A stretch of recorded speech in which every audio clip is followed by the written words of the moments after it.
It's Madden NFL 24 on EA Sports, and we'll get a look at Joe Burrow. He's coming off a nice week throwing the ball. 4 touchdown throws. It's the Browns and the Bengals, next on Madden Football.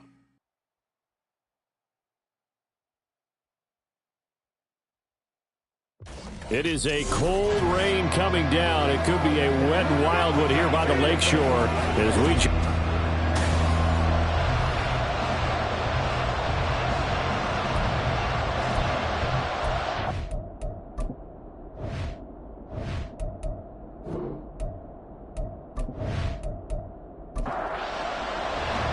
Set to go now in Week 6 of the NFL season, and we are underway on EA Sports. And not much happening on the return as he'll get this to about the 23. So here come the Browns for their first drive on offense. They'll be led out by the #1 overall pick back in 2020 from LSU. It's Joe Burrow. We saw something last week you don't see very often. Team loses, but the quarterback, the trigger man, Offensive Player of the Week in the AFC. That's pretty impressive. You rarely see that. Of course, don't worry, folks. He said the obligatory, I would have traded that for a victory any day of the week. Yeah, no doubt about it. He must have played awfully well to win it when his team lost. We're taking a look at Hall's numbers from a week ago. 17 carries, 71 yards. Well, to no one's surprise, he gets an early rep right there, and they've been playing their best ball this season as they built this winning streak. And that includes the ground game, where he's kept the offense productive and put them in position to win ball games. The question now is, can this defense that he's facing do what others haven't and finally put a stop to this streak? And he'll be out of bounds right at the 40.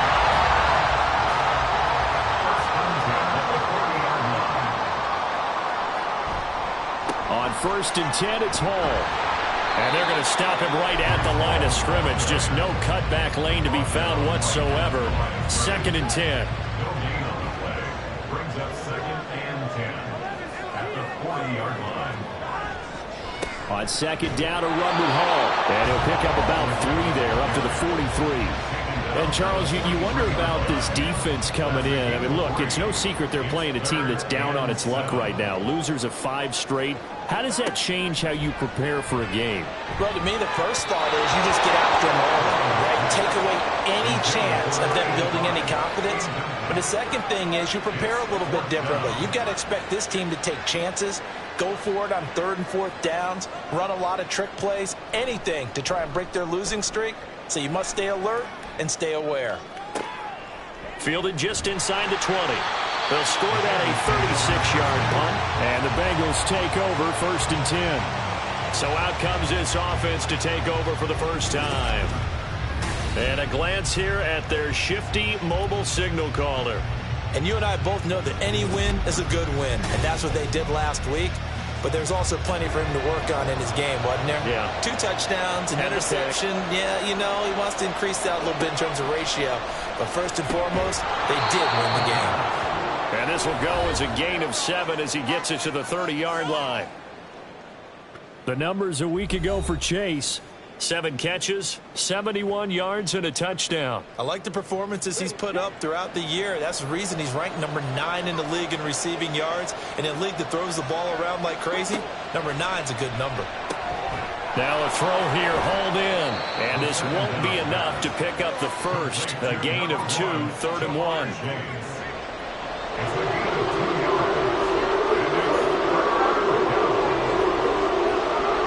Here's a play fake as they set up to throw. Got a man open. It's Chase. And able to get this one across the 45 before he's brought down. Defense was expecting run, and they're dealt a pass of over 15 yards. Well, that's not just his first, not his second, already his 3rd completion here on the opening drive. And I think it's safe to say that getting him the ball in this game, one of their top priorities. And a top priority for the defense has got to be finding ways to cover him. And I don't think you can have one basic coverage to get it done. You have to throw a number of coverages at him, make him think as he's running downfield, and hope you can create a little bit of havoc. And he takes this one down almost all the way to the 30. A good pickup there, 21 yards. So a 1st and 10 upcoming from Browns territory now. Down at the 31. Fights through. Escapes the defender. And inside the 20 before he's brought down. We got a pause following the play because it appears a member of the Bengals in some discomfort. The medical staff is going to come out here and take a look, and we will take a short break. So from the 17 now, here's a 1st and 10. Out of the gun, they'll look to throw. And this taken in by Downs. And this will leave him a yard short. Nice pickup of 9 yards on 1st down. Ball at the 8 here for 2nd and a yard, maybe a touch less. They're going to look to throw. He'll swing this one out to Richard. It's a 3-yard pickup, and that sets up 1st and goal. 1st and goal, Cincinnati.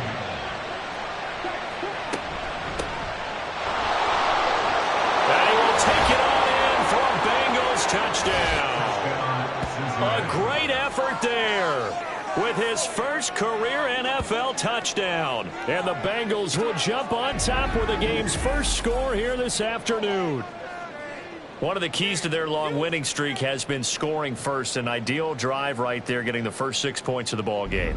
Do you go back to our meeting with the offensive coordinator? Remember what he told us? Absolutely. With some teams, I script to probe in the early part of the game. Other teams, I script to attack. They've been in attack mode for these ball games and continue that in this one. The point after through the raindrops, up and good. And that makes the score 7-0. Evan McPherson to kick off for Cincinnati. This fielded right at the goal line. Still going. They can't stop him. And his guys will get the football right at the 20-yard line. Second drive coming up here for Cleveland as they return to the field on offense. Defense got the better of them last series, forcing a punt. See if they make a few changes in the game plan here and try to get points out of this drive. 1st and 10. And he's brought down at the 24 after a gain of 4. You talk about this Bengals defense.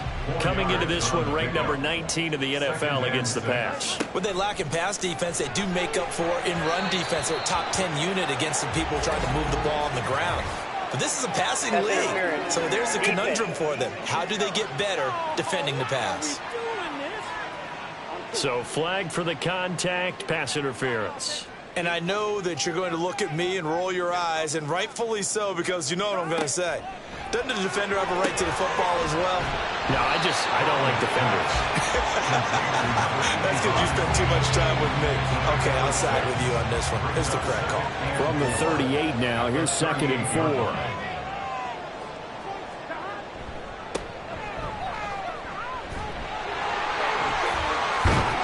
And he'll have it past midfield almost to the 40 before being taken down. That's good for 21 yards and a 1st down. Not too shabby for his first carry of the game. That's exactly what most teams are looking for. A really good change of pace back. So they'll come up in Bengals territory now with a 1st and 10 at the 42-yard line. Burrow now off the bootleg. Quick hitter here, it's complete. And the result here, a pickup of 8. Leaves him with 2 to go on 2nd down. 2nd and a couple. At the Bengals 33-yard line. They'll bring one of the tight ends in motion left. On 2nd down, they'll run it here. And he'll be brought down at the 27-yard line. Now hold on here, because on that last run, it looks like we have a player who was shaken up. Hopefully, obviously nothing serious here. Medical staff, though, going to take a peek, and we'll take a break.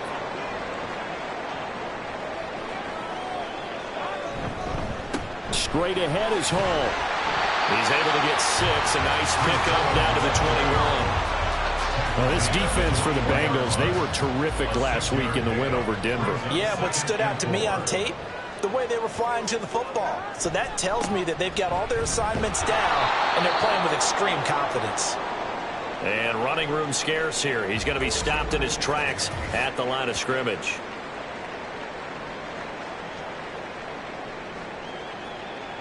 This will be the 8th play of the drive here. 3rd and 4. Now it's Burrow. And he will slide to a stop. He does have the first down. And now we won't see a play on first down. We're going to get a timeout instead. So as they talk it over, we step aside. Now Burrow on first down. Finding Harris over the middle. This will be stopped about 2 yards shy of the marker. 8-yard gain, 2nd and 2. From the 4, it's 2nd and a couple.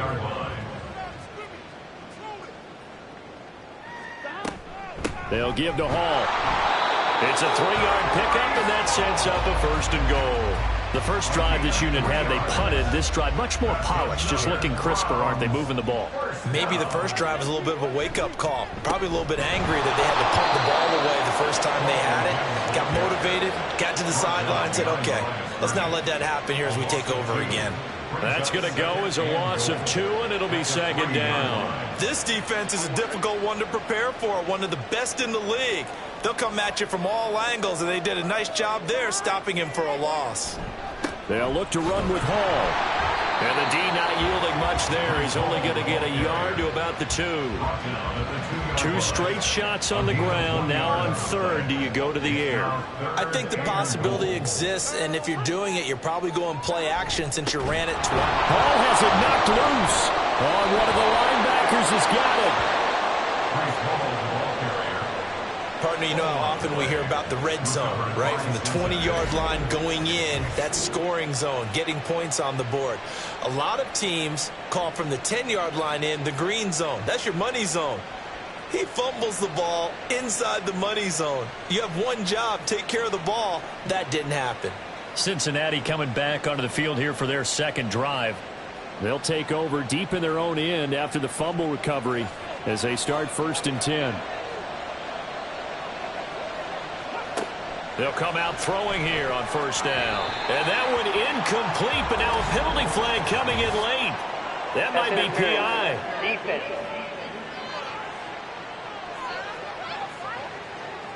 After the penalty, a fresh set of downs. It's 1st and 10. They'll start out here with the option left. And nothing but green grass here, middle of the field. Off to the races.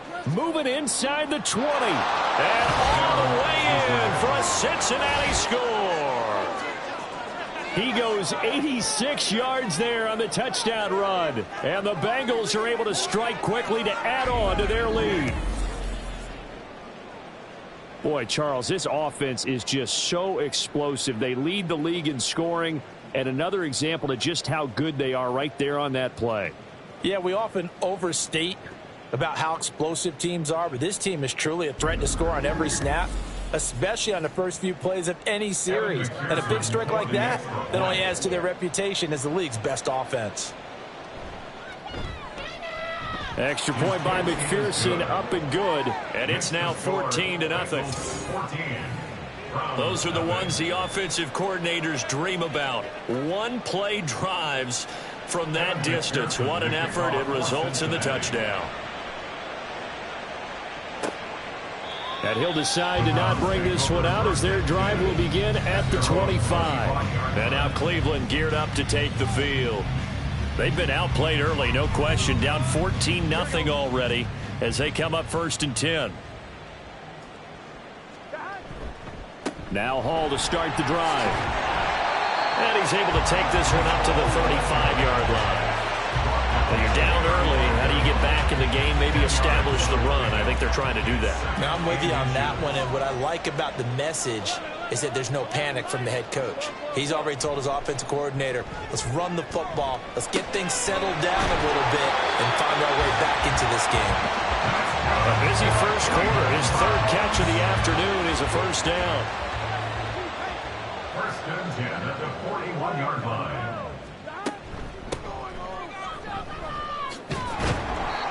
And they'll get him down after a pickup of 8, 2nd and 2. And now timeout is whistled as it appears there's a Brown shaken up on the play.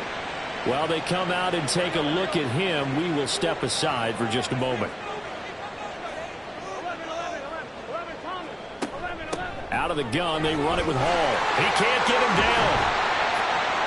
And he's able to get this one down to the 40-yard line. That's for the Browns, a gain of 12.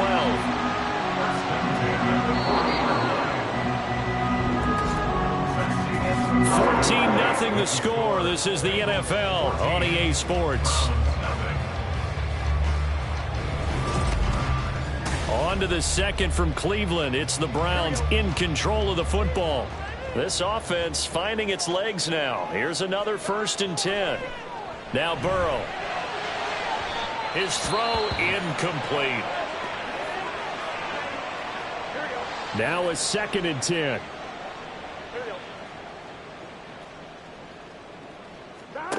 Burrow will throw. And he finds his target. It's Schultz. They get 7 out of that, so they're left with a 3rd and 3. Timing is so important on a route like this because he's going to line up out right and then cut straight across the field. I think the ball might have come out a count or two too late because by the time he was able to secure it, not much of a chance to turn it upfield. And he's got another 1st down as the tackle's going to be made at the Bengals 16. 17 yards is the pickup there for number 17.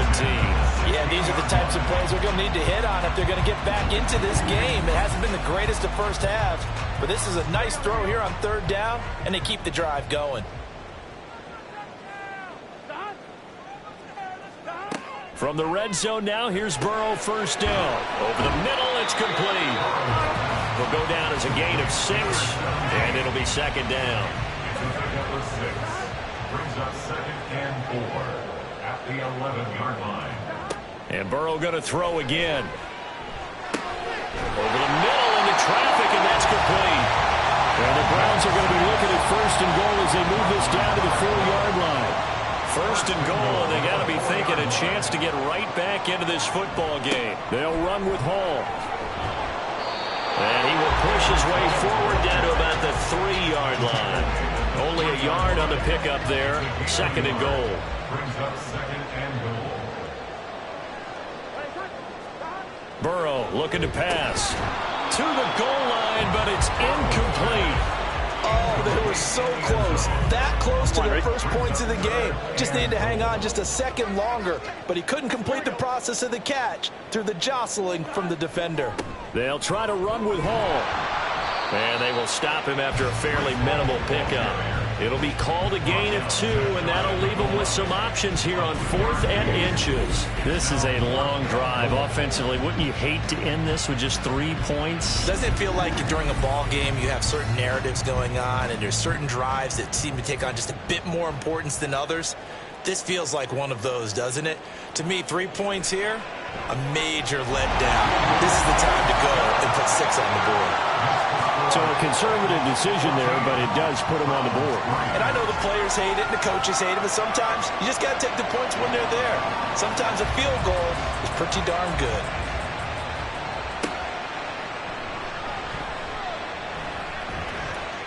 And out a little across the 25 to the 27. So here are the Bengals set to take over. Remember, they're riding that 5-game winning streak, and right now in the driver's seat in this ball game as well. They'll run with Freeman here to begin the drive. And he's free going down the left side. It's a foot race. And he'll go out near midfield at the 49. That good for 22 and a 1st down. Partner, if you want more carries, I think we saw how you get them. Showed that he's got the fresh legs, and he picked up the 1st down on that run. Don't just ask for them. Show them that you're supposed to get the football. And he's going to take this across the 50 into Browns territory. Holding offense.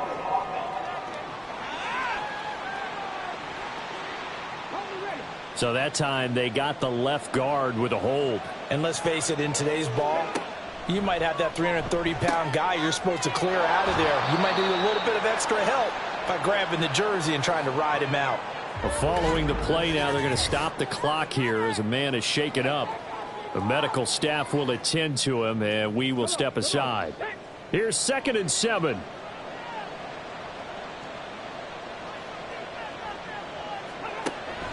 Now they'll throw here out of the gun.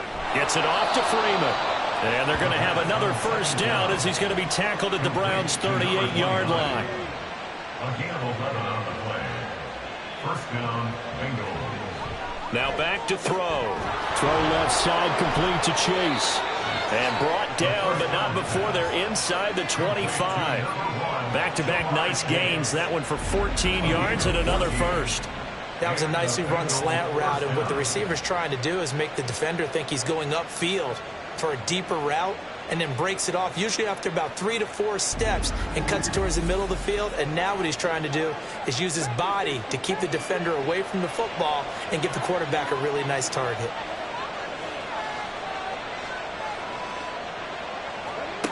Again, he'll drop to throw.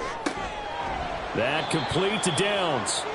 Just a gain of a couple there, and that'll bring up second down. So this, Charles, on paper at least, not the most even of matchups. Polar opposite, really. I mean, on one sideline, you got the hottest team in the league, still unbeaten, and on the other side, a winless squad. And that's why I owe you, and I owe you big, because you did email me this week to remember any given Sunday. That was a phrase you typed to me, and that's what we have to remember in this ball game. It resounds when you think about it. Unbeaten versus winless, any given Sunday, anything can happen in this league. And the Bengals are going to have first and goal coming up as they're able to convert there on 3rd and 2.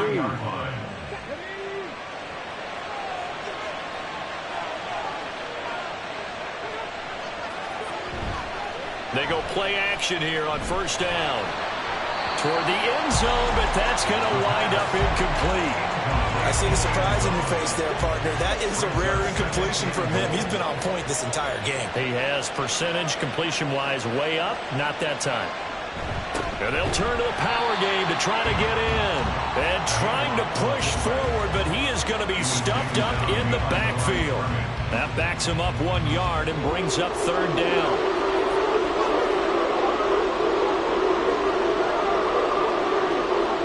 They'll look to throw. Flush to his right. And he'll be brought down here at the 3-yard line.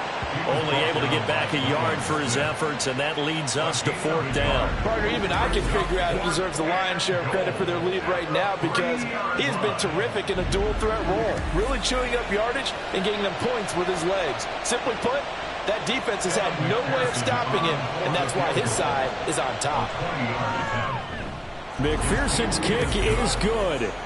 So a long drive gets him down inside the 5, but ultimately they settle for just the field goal. And I have to think that if maybe they were a yard closer, that would have made their decision tougher, and I think they likely would have gone for it. But in this situation, they just decided to take the 3, and I think it was a smart move.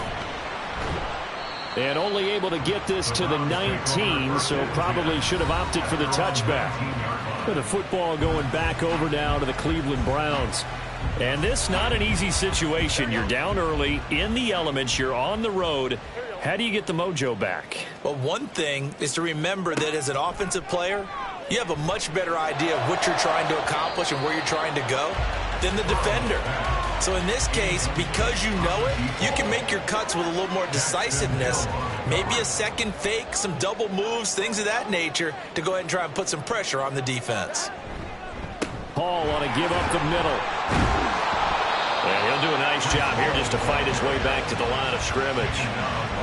Calling no gain on the run there, and now they'll be looking at a 3rd down. The Browns on 3rd down, 2 for 5 to this point. This is 3rd and 10. Here's Burrow setting up to throw it. Dancing to his left. Big yardage there on the scramble. It gets him a 1st down. This is where the NFL is headed year by year, partner. A league where just about everyone has someone under center who can get you with their legs as well as their arm. And we've certainly had a nice display of that from both QBs in this game. And that continued with that 1st down run.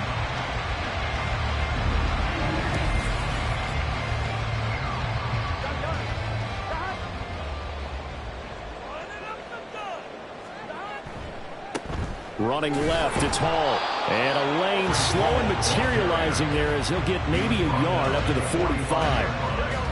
2nd and 9. Brings up 2nd and 9. They're passing here, Joe Burrow. And that falls to the ground, incomplete. A nice job of bodying him up defensively. And now it brings up 3rd down. Here's Burrow.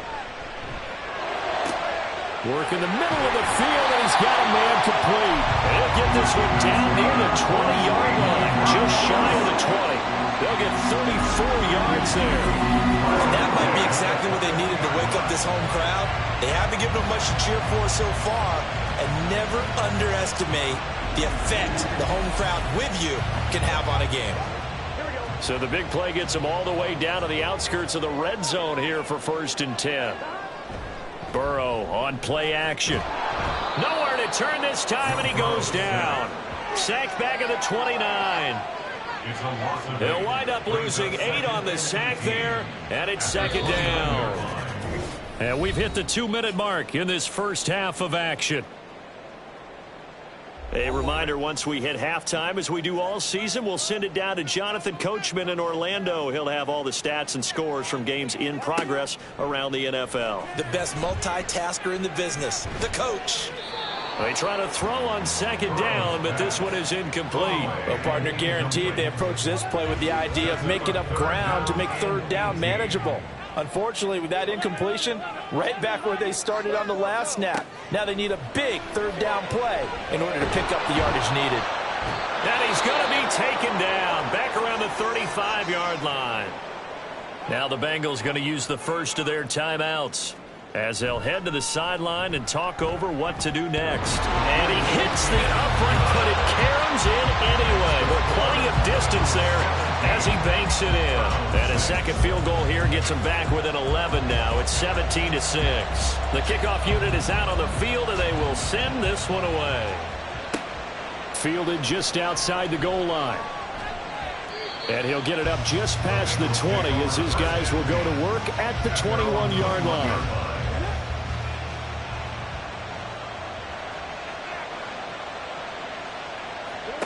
They'll come out throwing here to start the drive. That's taken in by Higgins. And he's going to get this one across the 30-yard line. Nice way to start the drive. A gain of 12 and a 1st down. A gain of 12. 1st down, Cincinnati. He'll drop to throw. And that's going to be caught. T. Higgins. And he gets this to the other side of midfield across the 45 before going out.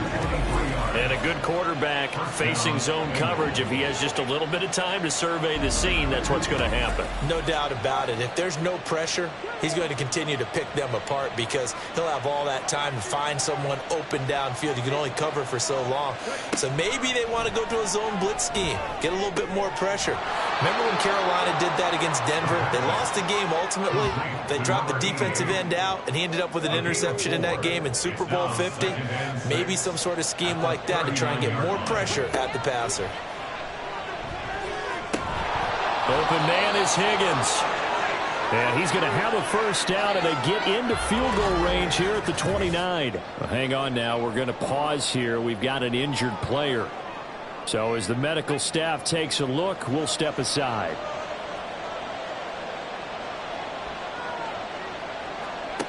They'll look to throw again.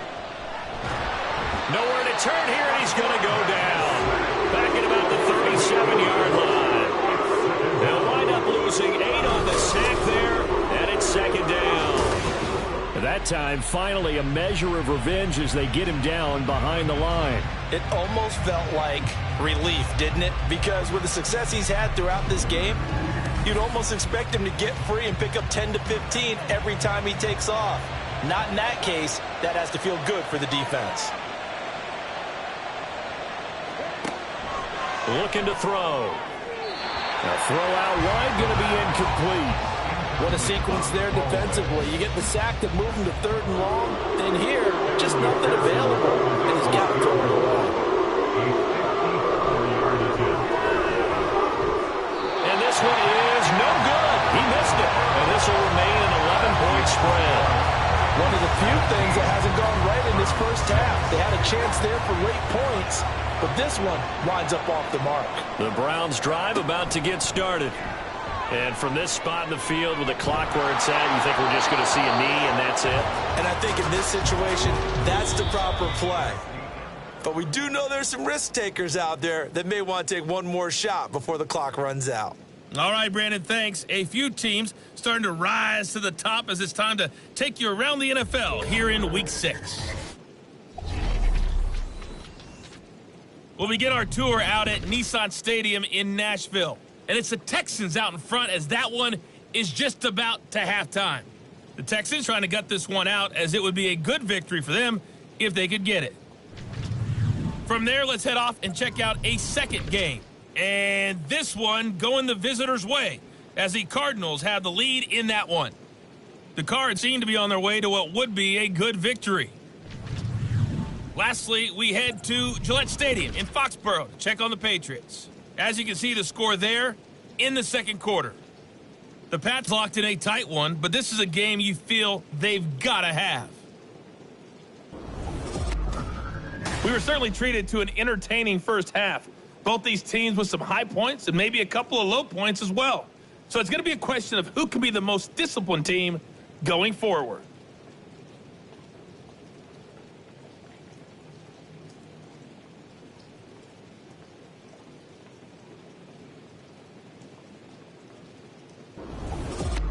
All right, Coach, thank you, and we welcome everyone back for quarter number 3.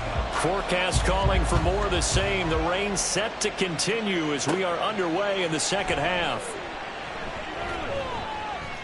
And makes it across the 20 as his guys will set up shop at the 23-yard line. The Bengal offense ready to go to begin this third quarter.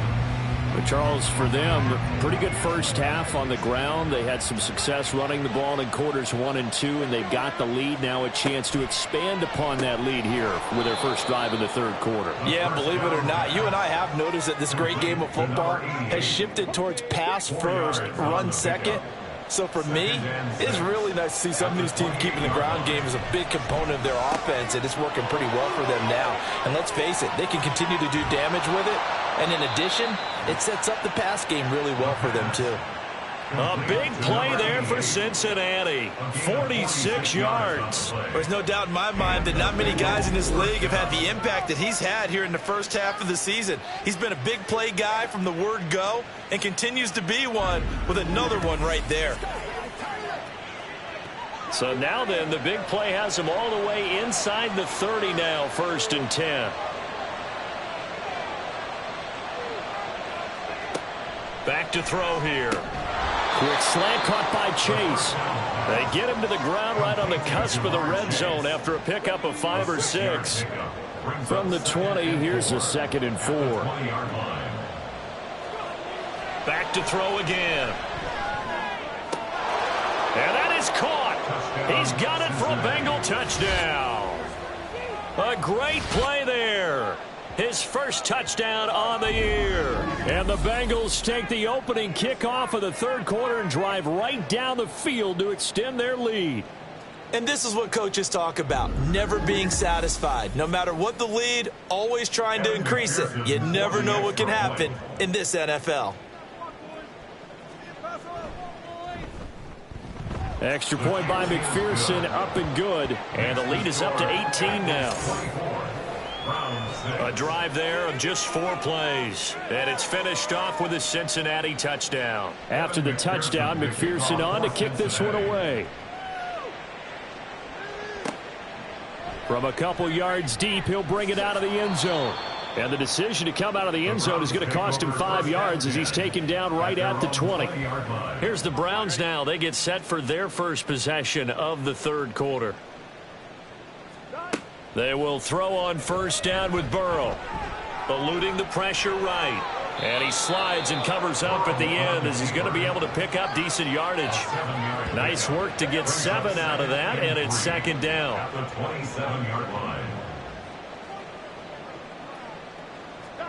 Now Burrow. Oh, he tries to force it in, and it's intercepted. It's DJ Turner who's got it. And he brings it back to right around the 26-yard line. Okay, partner, no surprise to you. I'm going to look at this from the defensive perspective. In the rain, you have to be more cautious trying to cover passing routes. Why? The offense knows where they're going with the football. The receiver knows the route he's going to run. You have to make sure you keep your footing underneath you. Out comes this field general once more, leading his offense back onto the field. He's been pretty solid, pretty consistent, just the one touchdown pass, but I think he's managed the game well, no? I would agree with you, and that's what you're looking for out of your field leader, making sure that you're playing well and not making any big mistakes. Oftentimes, that's how you're judged. How big a mistake and when it occurs. No interception so far. Don't like that. I just want you to know that you agreeing with me, that's going to get me through this third and fourth quarter. Are you touched? He's patting his heart, boys and girls. He's touched. Respect. They'll set up a throw. And he's got his man in stride, complete. And able to break one tackle, but then quickly brought down. But a nice little gain. Good yardage on first down. Now can they punch it in on second and goal? They'll try to run this one in. And he is unable to get in. They stop him at the line of scrimmage. He tried to break that plane but couldn't get there, and that's going to leave him now at third and goal. They'll try again, and this time he'll work his way in. Touchdown, Bengals. So the second down run didn't work. They run it again on third down and get in. I wasn't sure if they might pass it, Charles. We know that they like to mix it up down here around the goal line. Yeah, almost felt like the offensive line said, forget mixing it up. Let's call our favorite running play over our best blockers, and let's get this one in. McPherson now for the extra point.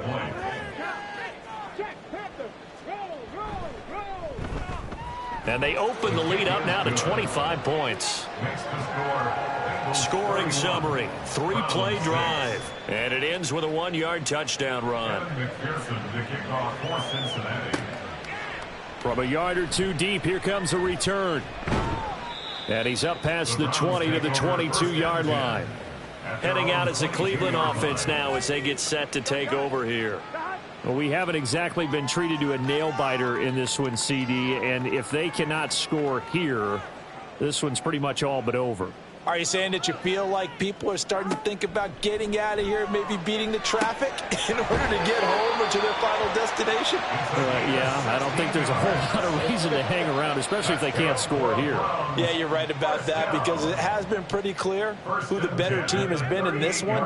And in a league that we talk about every game being a one-score game as we go into it, watching this blowout, let's just say it's been unusual.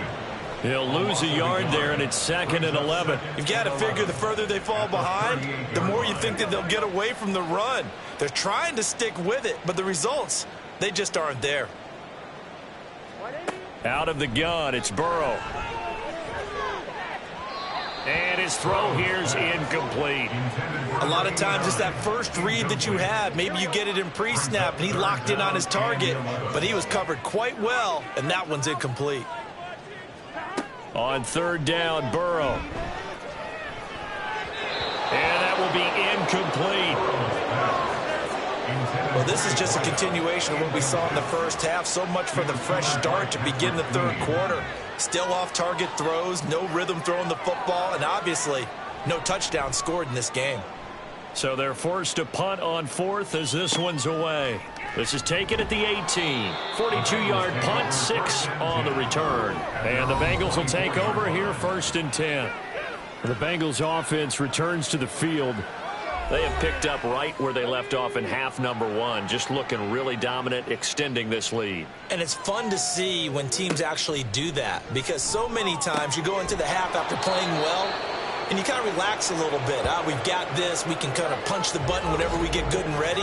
But for a team to keep the intensity and keep the execution up and come back after the half and play so well, that's actually really, really nice to see. And a pedal to the metal. That's what we're seeing right now. They'll look to throw now on first down. And he's going to get a solid gain of 9 before being brought down. 2nd and right at a yard. The 47-yard line. It's a gain of 9. Brings up 2nd and a yard. They'll drop to throw. This pass complete to Higgins. And Higgins is going to have a Bengals first down as he'll get this down to the 41. It's a gain of 6. First down, Cincinnati. Here's a play fake as they set up to throw. And that one going to come up short. Low throw. Offense was moving it a little bit, had them back on their heels, but they earned a brief pause by forcing the incompletion. That gives them a quick chance to regroup and try and mount a stand before they're backed up even further. Now, meanwhile, here's a second down throw that's knocked away and incomplete. So back-to-back incompletions, and that has them staring at a 3rd and 10. And 10 yards to go. They'll stick with the passing game as he looks to throw. Pass to the sideline and pulled in. And he is going to have a Bengals first down as they're able to get the 3rd down conversion. That is catch number 300 now for his NFL career.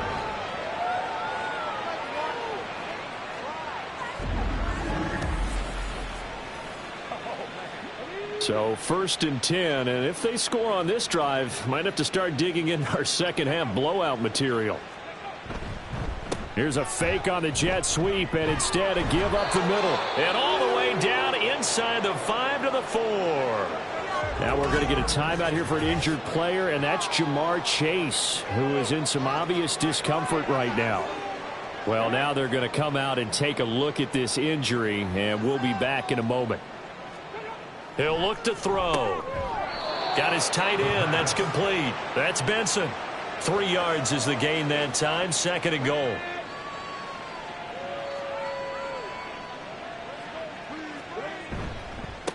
They'll try to run this one in. And he'll take this into the end zone for a Bengal TD. A great effort there. With his 9th rushing touchdown on the year. And the Bengals get another 3rd quarter touchdown to add on to that lead. But just power football there down near the goal line. Give it to him. He's able to push his way across. Yeah, they went heavy there. Sometimes you have those big offensive linemen come and have to report like they're eligible. But all they're doing is getting a good stance, blocking, and getting their runner across the goal line. Extra point by McPherson, up and good. And the lead grows even larger here in the 3rd quarter. After the touchdown, McPherson on to kick this one away.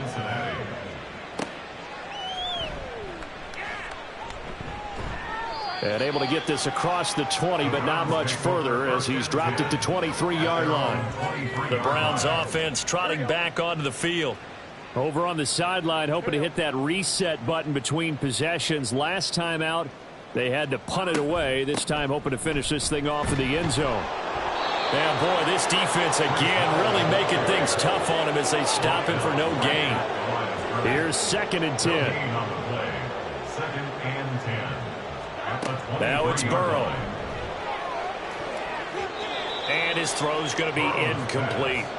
I like the calmness of how he played the ball here, and no panic in his eyes as that throw arrived. Tracked it from the moment it left the quarterback's hand, and that's just where he needed to be to knock it away.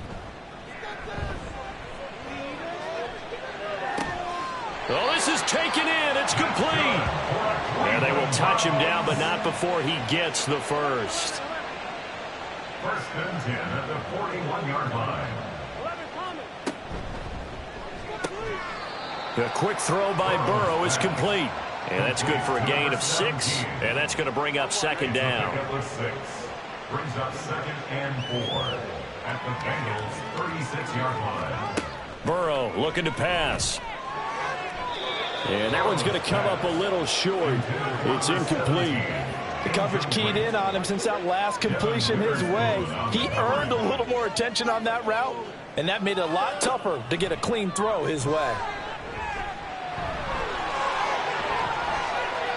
Burrow on his toes that time as they get the first down. He certainly isn't looking at the scoreboard out there because, to me, all he's concerned about is analyzing the field and making most of the time left in this game. Deficit's still there, but he's starting to hit them with some big plays. Meanwhile, Burrow's throw complete into the hands of Schultz here. Now he's tackled a yard short of the marker. Good gain of 9 on 1st down. Line of scrimmage, the 9. 2nd and about a yard.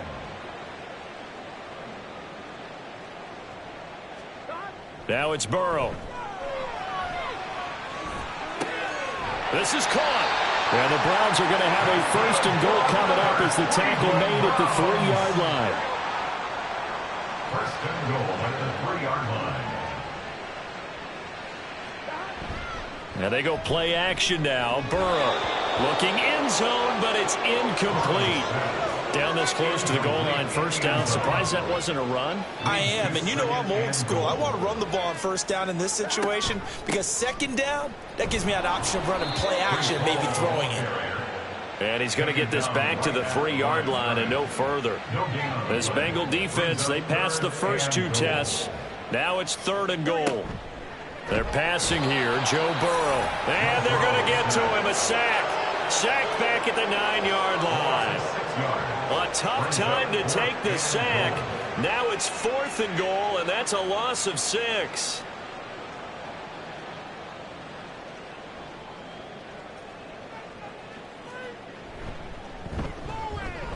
And his kick is indeed good. Well, I don't know if they would have gone for it on 4th and goal anyway, but the sack on 3rd down pretty much made their mind up for them. You're exactly right about that, and this is a tough place on the field to take a sack because, as you just noted, it took the decision-making away from them. Now they have to go for a field goal instead of potentially going for it. And he'll be brought down right on the chalk of the 20. Cincinnati now ready to take the field. Well, this offense, this team, they are rolling right now, Charles. They've scored on 3 straight possessions. You look at the scoreboard, and they've pretty much right now got this thing on cruise control. Yeah, and this is that time of game where you and I have to be prepared, right? Isn't this kind of like that empty the bucket time where you have to go into your blowout material and make sure we have some different things? That's what we're staring at right now, the way this one is going. 59 yards rushing for him now with a couple of touchdown runs to boot. One play has him up past the 40 already, and another 1st and 10. They run the counter. Downing. And he'll manage to pick up about 4. It's 2nd down. The tackle made at the 47-yard line. A gain of 4. It's now 2nd and 6. And they're not going to get to the line to run another play. So we will switch ends as the 3rd quarter has come to a close. You're watching the NFL on EA Sports. And we're back now here in Cleveland. A lot of folks starting to make their way to the parking lot. Their guys trail big here to begin quarter number 4. And nothing doing. He's immediately taken down at the line of scrimmage. This offense so far on 3rd down, they've been near perfect. 4 for 5 to this point. This will be 3rd and 6. Off the play fake, he'll look to throw. And a quick throw here, that's complete. And this one goes nowhere. Losing yardage on the play back at the 46. They'll wind up losing a yard on the play, and it'll be 4th down. Heck of a play there to get to him quickly and get him down for a loss. I think they did a really nice job getting ready for this game, scouting, watching film, and understanding defensively what the play design was. And the win last week punted 4 times as this one's away. And that will skip out of bounds right at about the 18-yard line. Another opportunity now for the Browns offense. It's now appearing that this losing streak is going to continue. You know, the coaching staff was confident that this was going to be the game to stem the tide, but that just has not been the case. 1st down. Here's Burrow. And he couldn't get that one to his man. Short of him, it's low and incomplete. 2nd and 10.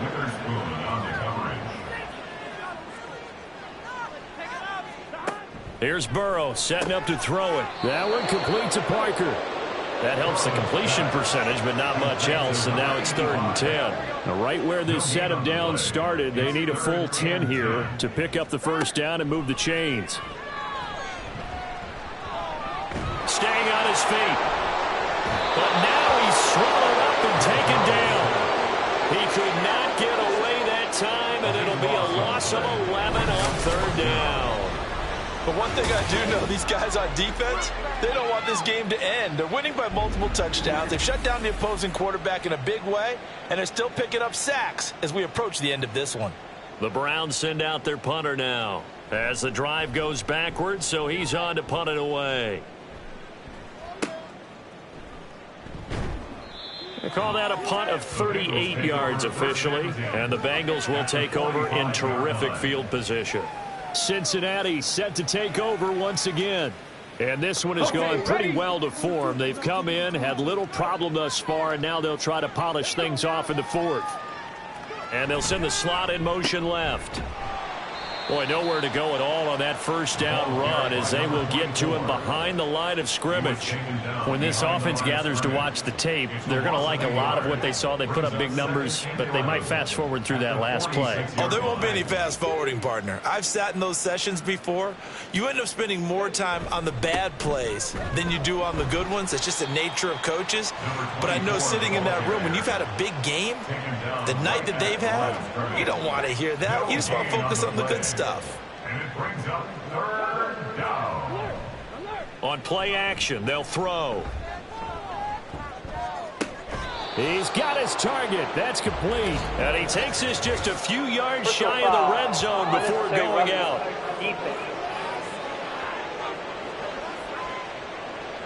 Well, trailing here in the fourth quarter, and that personal foul, that only adds to the hole that they're currently standing in. Yeah, absolutely a bad job of just losing your cool and letting your anger take over. Mistakes like that, not going to help you at this stage of the game. On first down, he'll drop to throw. And he will take it on in for a Bengals touchdown.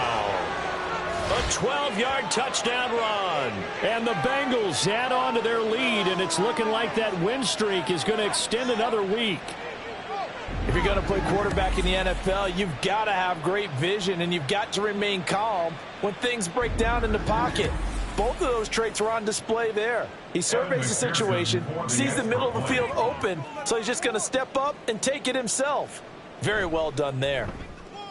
Extra point by McPherson, up and good. And this one was over a while ago as they just add on to that big lead. After the touchdown, McPherson on to kick this one away. McPherson to kick off for Cincinnati. And he won't quite make it to the 25. Cleveland offense making their way out. Well, I think that the folks here had hoped that maybe this home atmosphere would carry their guys to a surprise victory, but it does not appear that that's going to be the case. There's too much to handle on the other side in this one. And Burrow going to slide to the ground as he does pick up the first down. First play of the drive, a success, 19 yards. One play has him up past the 40 already, and another 1st and 10. To the sideline, and that is a heck of a catch as he was able to get both feet in. Back-to-back good plays have him on the move on first down. Burrow will throw. Throwing the out route incomplete. That's Hoffman. And he'll go out of bounds after taking it a little further. Zach Taylor's made the decision. He's going to go ahead and throw out the red challenge flag. Play is under review. Did he keep those feet in bounds? That's the question they've got to decide. And I got to say, watching it in real time, it was awfully close. Yeah, it certainly looked like a heck of a catch because he didn't appear to bobble it, which could complicate things. But even with the benefit of replay, that's pretty tight.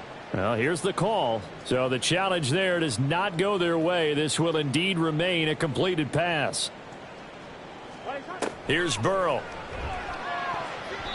This throw incomplete, nearly picked off. And with his pedigree, he doesn't drop many of those. But third down coming up.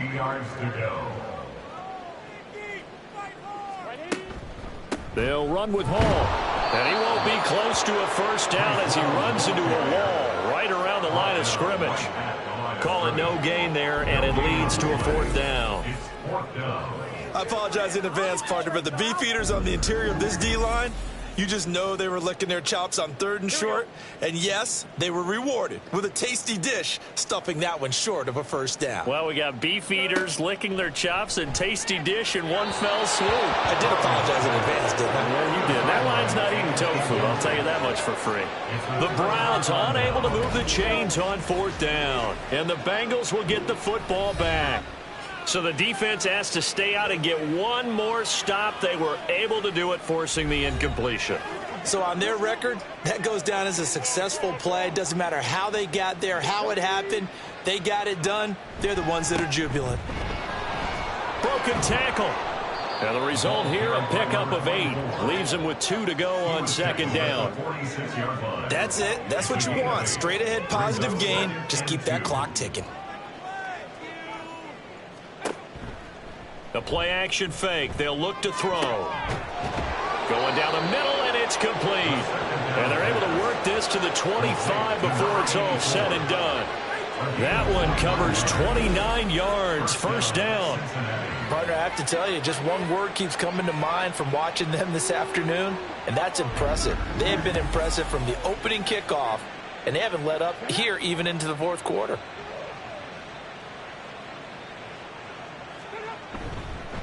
On first down, Downing. 76 yards rushing for him now in the ball game. Brandon, I've got to think this offensive line has got some smiles on its faces. And I know it sounds crazy, but they practiced for this back in training camp. They knew they'd be in situations where it'd be extra defenders in the box coming after them, trying to keep them from locking down a game.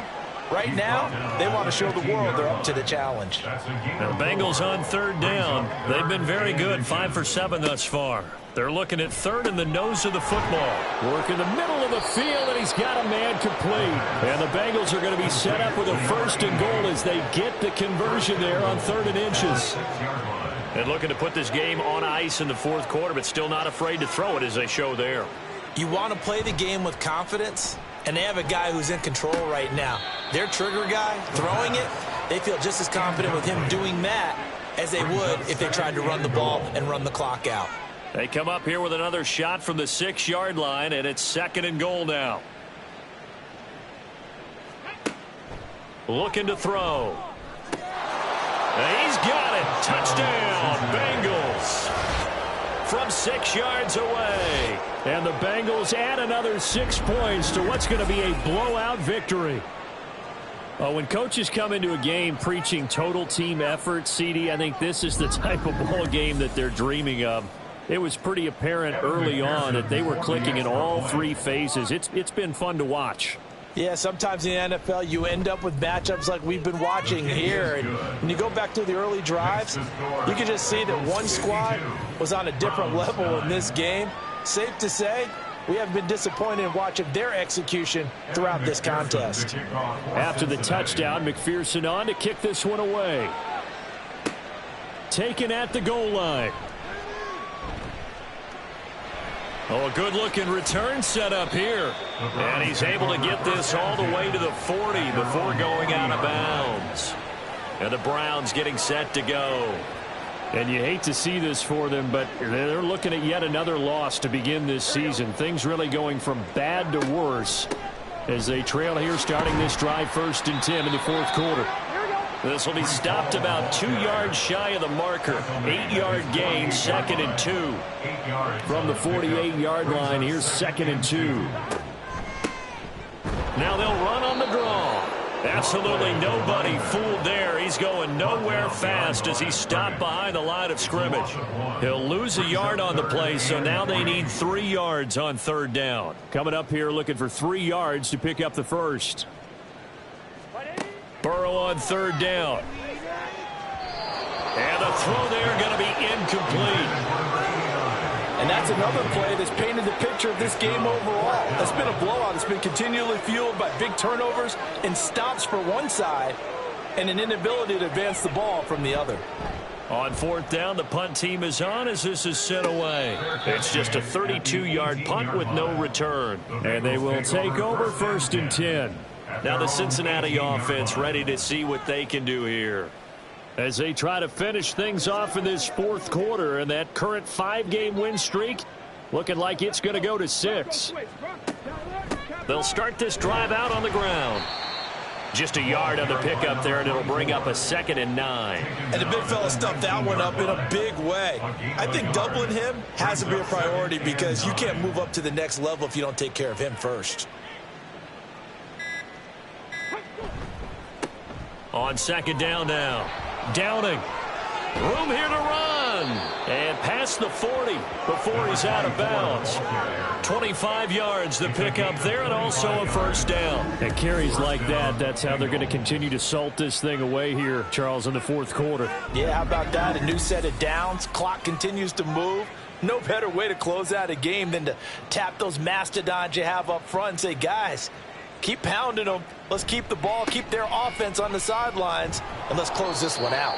And a pretty good burst there as he'll get this across midfield and down to the 46. 116 yards rushing for him so far as his terrific season continues here. Just 2 minutes remaining here in the fourth quarter of what has been a one-sided affair. So a 1st and 10 upcoming from Browns territory now at the 46. And he's going to take this ahead for right around 3 yards, but no more than that. 2nd down. It's a pickup of 3. Brings up 2nd and 7.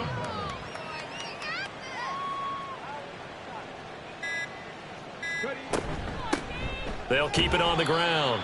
Downing. And maybe a measure of revenge there. He's had his way in this one, but this time they get him behind the line. Now they're staring at a 3rd and 8. That last play backwards a yard. They'll be in search of 8 yards here as they hope to convert the 1st down. On 3rd down. Downing. And he'll get this only to about the 38 as they stop him a few yards shy of the line to gain. It's a 6-yard gain, and it leaves them looking at a 4th down. This late in the game, Charles, I think you maybe seriously have to think about going for it. Especially where they are in terms of field position, because this is almost like no man's land.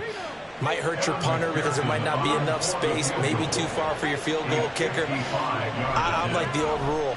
Possession is 9/10 of the law. Possession is 9/10 of winning the game. Go for it. Get the 1st down. Close it out. Well, fans usually love to see scoring, and there was no shortage of it today. What a dominant showing from an offense that was truly playing at an elite level in this contest.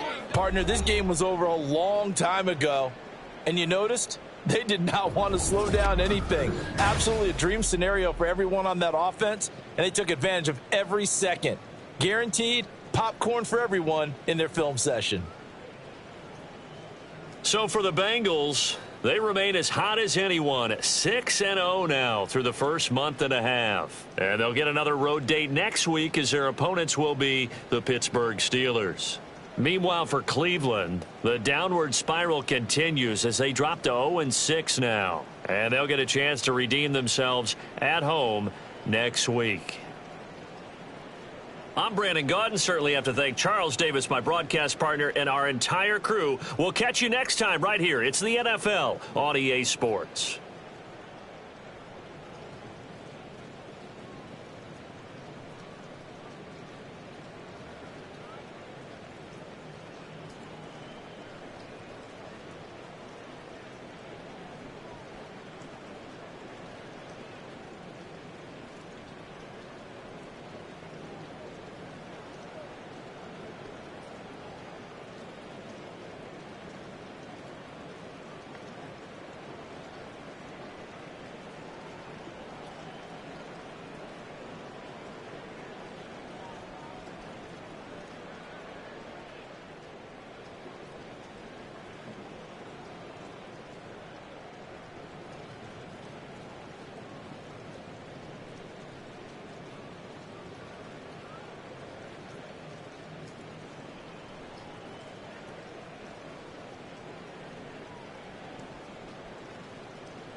It's week 6 of the NFL, and we'll get to see the Eagles' superstar running back.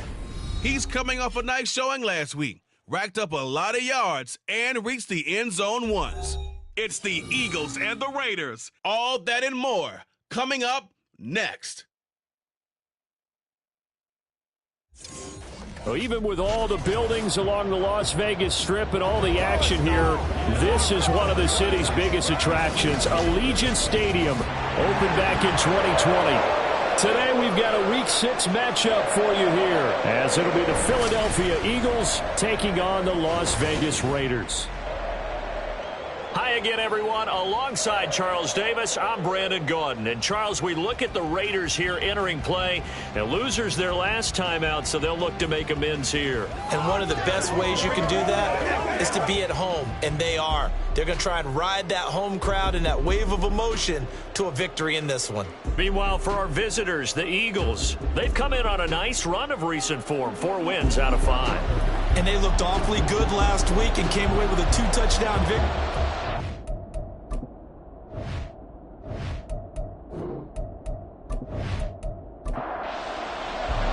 Set to go now in Week 6 of the NFL season, and we are underway on EA Sports.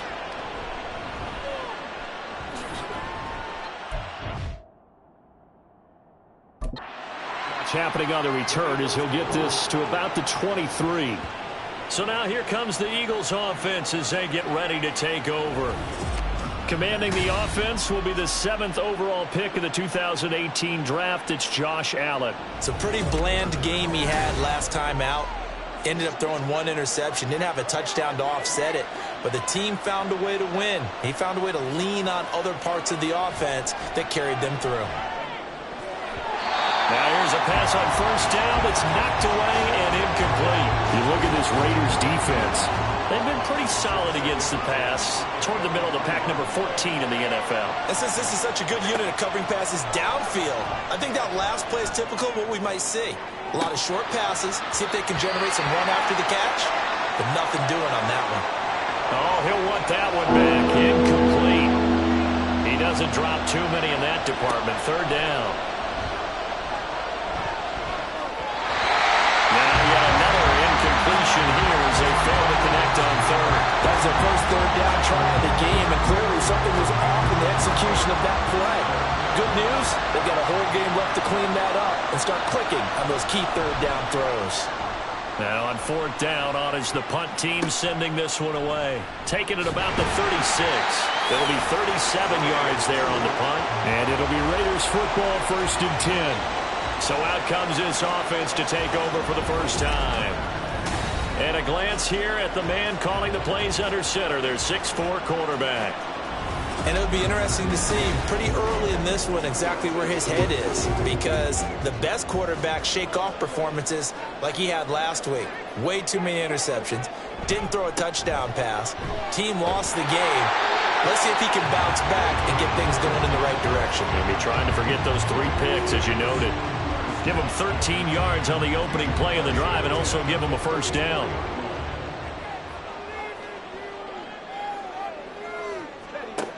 Now a shotgun snap as they'll look to throw. Looking left side, and it's complete.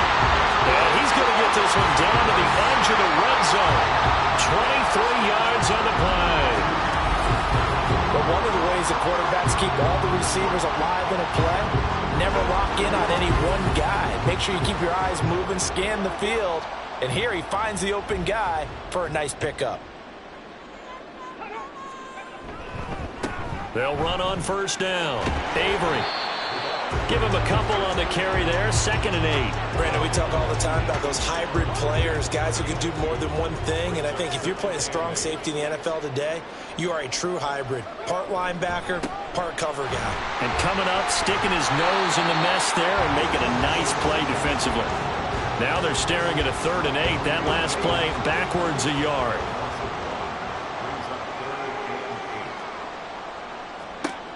Looking to throw. Jenkins. Oh, it's a screen pass. That's complete. And he is going to be stopped at the 12, short of the 1st down. Well, the screen gets 7, but it's not enough, and it'll be 4th down.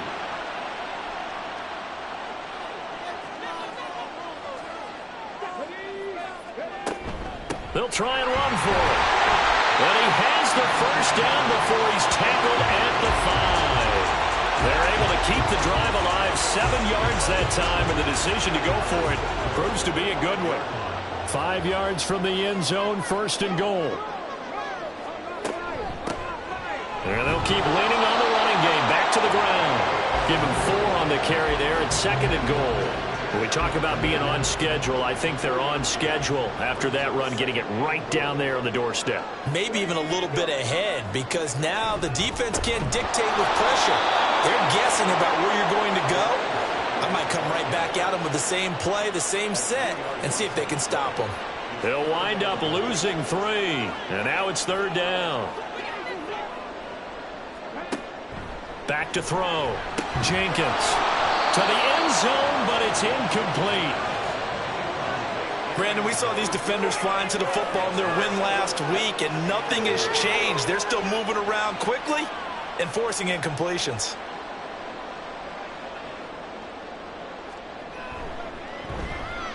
And his kick is right there. It's good, and the Raiders jump out to a 3-0 advantage. So pretty good opening drive. That'll make the home fans somewhat happy. They wanted 6, but they got 3 in the early lead. And they should be happy. The guys look good getting down the field. That's got to give them a little bit of hope that good things are in store here today for them. And he'll go down as this drive will start at the 25-yard line. So back onto the field, here come the Eagles for their 2nd drive. And the last drive, the first drive for them, not very good. 3 and out. What do they go to here? Well, you don't look down at your play sheet and say, this is what the problem is. Let's find out who my playmakers are. Get the ball in their hands, and maybe the offensive move a little bit better. Sometimes it's more important to get it to the right people rather than dialing up the right number. Exactly. Or the right play, yeah. That too.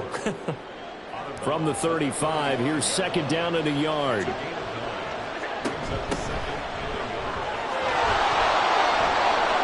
And some good acceleration there as he's across midfield to the 48-yard line. 17 yards and a first down for Philly. He was well over 100 yards last week. He told us this week, little ambitious, said he wants to hit that 200 mark. We'll see. Makes sense, though, doesn't it? Have we ever run into a running back that had a great game the week before that didn't think that's just going to naturally continue? Just make sure you feed me the football. And that's what they're all about. Continuity, rhythm, number of carries. Just keep giving it to him. On 2nd down, here's Allen. He's got it, complete to Fowler. A gain of 3 last play. This time they double it and pick up 6. This is 3rd and 1. Very likely 4-down territory, even if they don't get it, though. Now Allen off the bootleg. Pass taken in by his big tight end. And he's going to have another first down as the tackle comes at the Raiders' 30. They only needed 1 yard on 3rd down. They get 10 instead by going to the air. The Eagles did a very solid 4-1 here in the early part of the year. And they come in feeling pretty good after back-to-back victories, CD. And I thought that they played pretty well last week. Their execution, their discipline, their resilience, all on display in that victory. On play action, Allen. This is caught. Touchdown, Philadelphia. A great play there. His 2nd touchdown on the season. And the Eagles have answered that early field goal to take a first-quarter lead. Man, he just ran a terrific route. Extremely hard to defend when it's run that precisely and the ball's delivered that accurately.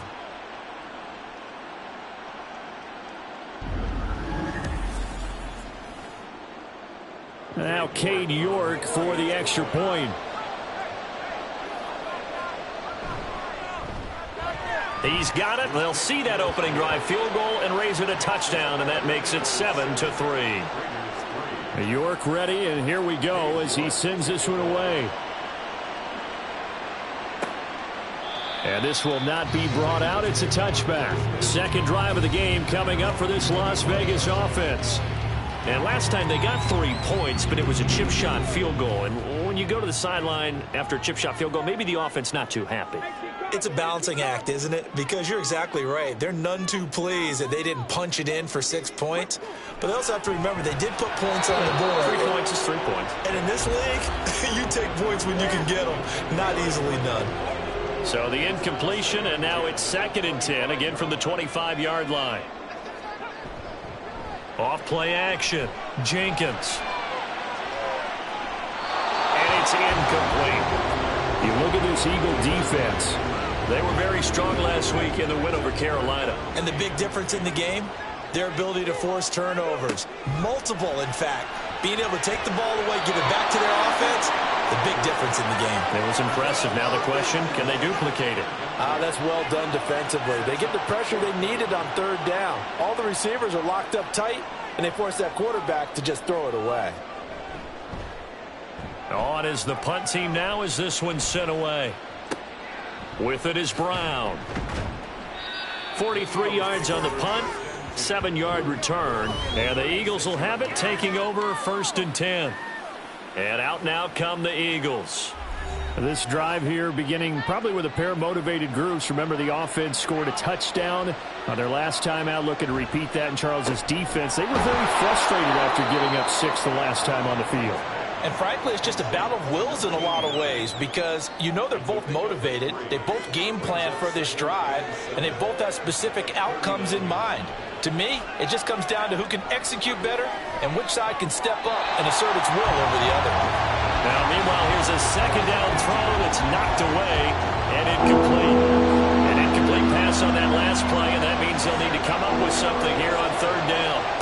Working out of the shotgun. Here's Allen. Able to find the open man. That's complete. And he is going to have an Eagles 1st down as they're able to get the 3rd down conversion. And defensively, they were in zone coverage there. Do you have to be a little careful? You're losing, playing against a good quarterback like he is, to not play too much zone? Yeah, you have to be careful about how much time you're giving up. I think it's a good point you just brought up. So maybe if you still want to play zone, you go to a zone blitz scheme. And you can drop anyone out of your defensive front. Defensive end, defensive tackle. It doesn't matter. You just exchange someone to bring more pressure towards the quarterback and still try and cover downfield. Well, we know he's got the speed there. He needed the speed and the hands. A great catch. And because of that speed, you have to respect it as a defender. So you have to either play off or make sure you're somehow in contact with him, and he's able to do exactly what you said. Use the speed to his advantage and go up and get the football. That's a big-time play right there. Operating from the red zone now. Allen, wide open receiver, complete. Touchdown. A 15-yard touchdown grab. And they are able to add on to their advantage. Well, on that connection, it looked like they maybe had some pre-play communication. Maybe one of them noticed an area that was open in the defense to get the pass to. When you put the time in, sometimes you have that great silent communication that you just noticed right there, because the best quarterback-receiver combos in the NFL, they know how to make those adjustments at the line of scrimmage when they see something pre-play, and they got it done there. Extra point by York is up and good. And that pushes the lead up to 11. York ready, and here we go as he sends this one away. And he won't return this one. He'll go down to a knee, and they'll start at the 25. Now the Vegas offense heading back out there. These guys definitely hoping for a better showing than their last appearance. They couldn't really even move the football much beyond the shadows of their own goalpost, Charles. We'll see if they can get a better, more sustained drive going here. Yeah, and every team that we ever talk to says the exact same thing. When you start a drive from that deep in your own territory, the goal is a minimum of at least 2 first downs, because even if you have to punt then, you change the field position, right? You flip the field a little bit. They didn't get that done. This time they want to string together a nice drive and help themselves out.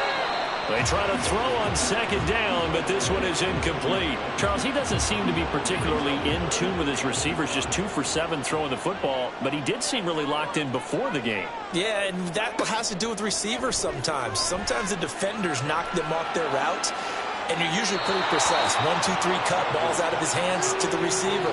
In this case, might be off by a half step either way. They've got to find a way to get back in sync. Las Vegas sending out their punter now, as he'll kick it away for the 2nd time. And no return on this one as the fair catch is signaled for and taken. It'll be a 39-yard punt, no return. And it will be Eagles football, 1st and 10. Already at the line, this Philly offense set to go. And they'll just simply be looking to build off the confidence of the last time out where they scored a touchdown. Then confidence is powerful, isn't it? When you've scored once, you feel like you can go back out there and get it done again. Doesn't matter what the defense throws at them. They feel like they're in a groove right now, and they want to get out there and show it. Yeah, hoping to stay in that groove here this go-around. Certainly no settling into the drive there. They came right out on the first play and attacked the middle of the field for a big gainer and a first down. So here's a 1st and 10 now in Raider territory at the 47. To the air. Allen Got Edwards now on the slant. So the completion good for 7 there, and that'll make it 2nd down. Brings up 2nd and 3 at the Raiders' 40-yard line. Throwing now is Allen. Over the middle, complete. It's Willis. And he's going to have another first down as the tackle comes at the Raiders' 29-yard line. Give him 11 yards that time and a new set of downs. Allen off the play fake. And his throw's going to be incomplete.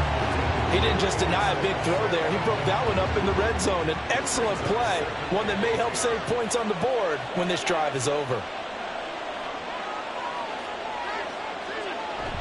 So they fake the handoff. Now Allen.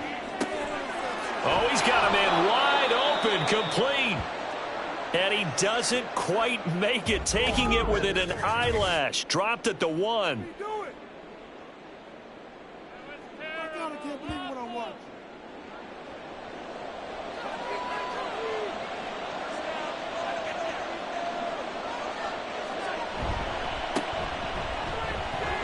And he's in. Front Eagles touchdown. A great effort there. His first touchdown on the year as his guys have opened up a very comfortable lead. Well, they move the ball down the field through the air, Charles, and then finally they get the running game involved, and it works to perfection. Touchdown. And, partner, I kept waiting for that running game to come into play, and they actually saved it until the very end. Touchdown goes on his stat sheet, but you and I both know, and he knows as well, his teammates airing it out made this a successful drive. Extra point by York is up and good. And the lead is up to 18 now. York ready, and here we go as he sends this one away. This taken in right around the goal line. And he will make it to the 20-yard line and no further. The Raider offense set to get this drive started. Charles, a very uninspired effort the last time we saw them out there. It was a quick 3-and-out, then they punted the football. Yeah, and you never want to get stopped so soundly during a series, but what would be even worse now is letting it happen again right here. They've got to get going. 21-3 is your score after 1. Second quarter from Vegas. The homestanding Raiders with a football here. After the incompletion, here's 2nd and 10 from the 20. As they've got it as we resume action. On 2nd down, Avery fights forward for only about a yard up to the 21. Good job there keeping him to a short gain. Of course, he's coming off a really terrific performance, reigning NFC Defensive Player of the Week. And I know people get caught up in, well, if you're the reigning Defensive Player of the Week, you must have made a bunch of spectacular plays. I think you mixed in a few of those, but most of the plays are just like we saw there. Keep them to short gains, make the fundamental tackle. Line of scrimmage, the 37 on 1st and 10.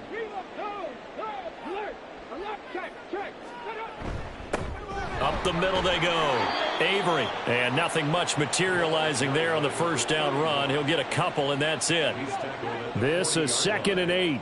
2 yards on the pickup. It's 2nd and 8. Looking to throw. Jenkins. Got his man complete over the middle. It's Dawson. And he gets this one to midfield before he's brought down. This offense finding its legs now. Here's another 1st and 10. On 1st down, Avery. And down to the 44, 5 yards that time. That's a strong pickup right there on 1st down. And as this drive goes on, we're seeing an offensive line and running game imposing its will. On 2nd down, here's the option. And just a short gain that time as they're able to get him down. Only a yard there on the keeper, and that's going to leave him with a third down. In search of 4 yards here to pick up the first down.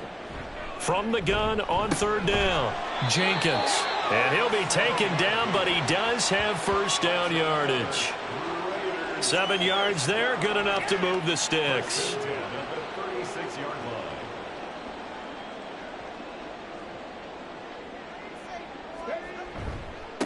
They'll run on first down. Avery. And he'll get it inside the 35. It's interesting going into this game. There was so much talk from both sides about who would control the line of scrimmage. I think we've seen who has it in this one so far. Well, they bottled him up. He's barely averaging over 3 yards a carry, right? Pressure comes, and down he goes. The Eagles get there for the sack. Buried for the sack by big Jalen Carter. 3 scores down, not even a halftime yet. They are not getting much generated offensively. They've got to figure it out. It's tough because this defense just seems to be playing with so much confidence right now. They really are. They are on their toes, and they're getting at them. This offense 2 for 2 on third downs on this drive. They're in for a tough test here, though. 3rd and long. Operating from the gun, Jenkins. And the pressure gets to him again. Aiden Hutchinson able to record his 5th sack of the season. Okay, I'm not sure you could actually draw a better pass rush than that one right there. Nowhere to go outside. He had to keep backing up and backing up and backing up. Eventually dropped for a huge loss. Here's the Raiders punter now as he's on here to punt it away. He's been a busy man here in this first half as he gets it away. It'll wind up just a 35-yard punt, no return. And the Eagles will be backed up deep to get the drive started as they take over 1st and 10. The Eagles offense set to begin their next drive. Well, everything right now that they touch on this side of the football, it seems to turn to gold. They've scored on 3 straight possessions. That lead continues to grow. And, I mean, if they can get points here, Charles, might almost be an insurmountable comeback for the other side. I think you make a great case for that, so I'm going to flip it over to the other side. Could they make the big comeback? Certainly. Am I expecting it? Not at all. I think if we don't see a drastic change in how they're playing, this blowout's going to get bigger and bigger before the final gun. 3rd catch of this first half for him, and this one is a first down. To throw, it's Allen. Throw left side complete. That's Fowler. And they're able to get this one across the 35. 11 more on that one and another first down.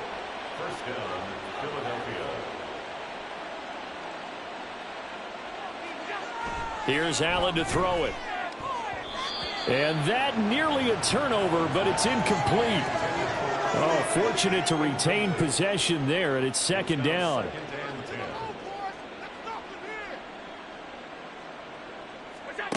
Allen.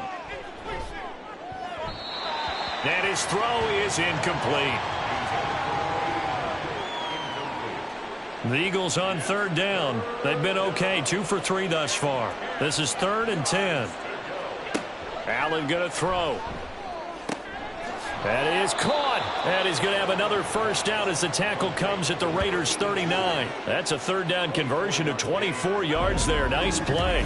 With the kind of game he's had so far, you had to know that on 3rd down that they would be looking his way, and they did, for big yardage and a first down.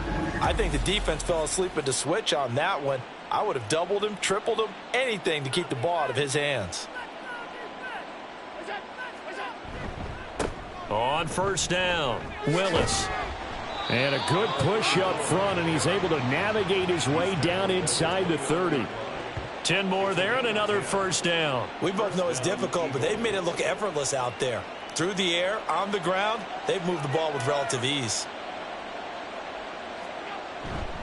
Running game working. They'll stick with it on first down. He'll work his way up the middle for a gain of about 4. 2nd down. From the 25, here's 2nd and 6.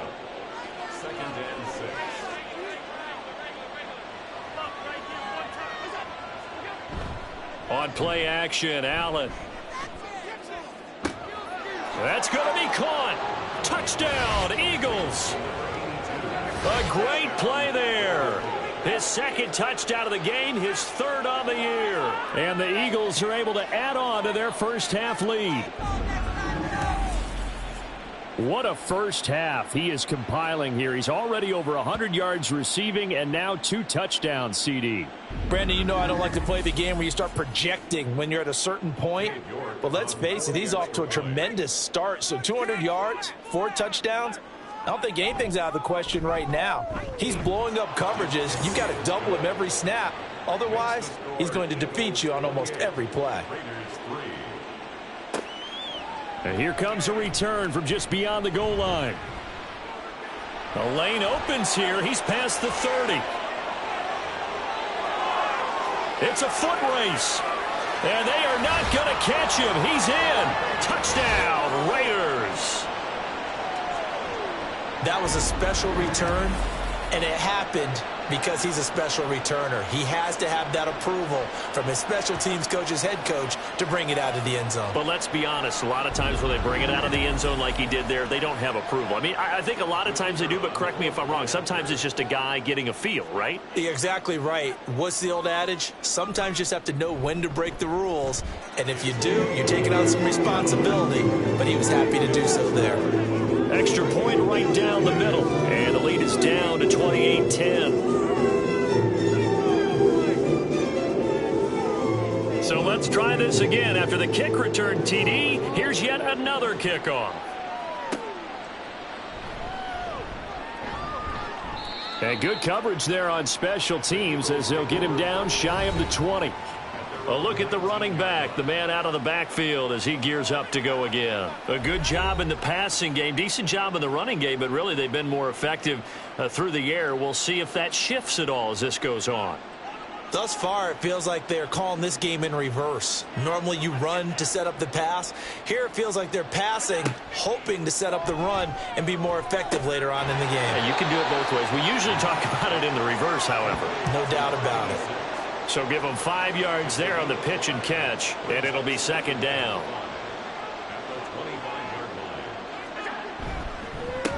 They run the counter. It's Willis, and not much to speak of. Call it a 1-yard gain up to the 26. 3rd and 3. Here's Allen. He's going to get that to his running back out of the backfield. And he is going to have an Eagles first down as they're able to get the 3rd down conversion. Well, things are definitely going right for them here in the first half. Pick a down, any down, even 3rd down, no problem. They get a connection there and pick up a fresh set of downs, continuing to move the ball. Throwing on first down is Allen. Throw caught there by Willis. Still going. Touchdown, Philadelphia. A big play there. 62 yards. As his guys are able to push that lead out a bit further.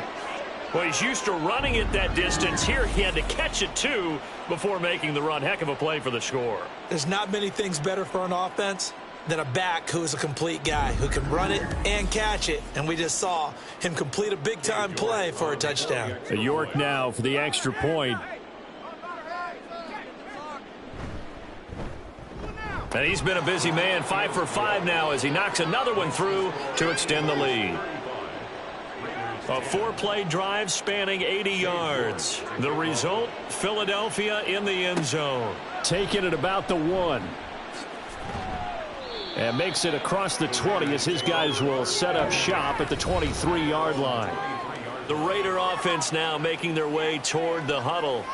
And right now these guys, they're shuffling a little bit, maybe doubting because 3 straight drives have ended with them punting the football away. Yeah, so you start pointing fingers at each other a little bit, asking a lot of questions. What are you seeing? What are you getting? Maybe trying to narrow down your playbook a little bit and maybe get simpler rather than more complex in order to try and fashion together a drive. So now 2nd and 10 after the incompletion on first down. Off the play fake, Jenkins, and he is going to be taken down. They got him, as that is going to take us to the 2-minute warning. On third down, Avery. And they'll bring him down here up at about the 22-yard line. The Eagles going to take the first of their timeouts. So as they talk it over, we step aside. Now Brown.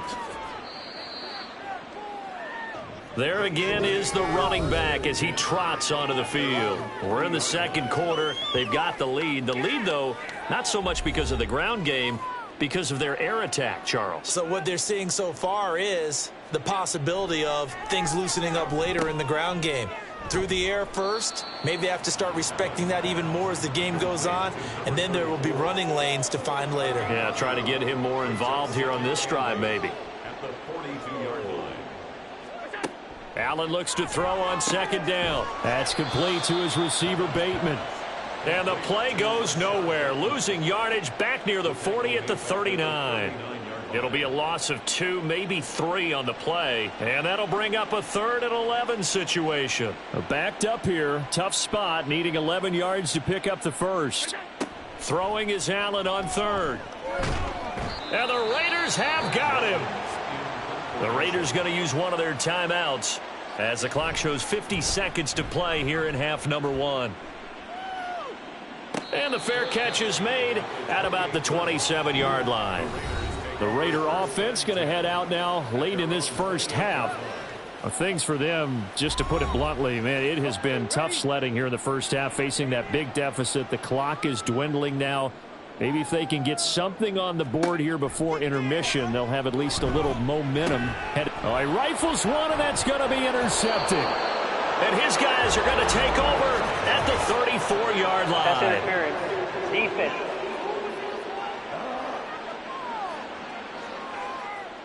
So the yellow flag came out, and that leads to a new set of downs for this offense. 1st and 10.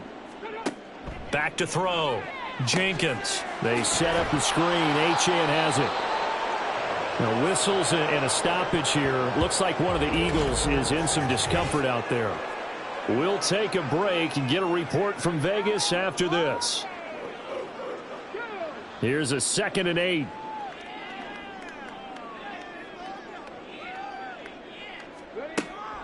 Looking to throw. Jenkins. So another incompletion there. He's hitting on fewer than half his pass attempts in this one, and that is not a winning formula. Yeah, so let's make sure we give a little bit of credit to the defense here. They've given him a lot to think about, a lot of different looks, and he seems a little bit confused trying to complete passes. Can't get away, and he's taken down.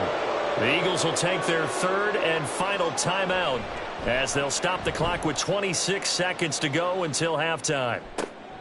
Pulled in at the 24.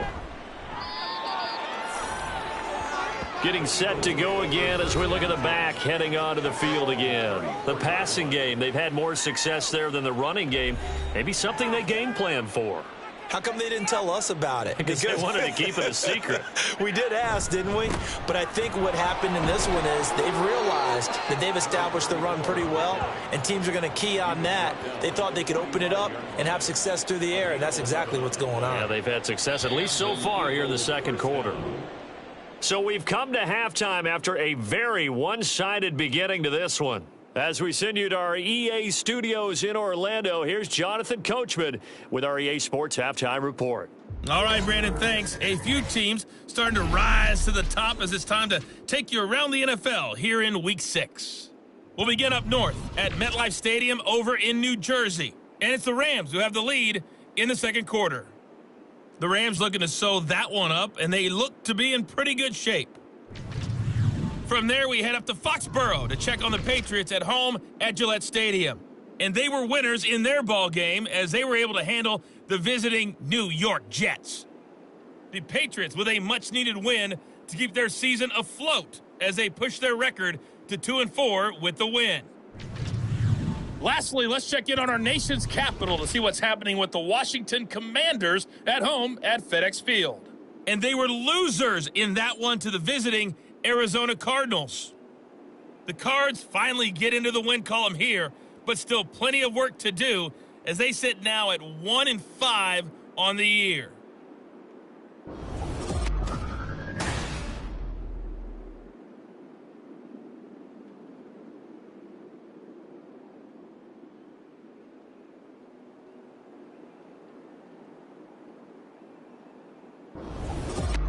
All right, Coach, thank you, and we welcome everyone back for quarter number 3. The Raiders are going to have it first, and they trail here as we get back to it in this third quarter of action. This taken in at the goal line. And his guys will get the football right at the 20-yard line. Out comes the Raiders offense. They'll go on offense first to start quarter number 3. CD, they certainly know the hole that they face as they begin the second half. They have to do what precious few teams have done in NFL history, and that's try to come back from a 4-possession deficit. And, partner, you know as that team gathers, they're saying to each other, you never say never, right? Because if you're on an NFL roster, that's how you have to think. You can always come back and win a ball game. And let's face it, we saw a certain Super Bowl, a 25-point lead late, that wasn't enough to put someone away.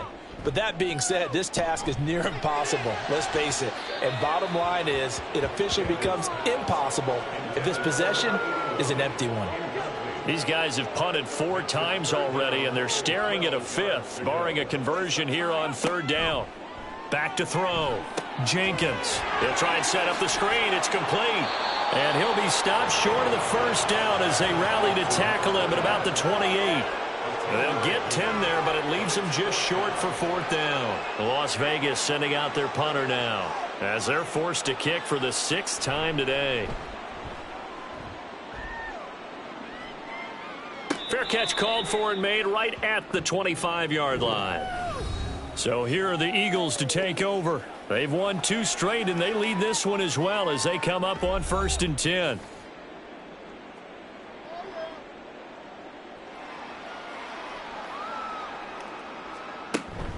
They'll start this drive out on the ground. He'll be dropped after a gain of about 6 across the 30 to the 31. Well, I think after that run, the defense is getting back in the huddle and looking at each other and maybe starting to question their confidence a bit. They gave up a significant run, 6 yards, and now you're saying to yourself, how do we stop them, and do I have enough confidence to make a play? 7 yards there and a 1st down. A gain of 7. 1st down, Eagles. Play action. Now it's Allen.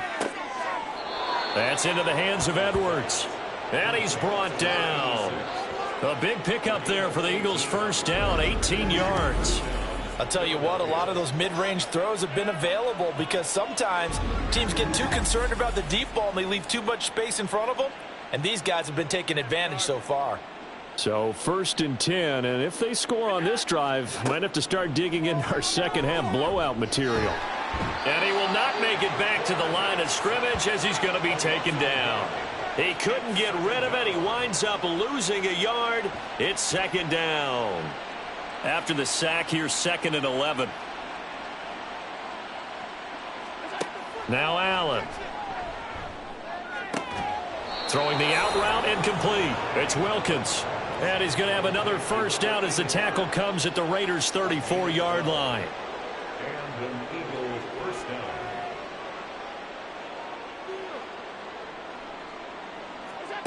down. Allen now looks to throw.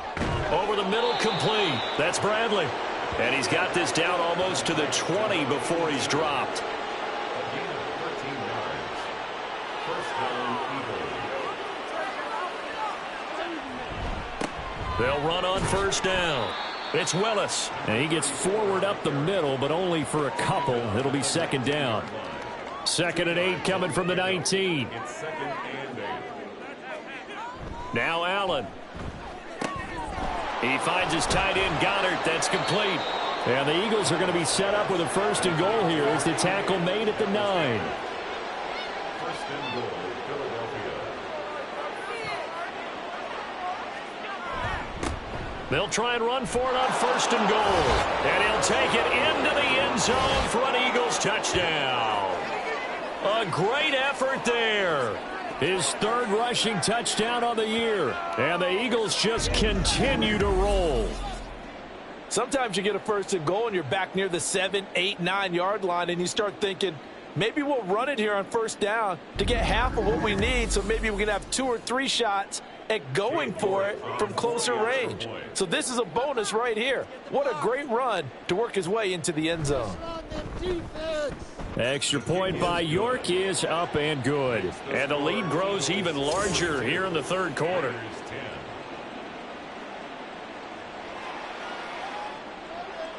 York ready, and here we go as he sends this one away.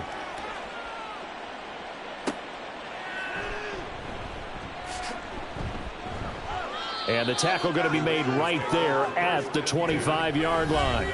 Here's Las Vegas ready to take the field. See if they can put this drive in the end zone, Charles, because it's been a little bit of a rough go at times. They've had to punt the football a ton in this ball game because of stalled-out drives. So are you saying that you're kind of tired of seeing the punter run out there and do his thing during this game? Is that what you're trying to say? Well, I mean, I'm okay with it. I have a feeling that this offense, they don't want to see the punter again. And frankly, the punter doesn't want to run out there anymore himself. He would love to see his offense put together a drive and give his leg a rest. A second down pass play there, but it's incomplete. We're going to give out a little applause on that play. It has to go to the defense. More good work by them. They've taken away the passing lanes all game long, and you can see the frustration that it's causing because he just about threw that one into the first row. He is going nowhere as he is enveloped behind the line. The defense stiffens to force fourth down following that first down gain of 8. Well, they picked up a portion of it, but not all that they needed. Now that leads to a decision on 4th and 1. Let's see what they decide to do. Here's the Raiders punter now as he's on to kick it away.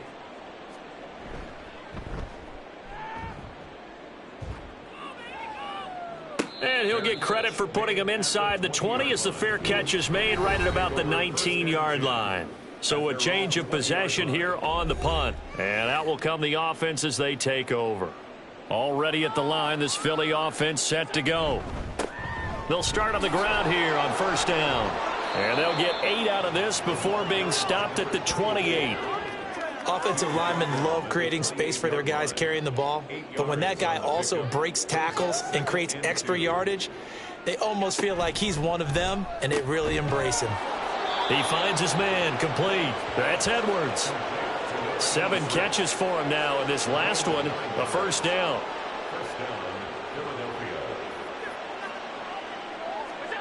So the shotgun snap to Allen. It's Edwards again. And that's good for a pickup of 10 yards. And that'll leave him with a second and just a few inches left. At the 46-yard line. They'll send a receiver here in motion right. On second down now. It's Willis. And he'll get it into enemy territory just across midfield at the 49. So on the other side of the field now, it's 1st and 10 as they've got things rolling on this drive. Looking to throw. Allen. And he rifles one incomplete. Well, they've been back on their heels a little bit here on this drive, but a chance to exhale just a little bit there with incompletion on first down. Now they have to gear up, try and get 2 more stops, and escape this drive. And he's going to be stopped up at about the 47-yard line. They do get a couple, but they'll be left staring at a 3rd and 8 coming up. A 2-yard gain on the play. And it's 3rd down. Back to throw. Allen flushed out right. 20. And he's going to be forced out of bounds inside the 5-yard line. Big yardage there on the scramble. It gets him a first down. Oh, Brandon, that's a gamer move right there. Facing 3rd down, steps up, calls his own number, and nearly makes the house call. If I'm the coach, I let him take another one right here. Give him a chance to be the first one to hit the end zone after that effort he just gave him.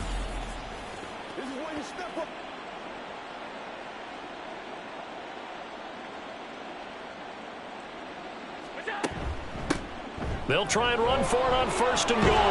And he's in. Touchdown, Eagles. Taking it in from 4 yards out. And the Eagles extend their lead yet again. Well, this offensive line has really stepped up to the challenge here because those Mastodons, they've been sensational clearing holes all game long. And this is great work down here near the goal line to give their back the space he needs to work his way into the end zone.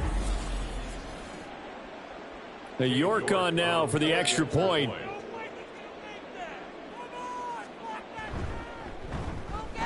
And the lead grows even larger here in the third quarter.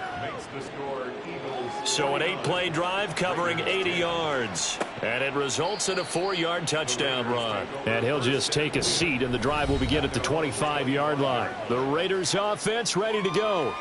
Well, we're still in the third quarter, so there's some time to kind of clean this up and make it look more respectable. Now, a win, that's probably gone out the window, Charles, but I don't know. Do you look at this as a time to just improve and maybe start to look towards the future? I think you have to find something to play for, something to grasp onto until the clock runs out. But, Brandon, we've been around this game a long time. This is an outlier. You don't get many blowouts like this no matter how the game looks on paper going in. This one has turned out to be everyone's worst nightmare realized. So here's a 1st and 10 at the 38. 1st and 10 at the 38-yard line. Operating from the gun, Jenkins. He's going to leave this for his running back. It's complete. It'll go as a gain of 4, and it's 2nd down. And that's a good job there by the corner. We do talk about this a lot, that a lot of corners see their job as simply covering receivers. Tackling isn't everyone's thing. But in this case, he came up quickly and made a nice, sure tackle. First target, first catch, and a 1st down. I think that's a big pickup for a 1st down because when you run a drag route against zone, you're sometimes asking for trouble because you might run into a defender. Yeah, well, there they ran into a 1st down, executed it to perfection. And across the midfield stripe into Eagle territory. 3 yards on the pickup there, and it'll be 2nd down. Brings up 2nd and 7.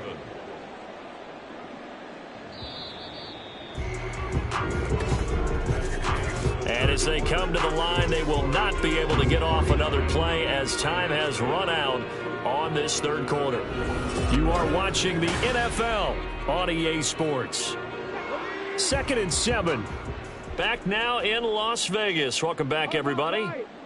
And this is a blowout so far as we get set for the fourth quarter. A very one-sided affair. And he has another 1st down as they'll get the ball down to the Eagles' 32-yard line.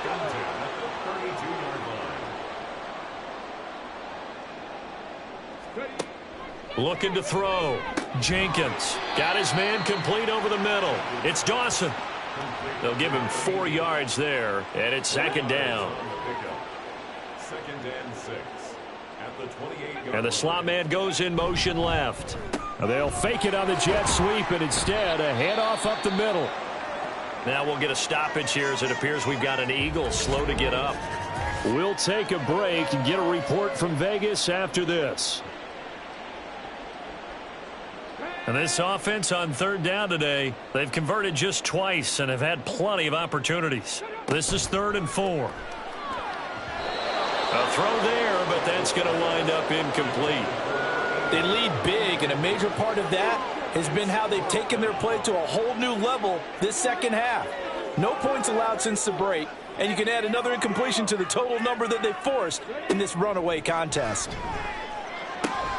Work in the middle of the field, and he's got a man complete. Touchdown, Raiders. A great play there. 26 yards. And the Raiders get a small measure of revenge as they cut into this fourth quarter deficit. Well, CD, they just haven't had a whole lot to cheer about or really grasp onto in this game. They've been dominated, but at least they get a late touchdown here, something positive to put on film for tomorrow's session. Yeah, they're still trying to execute, trying to get some positives on their board and ledger sheet and keep this from being a total loss. Give them credit. They're going down fighting. From a couple yards deep, he'll bring it out of the end zone. And the decision to come out of the end zone is going to cost him 5 yards as he's taken down right at the 20. The Eagles coming out as they get ready. They're looking at a 3rd straight win here if they can hold on.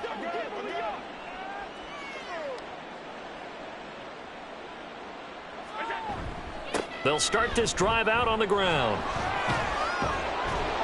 And he's taken down but able to slip across the 35. 99 yards rushing for him now as he has been tremendous all day long. No doubt those are the types of carries they're looking for here, Charles. The lead in the fourth quarter. This is when coaches that have a reliable running game, they breathe a little easier on the sideline. Yeah, they love the idea that they can take the air out of the football at this point of the game. That means they're really counting on that offensive line, counting on the runners, taking care of the football. Because you're going to tell your quarterback, hey, no time to be a hero. We're not going to throw it here. Just eat up that clock. And if you have the ball, they can't score. Back-to-back good plays have them on the move on first down. They'll keep it on the ground. Willis. And he maneuvers up the middle for 3. And it's second down. From the 47 now, they work with a 2nd and 7.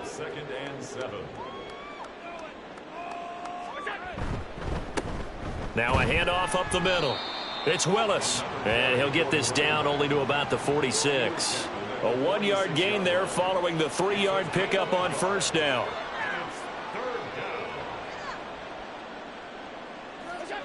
Allen from the gun on third down.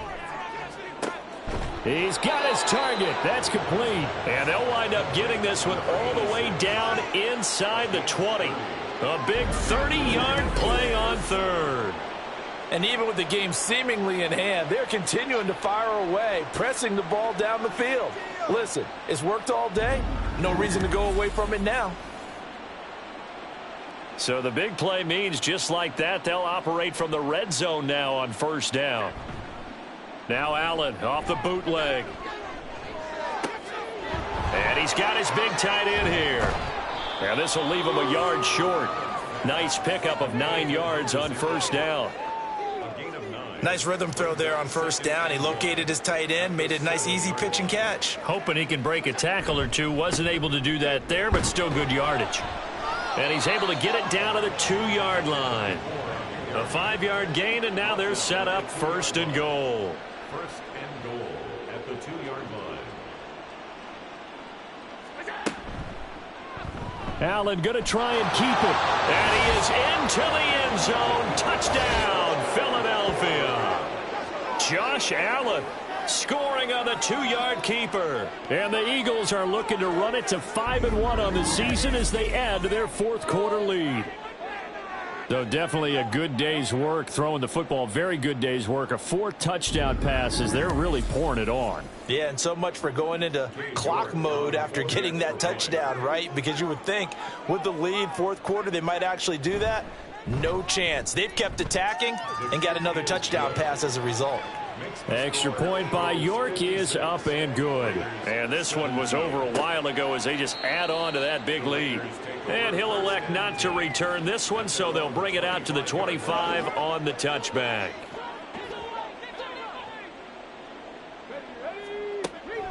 And the drive starts with a run from... Now the ball comes loose.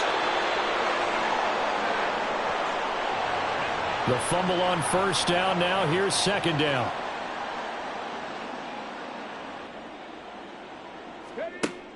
Back to throw.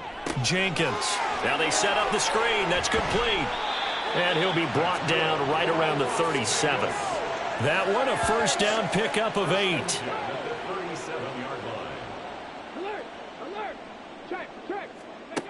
Looking to throw.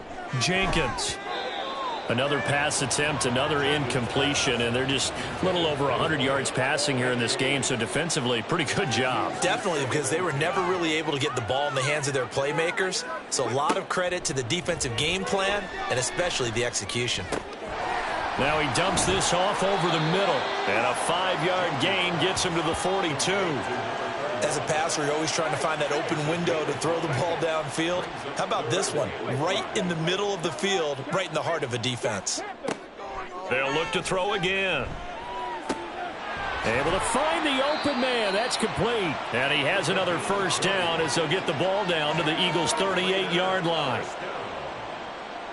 1st and 10 at the 38-yard line. Back to throw again. Got a man, and he hits him in stride. And he's going to get a solid gain of 9 before being brought down. 2nd and right at a yard. From the 29, here's 2nd and a yard.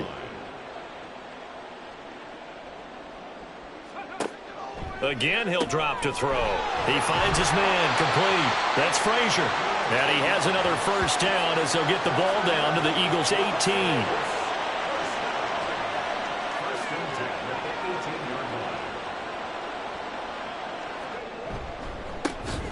the middle they go. Avery. And how he got away from that first tackler, no idea, but he did, and it winds up with positive yardage.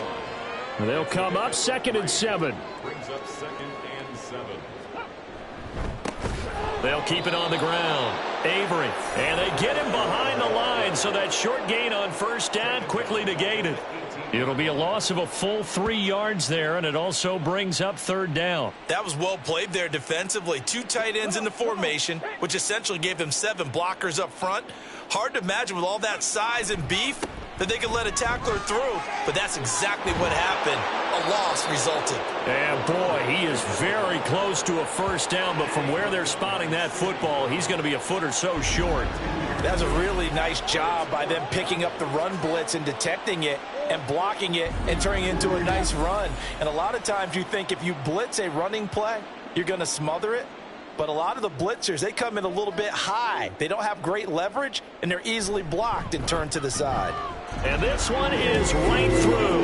And they'll get back 3, but this remains a large deficit.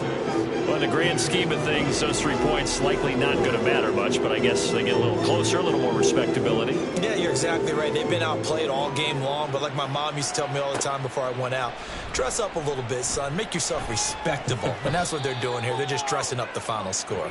And he'll get it up past the 20 to about the 22. Here's the Philadelphia offensive unit now as they head out to take over possession. Well, they don't really need the points here, Charles, given what we're looking at on the scoreboard, but they've scored on 3 consecutive possessions, 3 consecutive drives, and I'm sure that they would like to keep that streak going here and continuing to pour it on. And things have gotten that way in the NFL, haven't they, partner? Because in the old days, people would, they'd get off the gas a little bit, right? But now, people continue to accelerate. But we'll see what they decide to do as they come out for this one. But the way that this game has gone, they've got to be awfully happy with their execution overall. So here's a 1st and 10 at the 38.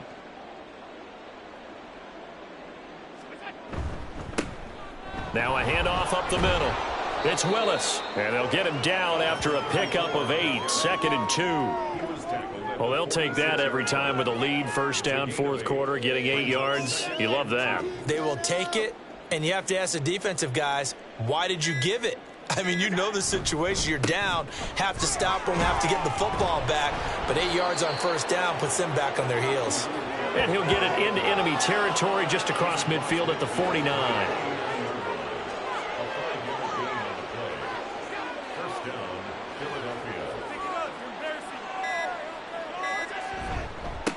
On 1st down, they'll go to the ground attack.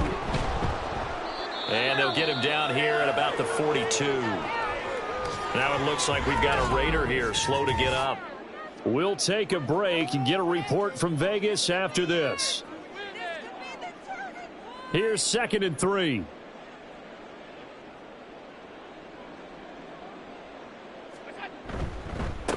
Up the middle they go. Willis.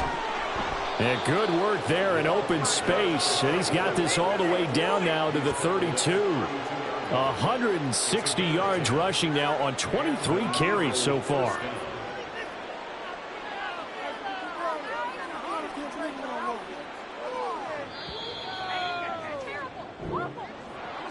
Charles, a lot of happy faces heading into the tunnel as this one ends, and understandably so. Not only did they get the win, but boy, their offense was on fire in this ball game. And partner, I have no idea what the top speed is on one of those high-end sports cars. What's the top gear you can get into? This offense, they certainly were there in this one, huh? Everything clicking for them in this contest, the kind of performance that they're going to cherish. So for the Eagles, their strong start to the year continues as they're up to 5-1. And they'll get another road test next week as they have to go to New Orleans to take on the Saints. Meanwhile, for the Raiders, the losses are piling up as they drop to 1-5 now. And they'll try to get back on track next week as they head up to Orchard Park to take on the Buffalo Bills. That'll do it for us. I'm Brandon Gaudin alongside Charles Davis. Thanks to our entire crew as well. We'll talk to you next time. So long, everybody.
It's week 6 of the National Football League.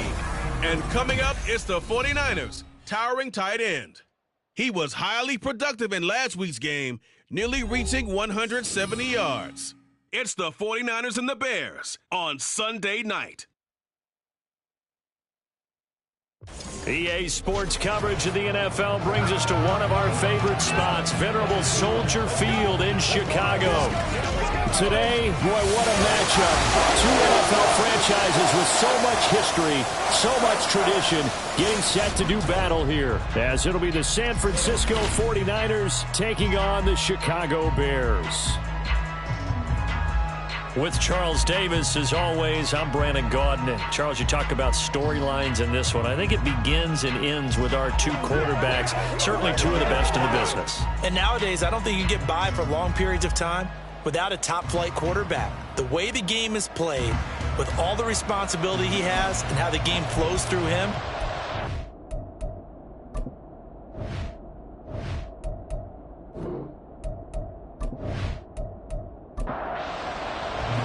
set to go now in week 6 of the NFL season, and we are underway on EA Sports. And here comes a return from a few steps into the end zone. Decision to bring it out ends up not being a good one. Costs him about 5 yards as he's tackled at the 20. So here are the Bears now for their opening drive. And they will be led out by their 6'4" quarterback. we're seeing it more and more in this league, how teams love to have athletes back there taking the snaps, guys who can throw it and move around and get yardage with their legs if needed. He's one of the best examples that we see out there right now. He can throw for hundreds of yards one week and then run for 100 plus the next. He adds an extra dimension that really confounds defenses when he puts it all together. 19 yards right off the bat and a quick first down. For many teams, the evaluation of tight ends has really changed. We used to wonder about how they would block first and foremost. Now we want to know how these guys can run, because we envision them in offenses catch the ball. How much yardage can they gain after that? And that on display there for a good pickup. 2nd and 6. It's now 2nd and 6 at the 43-yard line. That one a first down pickup of 8. That's a good, nice, crisp run for a first down. I wonder if the defense might have been loosened up a little bit, maybe anticipating a pass instead of the run that they got.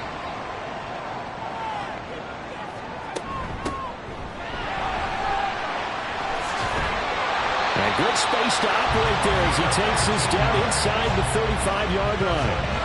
First down for the Bears, a gain of 15. They're making it look easy out there. Another first down. So far on this drive, let me do this little bit of math here. 4 plays, 3 first downs. That's a pretty good recipe for success. That's complete. It's Brandon Ayuk. This will be a gain of about 8 to the 27-yard line. The numbers for Ayuk a week ago. 5 catches, 80 yards, and a touchdown. And he's able to pull that last pass in, but this is usually a pretty tough unit to try and maneuver against. They're in the top 10 in the league against the pass, and you and I both know there's not much difference between 1 and 10. Got a man on the right sideline. It's Rhodes.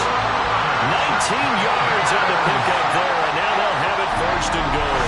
A lot of precision being shown on this opening drive. They've been methodical, they've been crisp, and as a reward, they're going to be set up with an early first and goal. A terrific opening drive has them knocking on the door, first and goal. They'll drop to throw. And it's incomplete. Boy, he doesn't drop many like that one. Second down. They'll try again here from the 7 on 2nd and goal. They'll stick with the passing game as he looks to throw. This will be caught at about the 5. And he's brought down right at the 5-yard line. Give him 2 on the play. From the 5-yard line, will this opening drive yield 6? This is 3rd and goal. From the shotgun, he'll look to throw. And he is going to go down. Back at the 11-yard line. A tough time to take the sack. Now it's 4th and goal, and that's a loss of 6.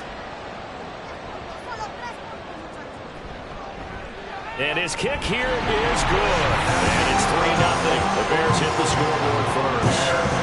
All in all, a pretty decent opening drive, Charles. Pretty balanced. They had the passing game going and the rushing attack, too. I would think they have to be happy with that start because you get your ground game going, which means your offensive line and your runners are pretty happy, and then you get your aerial attack going as well. So you put, look at this, middle of the field, a breakaway. He's past the 30. And he takes it all the way, but there is laundry on the field. A flag is down, and I think this one's coming back. I agree. Holding, receiving team.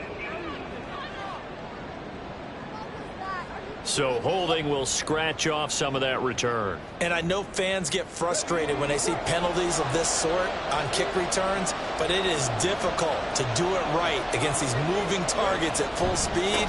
Hard to do. And he's got it past the 30 before he's hit and dropped. That's a good way to start the drive. 17 yards and a first down. A good run there off right tackle, old school NFL football. The right side of the offensive line, often known as the nasty side. The left side, usually the technical side. Kind of reminds me of the old Atlanta Falcons 2009, 2010. That's how they constructed their offensive line. Javon Holland coming up to make the stop. 2nd and 5. Right back to Dixon. And he's going to have a Niners first down as the tackle made it about the 43-yard line. Taken down at the 43-yard line. A gain of 5. First down, 49ers. On first down, they go with Dixon. And he is going to be stopped cold behind the line of scrimmage. Officially, it's a 1-yard loss. That's going to bring up 2nd and 11. Now they'll switch it up here and look to throw. He's got a man. It's his fullback. And he'll take this to the other side of midfield before going out of bounds. So into Bear territory now. This is 1st and 10 at the 46. Now back to throw. And it's a short one here, complete to his tight end. And the result here, a pickup of 8. Leaves him with 2 to go on 2nd down. It's a gain of 8. Brings up 2nd and 2.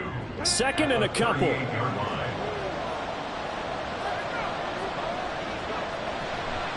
They'll try to counter with Dixon. And he'll lose yardage here. Back at the 41. This will be a loss of 3, and now a much tougher 3rd down looming. We all have habits. We can be somewhat predictable, and you know me pretty well on 2nd down and short. What I like to say? Play action. Yeah, without a doubt. I thought that was a great spot to call it. Instead, didn't go their way, did it? No, defense sold out for the run. Worked out well. Now throwing on 3rd down there, but he cannot connect. I know at times people think we use it too often, but you've got to be able to throw guys open. And when you read zone, you've got to stick it in there before your receiver gets to the next guy in the zone. Otherwise, you bring him into the play. And that's precisely what allowed that defense to disrupt the pass. And he is going to have a 49ers first down by a good 3 yards as they convert on 4th and 5. Here's a play fake as they set up to throw. Now a quick throw there, but it's going to be incomplete. The Niners in a very solid 4-1 here in the early part of the year. And they coming off their very first loss of the season, suffered a week ago. So now we can all take that chasing the 1972 Dolphins and take it and throw it right out the window, right? But let's face it, not many teams talk about that or even have interest in it. All they want to do right now is bounce back after that loss.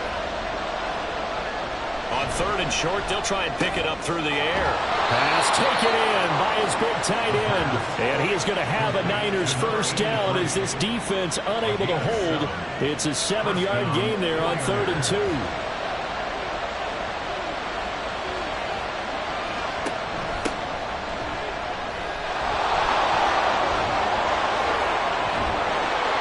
And across the chalk into the end zone. It's a 49er touchdown.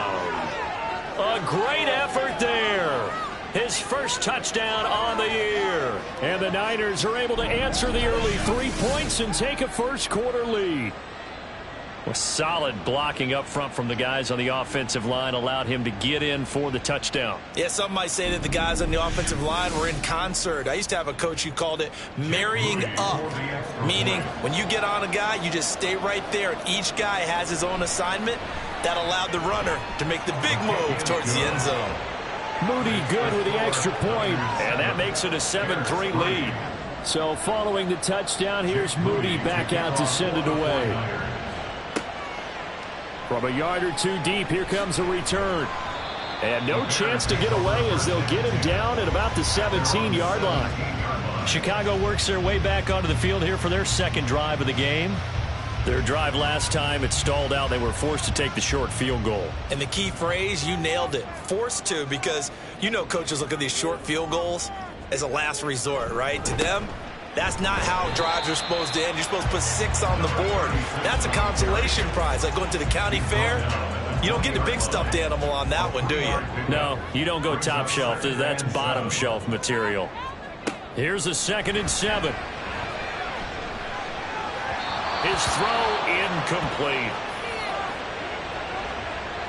They head to the line facing a 3rd and 7 following the incompletion on 2nd down. The play action fake. They'll look to throw. And this time he's got the hook up. It's complete. A Chicago first down there on a gain of 11. So much goes into a successful play, doesn't it? How about that play action there? Freezing the defense just enough. Swing the tight end free downfield for the completion. Line of scrimmage, the 31 now on 1st and 10. Back to throw here. And that is incomplete. Oh, the coverage a little too good there, and it's 2nd down. It's now 2nd and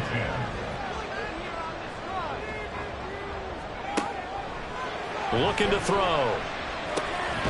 Looking for his running back, and he's got it. And he'll get it out near the 40 to the 39. They get 7 out of that, so they're left with a 3rd and 3. That's a gain of 7. Brings up 3rd and 3. Now a handoff running through the middle.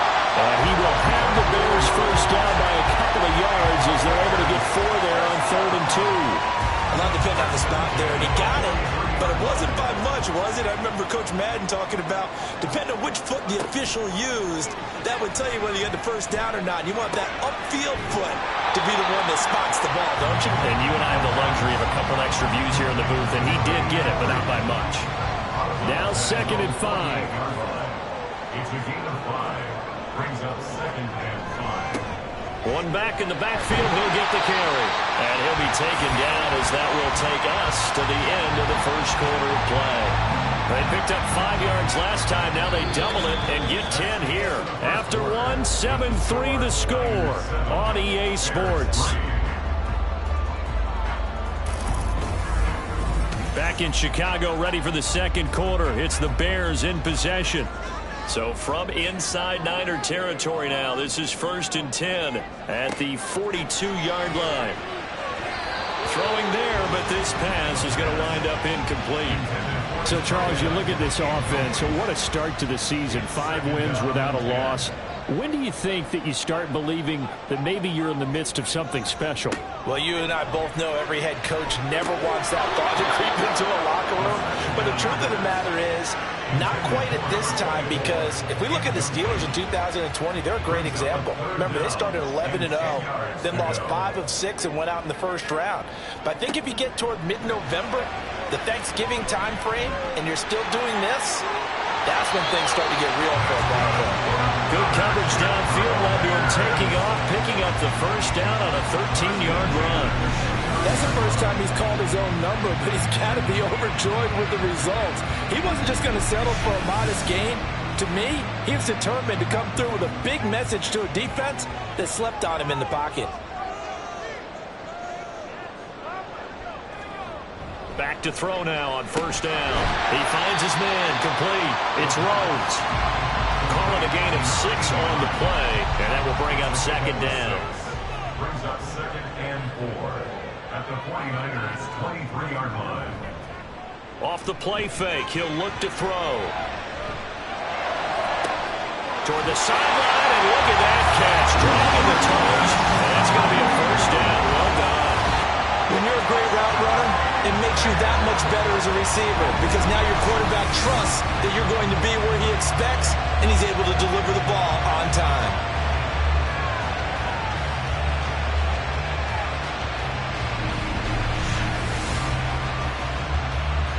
Extra point attempt to follow here.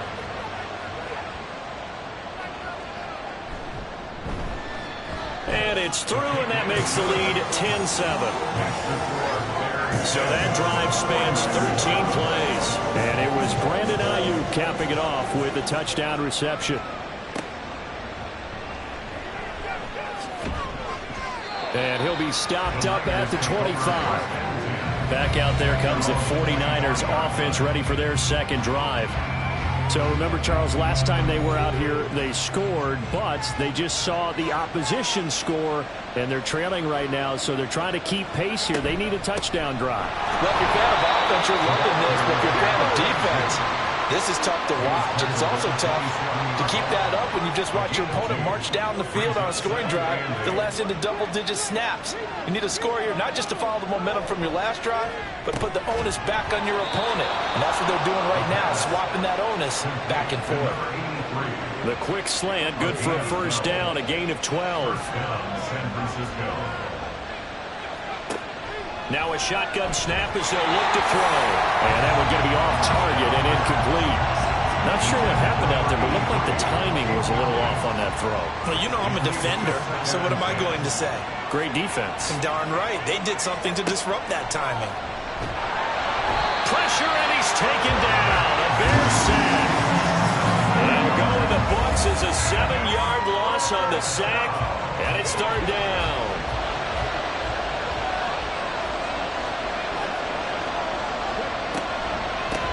Now a handoff up the middle. It's Ross. And he'll be brought down right around the 37. They'll get 6 there on the run, but it brings up fourth down. What a luxury to have a guy like this who can not only spell your starter, but can come in and keep drives going.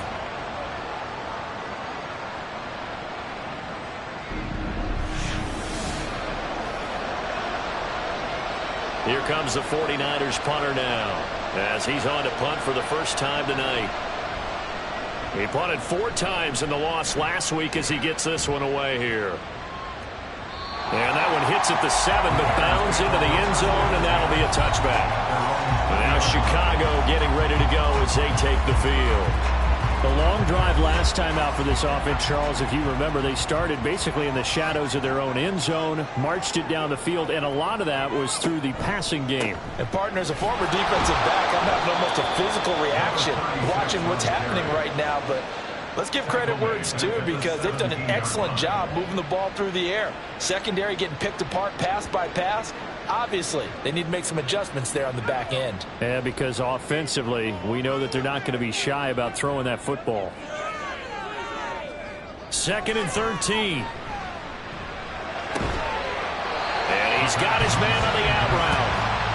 That's good. The completion there for 7 yards. And now 3rd down and 6 to go. They are in need of 6 yards here if they hope to move the chains. On 3rd down, he'll drop to throw.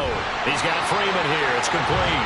And he will have the Bears first down as they're able to get the 3rd down conversion. This is a nice job of just taking what the defense is going to give you on 3rd down. You're not looking for a big play downfield. You just want to find something that can get you past the marker. They found it, and were able to keep the drive moving. The throw over the middle, taken in. And he slips up past the 45 before being tackled. The Bears on the move. They've got another first down. Good strong throw and catch right there. And so far in this game, the alleys have been open for them to get completions, and they're taking advantage of it. 2 first downs have them up near midfield now on 1st and 10. On play action, they'll throw. Well, that one drops down, incomplete. Good coverage there, forced the ball free, and it's 2nd down.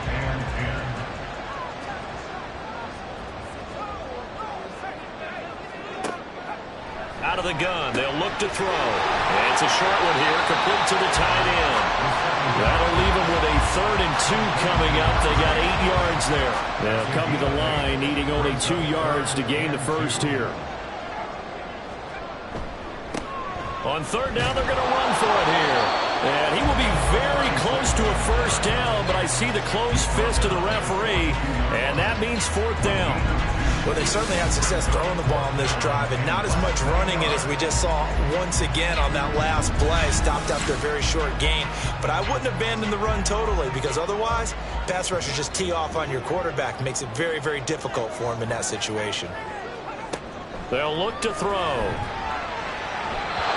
it's incomplete. They cannot convert, and they turn it over. The Bears tried it on 4th down, unable to convert. And the 49ers are going to get the football back. Even though they didn't get it, probably the right call. Too long for a field goal and just not a whole lot to gain from a punt there. Yeah, you wouldn't have really netted very much yardage if you pumped the ball, right?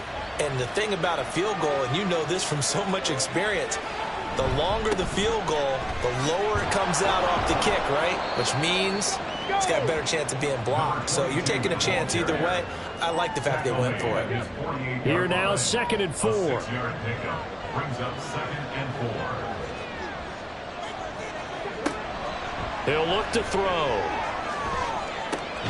That's complete. It's Collins. He'll get this one down near the 20-yard line, just shy of the 20. A gain there of 30 big ones. I don't care what level of football you played. This one was a universal, wasn't it? When we were kids and we played touch football, remember we get in these positions and you just say, everybody go long, and hope someone would come free. So the big play gets them all the way down to the outskirts of the red zone here for 1st and 10. They're going to look to throw. And he's got his man in stride, complete.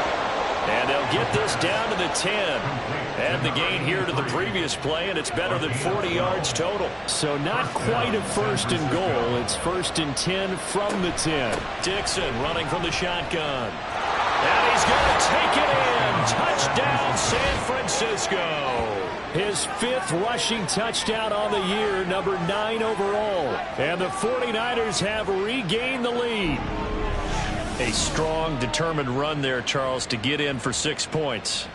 This is why it's such a team game, isn't it? And I know it sounds really generic and it sounds almost trite, but the blocks were made up front, offensive line, collective victory at the line of scrimmage and downfield. And how about the finish to the run all the way into the end zone? Moody good with the extra point. And the lead is now 14 to 10. So that drive, 4 plays. And it was finished off with a 10-yard touchdown scamper.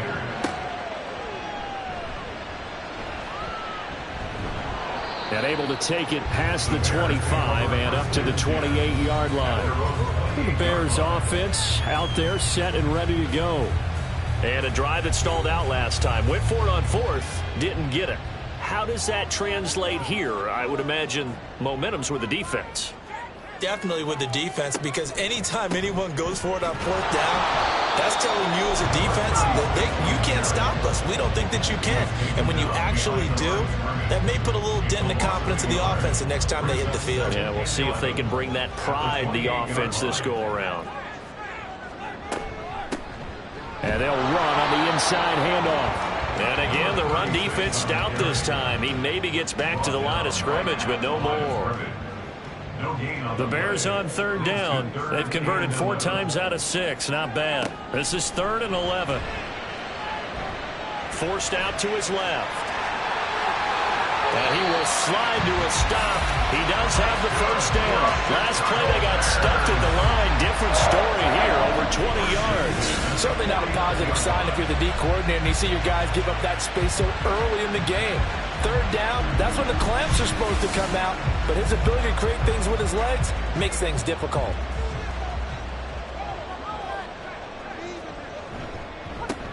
On 1st down, they'll go to the ground attack. And he's fortunate to get anything from that. Give him a yard up to the 49. Defensively, we always know that he is tough in run support, and I think the way that he gets there is he understands what an offense is going to do before the ball's even snapped. A great job of scouting prior to the game, then reading, reacting, and taking the right path to the ball carrier. 2nd and 9 now. And he takes a shot on the release as this will be incomplete. Partner, what we're seeing so far is the defense is certainly coordinated. Both levels doing their jobs in tandem. The back helping the front helping the back. The pressure got home on that last play and forced him to try and throw through contact and short of the sticks. And now the 3rd down throw incomplete as well. 1 first down here, and that's all, folks. Good work by this defense to hold things in check and force a punting situation. And he gets it away, a directional kick going toward the sideline. And this will be out of bounds. Now it's a question of where they'll mark it. And they'll say it crosses at the 11-yard line. A look at the running back, the man out of the backfield as he gears up to go again. He's been effective so far over the 40-yard mark here in the 2nd quarter. Don't forget about those guys up front, though. They've been effective, too. The leverage game has been in their favor. They've been the ones who've been able to bend their knees, drop their hips, and get a little bit lower than the guys on the other side of the football. And they've moved them out of the way for the runner. Sometimes that's tough for those big fellas. Not an easy thing for them to do. Any questions of how they'd approach this drive were answered right there. They come out throwing, and they get a nice pickup here toward the end of the first half. From up near the 40 now after the big play to start, here's another 1st and 10. He'll look to throw. Able to get away. But in the end, the pressure too great, and he goes down. It'll be a loss of 7 on the sack, and it brings up 2nd. This offensive line has struggled. In fact, when we sat down with the coach, he said it's been in tatters lately. They allowed 6 sacks in their last game. Just gave up another one right there. In tatters, so it sounds a little bit like this right now. Exactly. It's like that paper being ripped. And right now, they've got to find a way to get it back together. They need 12 here. It's 3rd down. They'll throw now on the final play. And he's going to hook up with his big tight end, complete. And he is going to have a 49ers 1st down as they're able to get the 3rd down conversion. So we have reached halftime here with the visiting 49ers on top. As we'll head down to Orlando, that's where we find our man Jonathan Coachman at our EA Sports Halftime Report. Coach. Okay, Brandon, thanks very much. Welcome in, everyone, to our EA Sports Halftime Report. Let's get you caught up on what's going on around the NFL. We'll begin our tour out at Nissan Stadium in Nashville, where it was the Titans who get the win at home. The Titans looking very much like an early Super Bowl favorite as they run their record to 5-1 on the year. From there, we're off to check out another game. And they were losers in that one to the visiting Arizona Cardinals. A field goal was the difference. 27-24, the final. And lastly, we'll wrap up the week with Monday Night Football. Definitely one to tune in for, as it'll be the Pittsburgh Steelers and the Green Bay Packers.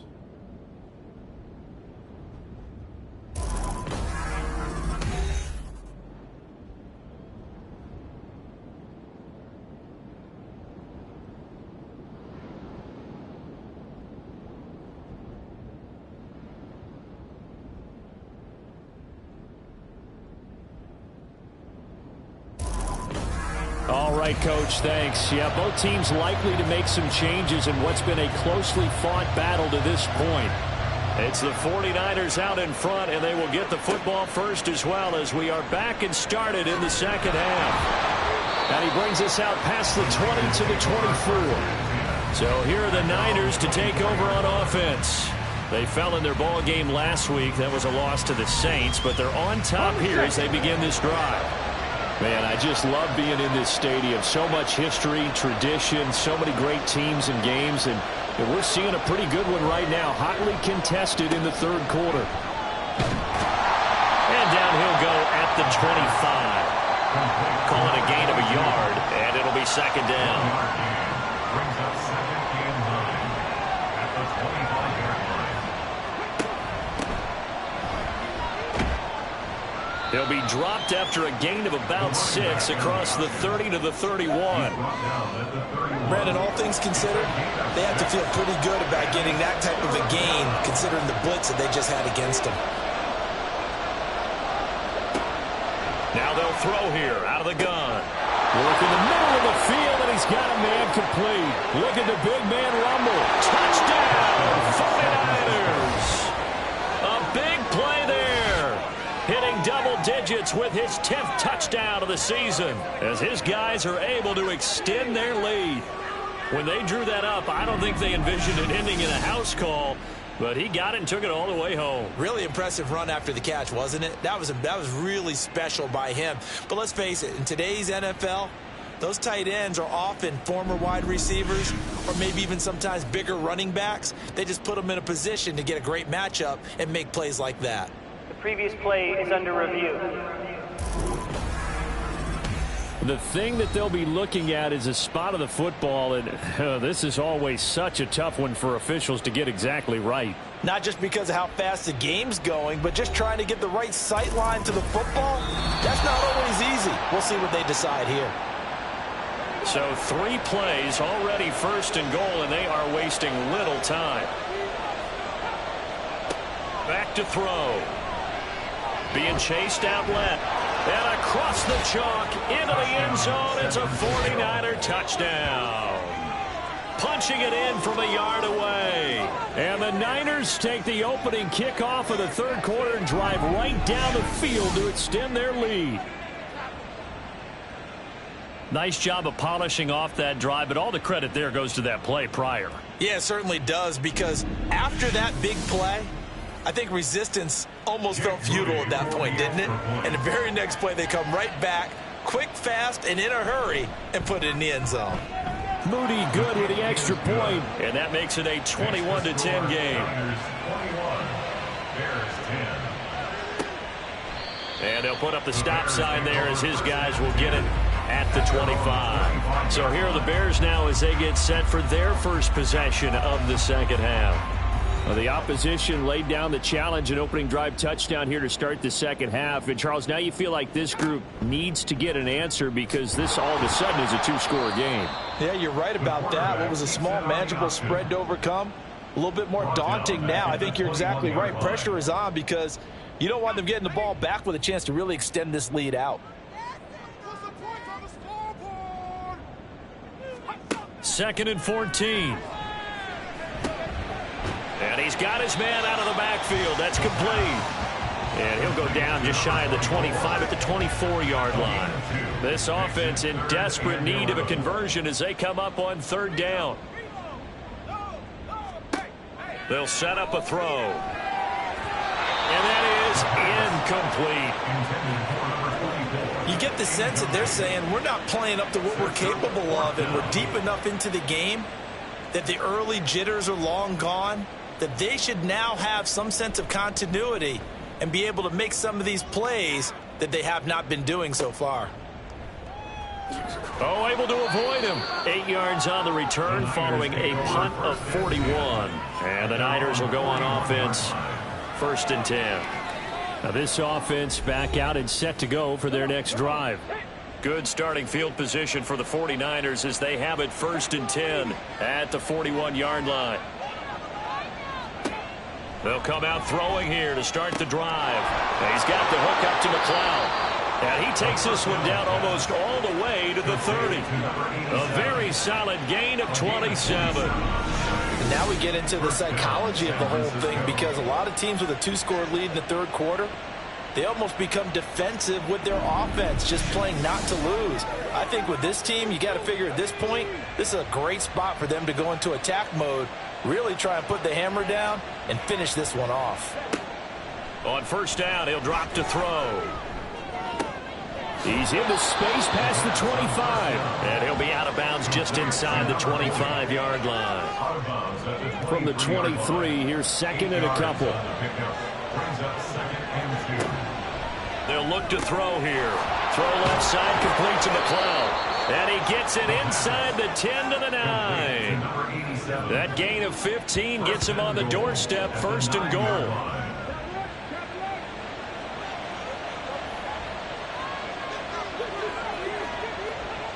They'll look to throw again.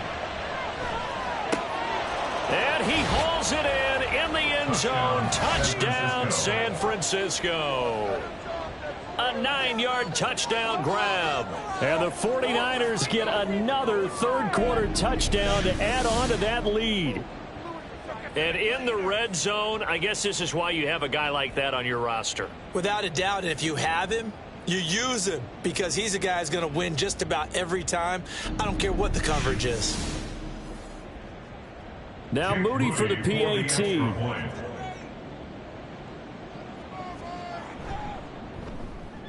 And the lead is up to 18 now. Just a 4-play drive that time. And the end result for the 49ers, a touchdown. The return man down to a knee, and this will come out to the 25-yard line. The Chicago offense set to get started.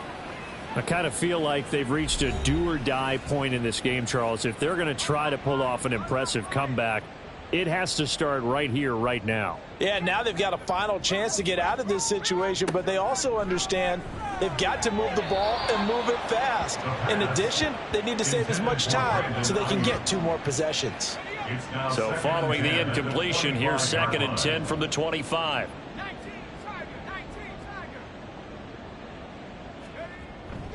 Back to throw here. It's a short one here, complete to his tight end. He'll be dropped after a gain of about 6 across the 30 to the 31. This offense in desperate need of a conversion as they come up on 3rd down. He'll drop to throw. Escaping the pressure right. A good decision in the end to pull it and run, get some 9 yards and a first. Well, he and his offense were staring down what was likely a 3-and-out. Zero fear from his side, though. Never doubted for a second they pick up the first. He's ready to pull the trigger on a keeper the moment it revealed itself. Call it no gain on the play, and it'll be 2nd down. Brings up 2nd and 10 at the 40-yard line. They'll set up to throw. And he's going to have to eat this one as down he goes. That's Drake Jackson burying him and finishing the play. So one quick, easy analysis about why they struggled so far. They keep putting themselves in 3rd and long situations. They just took another sack right there. And the offensive film session tomorrow may be a little longer than it normally is. Not a lot of positive grades will be handed out thus far. 3rd and 19.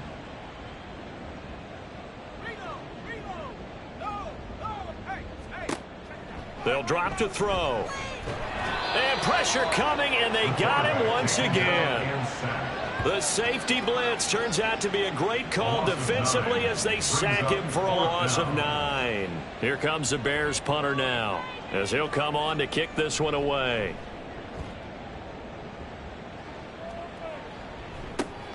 Watch out for Hill on the return. Able to push his way through. They'll call this a 41-yard punt, 7 on the return. And they will take over 1st and 10. The 49ers ready to set up shop again offensively. They've got good starting field position as they come up here 1st and 10 at their own 42. They'll start the drive with Dixon. And he'll be taken down at about the 45. I feel like I could see what he was thinking on that carry. Wanted to follow that big tackle through the hole. Ended up only getting 4 yards on the carry. I think he had designs on that one being bigger. On 2nd down, it's Ross. Now he's going to get this all the way down inside the 35. 46 yards rushing for him now on just his first 3 carries. They went with the nickel look defensively, so they had 5 defensive backs in there. Didn't help them stop the run. Yeah, I love that, the nickel look. 5 cents, 5 DBs. But what also happens then?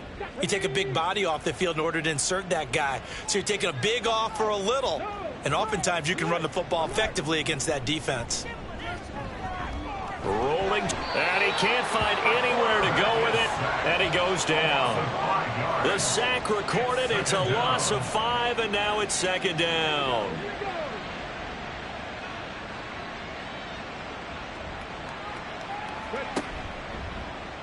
They'll let the QB keep it here off the option. And they'll wind up getting this one all the way down inside the 20. Beating him there with his legs. 21 yards, first down.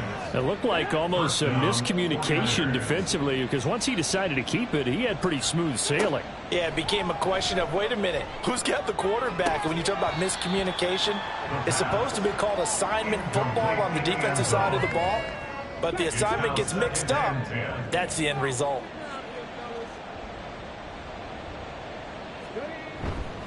On second down, it's Dixon. And he'll get him inside the 15 down to the 14-yard line. 4 yards the gain, and it'll bring up a third down.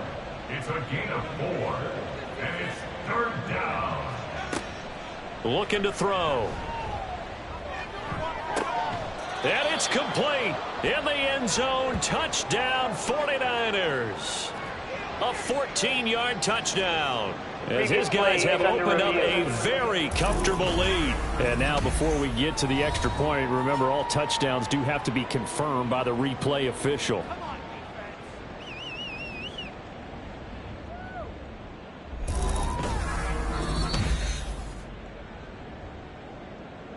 So they called it a touchdown originally, and this will stay a touchdown after the video review, so they had it right.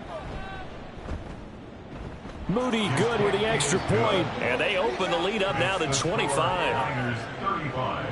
So here's Moody back out there now to send this one away. And they'll put up the stop sign there as his guys will get it at the 25. But now the Bears coming out as they get ready. The last series for him, a little disappointing, forced to punt. And now they'll try to do better here and come away with some points as they begin this drive. 1st and 10. They'll come out throwing here on first down.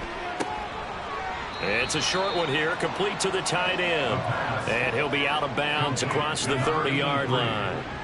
That'll go for a gain of 7, and it'll be second down. Brings up 2nd and 3. On second down, they'll run it here. And it's been like this all night long. Nowhere to run as they stop him behind the line. Chalk that up as a 4-yard loss. And now it's third down. I think it's pretty evident we can say what a difference a week makes. Last week, he ran pretty much wild, didn't he? Did pretty much what he wanted to do. But this one, they've stopped him cold. That, to me, that's good scouting and even better execution. Yeah, and they stopped him behind the line right there. They obviously watched the tape a few times and made some adjustments. A Chicago first down there on a gain of 11. 1st and 10 at the 39-yard line. Now back to throw. Over the middle, complete. That's Rhodes. This will be stopped about 2 yards shy of the marker. 8-yard gain, 2nd and 2. 2nd and 2 at the 47-yard line. The play action fake. They'll look to throw. And this one is incomplete. It's been clear in this matchup which side has been the more physical one. It's been this defense. And here's another example on that last play. On third down, they're going to run for it here. And he has the first down yardage before they bring him down right at the 45. 1 quarter remains here on a Sunday night. This is the National Football League on EA Sports. Back now at Soldier Field. A lot of folks starting to make their way to the parking lot. Their guys trail big here to begin quarter number 4.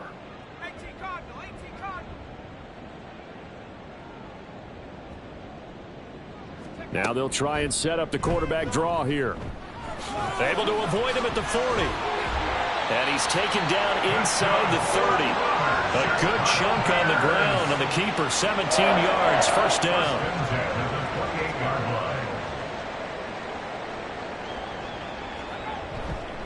Off the play fake, he'll look to throw. He finds his man, complete. It's Rhodes.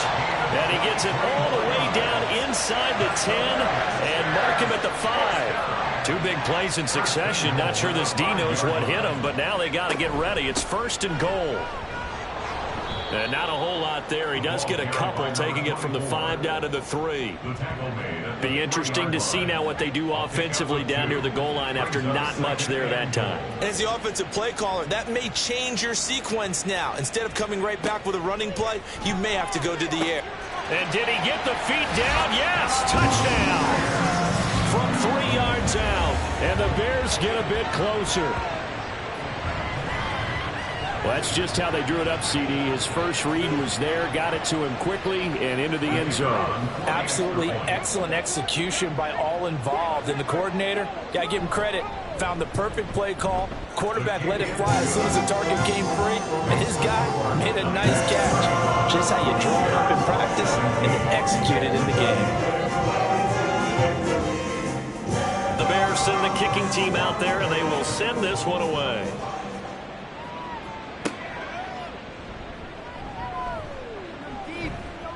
And he'll be tackled just shy of the 25. San Francisco's offense returns to the field.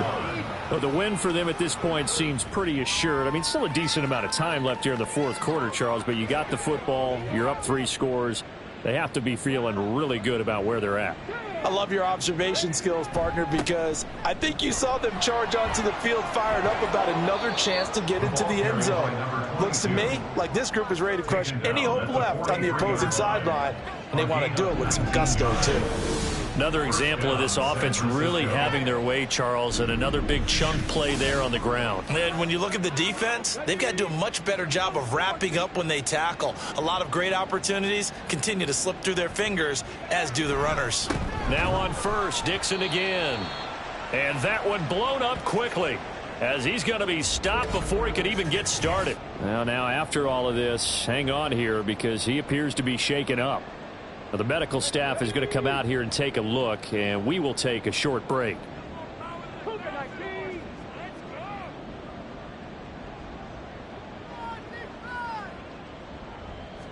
Second and 13. He finds his man, complete. That's Collins. So the completion good for 6 yards. 3rd and 7 now. So 7 yards from the first down here as they come up to the line of scrimmage. On 3rd down, he'll drop to throw. Got a man, and he hits him in stride. Well, this is going to depend on the spot, but it's not a very generous one. He looks to be about a yard or so short. They'll wind up getting 7 on the play, and that's going to make it 4th down. Here comes the 49ers punter now, as he'll punt it away for the 2nd time. And no return here. Where will they spot it? They say just outside the 20-yard line. And now Chicago getting ready to go as they take the field. That 5-game win streak is ticking away here in the fourth quarter. Just haven't been as sharp in this one. Got a man. That's Ayuk. And he takes this up to the 40-yard line before being corralled. The drive starting play, a good one. Give him 19. And that catch now puts him just 1 away from 1,300 in his career. He now sits at 1,299. So quickly all the way up at the 40-yard line. They'll look to throw. Going up top. And that's going to be incomplete. Even with such a big lead late, the effort hasn't lapsed one bit. If the offense wants to score some points in this one, they're going to have to earn it. These guys are not giving up anything. A throw over the middle, taken in. Yeah, he'll work free from 1 tackle, but that's about all as he's taken down. They do get a couple, but they'll be left staring at a 3rd and 8 coming up. They'll stick with the passing game as he looks to throw. Flush to his right. And he will slide to a stop. He does have the first down. That gain on 3rd down, good for 28. It certainly appears that he's been able to get a read on how they've wanted to contain him in this game. He's seen some places where he can beat them in big spots, and right there, he slides in with ease for the first down. Now a throw here, hauled in. And he's tackled a yard short of the marker. Good gain of 9 on 1st down. 2nd and 1 now from the 21. At the 21-yard line. Here's a play fake as they set up to throw. Wide open receiver complete. And they corral him just a couple yards shy of the end zone. First and goal, and they got to be thinking a chance to get right back into this football game. They'll try to run this one in. And he'll get into the end zone. Touchdown, Chicago. A great play there. His third rushing touchdown on the year. And the Bears have got it back to a 2-score game here in the fourth. Point after, right down the middle. And that'll make this now an 11-point deficit.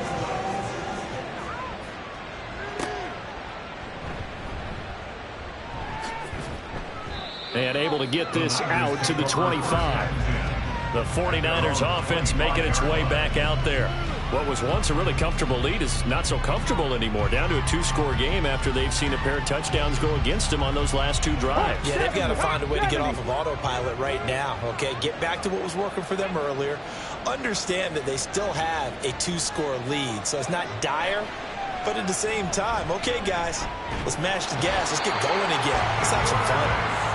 They'll wind up losing 3 there on the sack. Good pressure, and it's second down.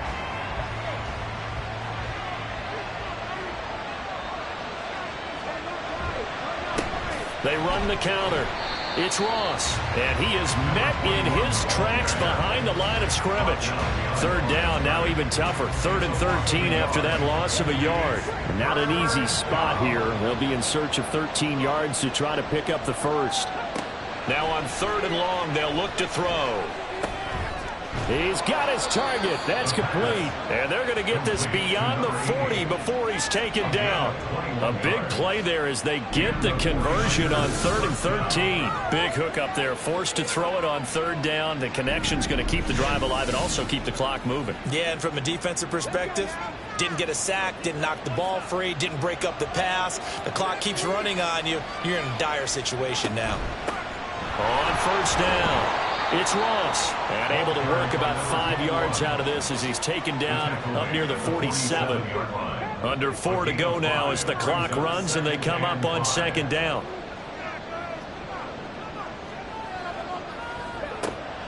He'll look to throw. And it's a short one here, complete to his tight end.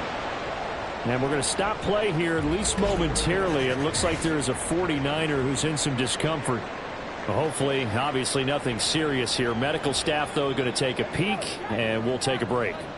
So into Bear territory now. This is 1st and 10 at the 46. Now a give right side. Ross. And that play will go nowhere. Losing yardage back near midfield at the 49. So a loss of 5, and it'll be 2nd down.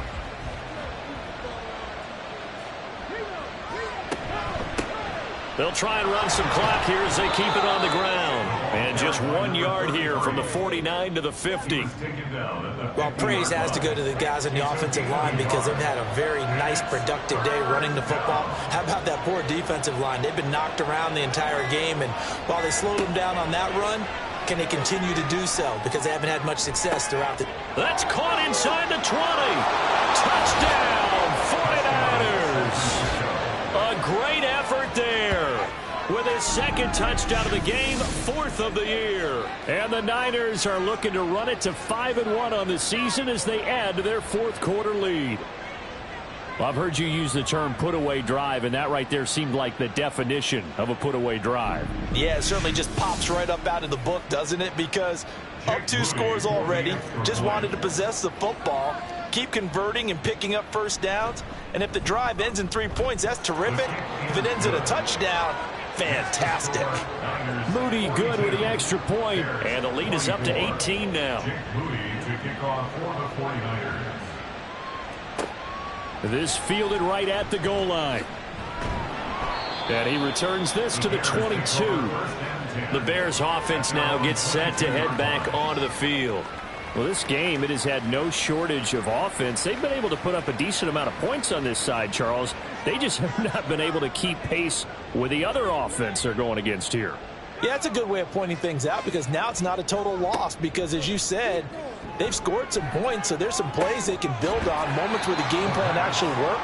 But overall, though, they were just out-personnel. They were going up against a team that's playing at an elite level. Ball on the 30 now. Here's 2nd and 3.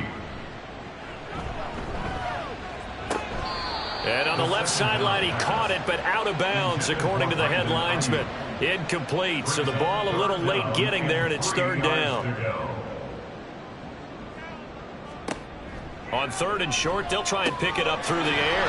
Work in the middle of the field, and he's got a man complete. And he will have the Bears 1st down as they're able to get the 3rd down conversion. Back to throw again. Out to the flat. That's complete to his running back. That'll go for a gain of 7, and that'll bring up 2nd down. Again, he'll drop to throw. Now he'll dump it underneath to his running back, complete. And the stop here will come at the 38-yard line. Now you've got to hustle your guys to the line and get them set. Back to throw now on 1st down. He finds his man, complete. That's Rhodes. And he is out of bounds inside the 30. 1st down. 1st and 10 at the 28-yard line. They'll look to throw now on 1st down. And that is incomplete. Now the coverage a little too good there, and it's 2nd down. It's 2nd down and 10. He'll look to throw. Well, it looked like a march to the end zone has hit a momentary roadblock with that incompletion. No need to panic. They just got to come up with a high percentage play call and see if they can get their offense back on track. Out of the gun now on 3rd down. Throwing the out route incomplete. It's Rhodes. And he'll go out of bounds in the red zone just inside the 20. They'll get 10 there, but it leaves them just short for 4th down.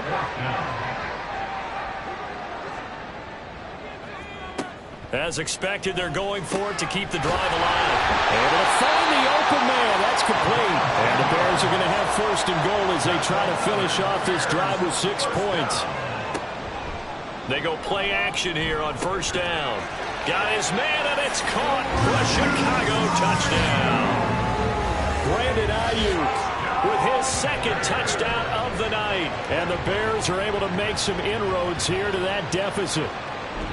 I'm not sure win-win is the proper term here, but it certainly felt like it. They got the touchdown they needed, but if I'm on the defensive side of the ball, okay, you got the touchdown, but it sure took you a long time. Yeah, because offensively there, you're probably hoping for a 1 to 5 play drive. That one ate up a little more time than they were hoping. You're exactly right, and if you have that 1 to 5 play drive, you actually build up momentum and even more hope. When they had to slog their way downfield, they got the touchdown, but it's almost like, yeah, you know, doesn't feel right. Exactly. So 2 scores down. Time definitely not an ally, but here comes the onside kick. And this is going to be recovered by the hands team. And that should just about put a capper on this one. They knew they needed a miracle. They had to have that onside kick. They didn't get it. Well, as we knew, even before they put the toe to the leather on that one, their chances of getting that done, slim and none. And I do believe we saw Slim just leave the door, didn't we? We did indeed. I think we're down to none.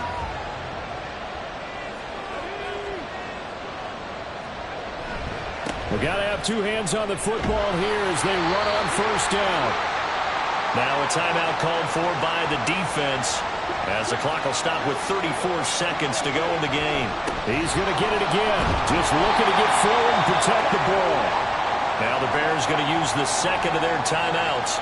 That'll leave them with just 1 remaining in this 4th quarter of play. Now the Bears will use their 3rd and final timeout. And as the 2 teams talk it over on their respective sidelines, we take a break. And that kneeled down a little extra sweet. You get the win, and you knock out somebody's perfect season. Yeah, you're exactly right, because it's not a championship game yet, but the team that's undefeated feels like a champion. So you've won a little bit extra in this one. Yeah, they've got to feel great about taking a knee here. Well, partner, under the lights in primetime, this offense, they gave the nation quite a show, putting up that many points to come away with what will certainly be a memorable win for them. And, Brandon, I think it's as simple as this. Some players, some teams, they're just meant for the big stage. And when they get a chance to play in this type of atmosphere, where all eyes are on them and all the lights are shining brightly, They show up and they show out. So for San Francisco, their strong start to the year continues as they're up to 5-1. And they will head back home next week. Meanwhile, for Chicago, they taste defeat for the first time this season as they drop to 5-1. And they'll try to rebound next week as they head to Glendale to take on the Cardinals. Thanks for tuning in, everybody. Alongside Charles Davis, we thank our entire crew. I'm Brandon Gaudin. This is the NFL on EA Sports.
It's the National Football League on EA Sports.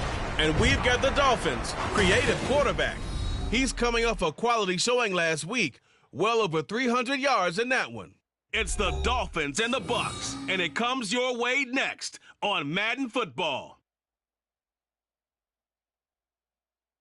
Still a bit warm here in Florida, but really all things considered, a wonderful fall afternoon for football here in Tampa at Raymond James Stadium. Today we've got a Week 6 matchup for you here, as it'll be the Miami Dolphins taking on their in-state rivals, the Tampa Bay Buccaneers. With Charles Davis, as always, I'm Brandon Gaudin. And Charles, you talk about storylines in this one. I think it begins and ends with our two quarterbacks, certainly two of the best in the business. And nowadays, I don't think you can get by for long periods of time without a top-flight quarterback. The way the game is played, with all the responsibility he has and how the game flows through him, if he's not on the top of his game, your team's not going to benefit at all.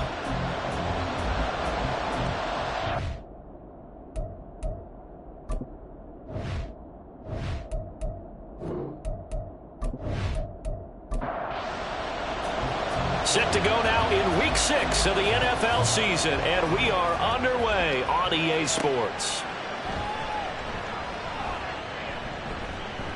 And a nice return sets them up pretty good here right at the 30-yard line. So here come the Dolphins now as they get set to take over on offense. And a look at a guy, definitely got a little razzle-dazzle to him. Can do it with his arm or his legs. Their mobile QB. Would you say that last week's performance by him, workmanlike in terms of numbers? One touchdown, one pick, but obviously a loss. Yeah, and that's the bottom line for him. All he cares about is how do we find a way to win the game. Maybe he leans on a few other parts of the offense, and hopefully, receiver or two free. These are his numbers from last week's contest. 20 carries, 97 yards, and a touchdown. Has 9 rushing touchdowns on the season, so a lot of credit has to go to the rest of the offense because you know those big guys up front are doing work. But now the goal is to get to 10. And don't for a second think that the defense doesn't know that. They'd like to do their best to keep him at the end zone in this one. Third play here, this opening drive as they're up against a 3rd and 5. They'll set up a throw. Had a man open. He overshot him. It's incomplete. Looked like they were set up defensively in a zone coverage, but somehow they found a seam because that receiver all alone. By rights, that should have been a touchdown, but somehow this ball's overthrown. And a fair catch signaled for and taken at about the 18-yard line. So here are the Bucs now to take over for the first time. And they'll be led by their 5'11" quarterback, and a mobile one at that. From Temple, it's P.J. Walker. This is a guy who truly believed in himself coming out of Temple. He bounced on and off practice squads for 3 years without an opportunity. And his big break, it came in another league. The unofficial MVP of the revived XFL led his team to an undefeated record with 15 touchdowns, only 4 interceptions in a shortened season before the league folded. A little bit on the small side, but he showed in his journey outside the NFL, he has what it takes to lead a team. The numbers for him from a week ago, 15 carries, 71 yards. I can't remember the last time we did a game and a coach didn't talk about establishing the run first, but they've lost 2 straight games, so they still want to do that, but they've got to have some contingencies, some other options. Expect them maybe to throw it a little bit to open up things and maybe run it a little bit more later in the game. Walker from the gun on 3rd down, eluding the pressure right. And he gets this one just shy of the 40, down at the 39. I guess no need to force it when you can do that instead. First down, 18-yard gain. He's a talented runner, and that means he's always looking for bigger and bigger gains when he takes off. Certainly found some bonus yards there beyond the first down marker, and his early drive will continue with that extra jolt from his legs. On 1st and 10, Walker. Oh, his first throw of the game going to be intercepted. And he's just across midfield and down at the 49-yard line. That throw, Charles, over the middle of the field, and a few too many bodies in there got picked. That's a normal situation, too, isn't it? No matter how hard you try and spread the field sometimes, there's always going to be a traffic jam, it feels like, towards the middle. And if there's any type of a missed throw, or maybe the ball's tipped, or just too many bodies in the area, an interception can result.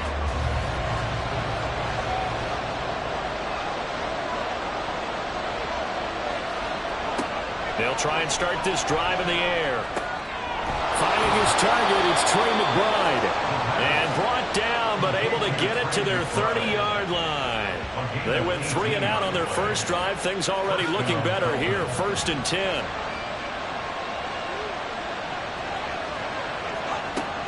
Now a shotgun snap as they'll look to throw. And that is incomplete.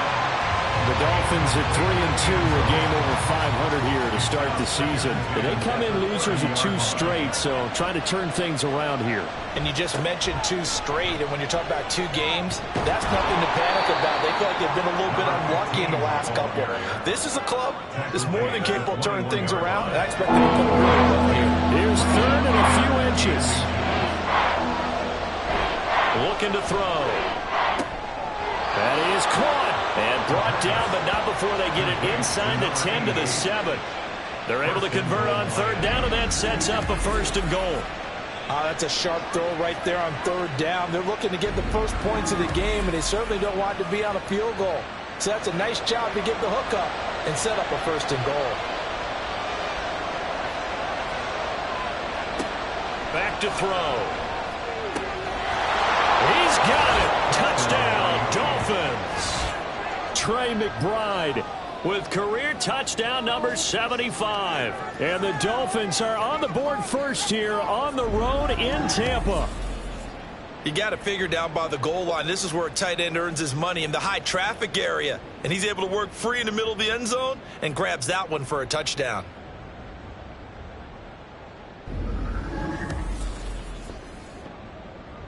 Riley Patterson now for the extra point.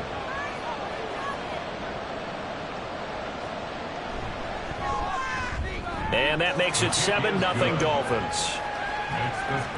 So that drive spanned 5 plays. And it was capped off by a touchdown reception from Trey McBride. And here comes a return from just beyond the goal line. And only able to get this to the 19, so probably should have opted for the touchback. Tampa Bay, they're getting ready to set up shop here for their 2nd drive. They threw an interception the first time they had the football, wound up leading to a touchdown the other way. How do you approach drive number 2? Going back to your game plan coming in, everyone has matchups that they like better than others, where they think they have an advantage. Dial up some of those plays. Try and go to those spots and get your offense moving. One play has him up past the 40 already, and another 1st and 10. Walker. Got an open man. It's Foster. And he's brought down. He's been a one-man wrecking crew these last couple of plays. This time 18 more and a 1st down. And that's how you shake off the interception you threw on the opening drive. Come back and throw another strike and gain nice yardage. And I give credit to 2 people on this one. The man throwing the ball and the person calling the plays. They're not shutting him down early in this game. They'll run on 1st down. Bryant, and he can only manage to get a couple. 2nd and 8 coming up. When you look at this defense, they come into this one way down at number 23 against the run of the NFL. And this group talks all the time about wanting to be better, getting stronger against the run. And to me, it all starts up front. You've got to win the line of scrimmage in order to play against the run very well. 1st down marker at the 31. It's 3rd down. And they go play action. Here's Walker. Got a man over the middle, and it's complete. Give him 22 there on the third down conversion. So he turned to a trusted, familiar face in that third down situation. It paid off. Yeah, you go to your veteran receiver in that spot, so you can't underestimate him when he's on the field. Defensively, make sure you know where he is because he understands how to get open in key situations.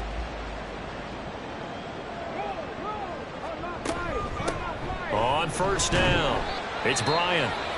And he'll get about 3 as he's taken down at the 14-yard line. During that run, an injury here. We got one of those big blockers in some discomfort. While they come out and take a look at him, we will step aside for just a moment.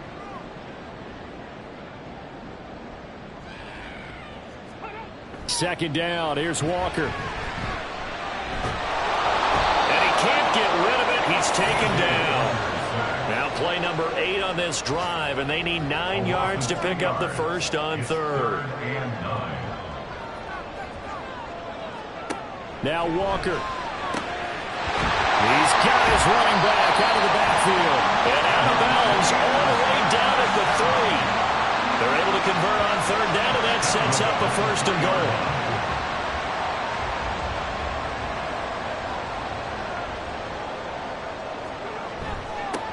They'll try to run this one in. And he'll take it into the end zone. Touchdown, Tampa Bay. A great play there. His second rushing touchdown on the year. And the Bucs are an extra point away from evening this one up. Well, he finishes off the drive with a touchdown run, Charles. Remember, he also had a catch on this drive as well. And that's what running backs want to be in today's NFL, a complete back. 3 downs, stay on the field, run it, and catch it. And he gets it done. Extra point splits the uprights, and we are tied at 7.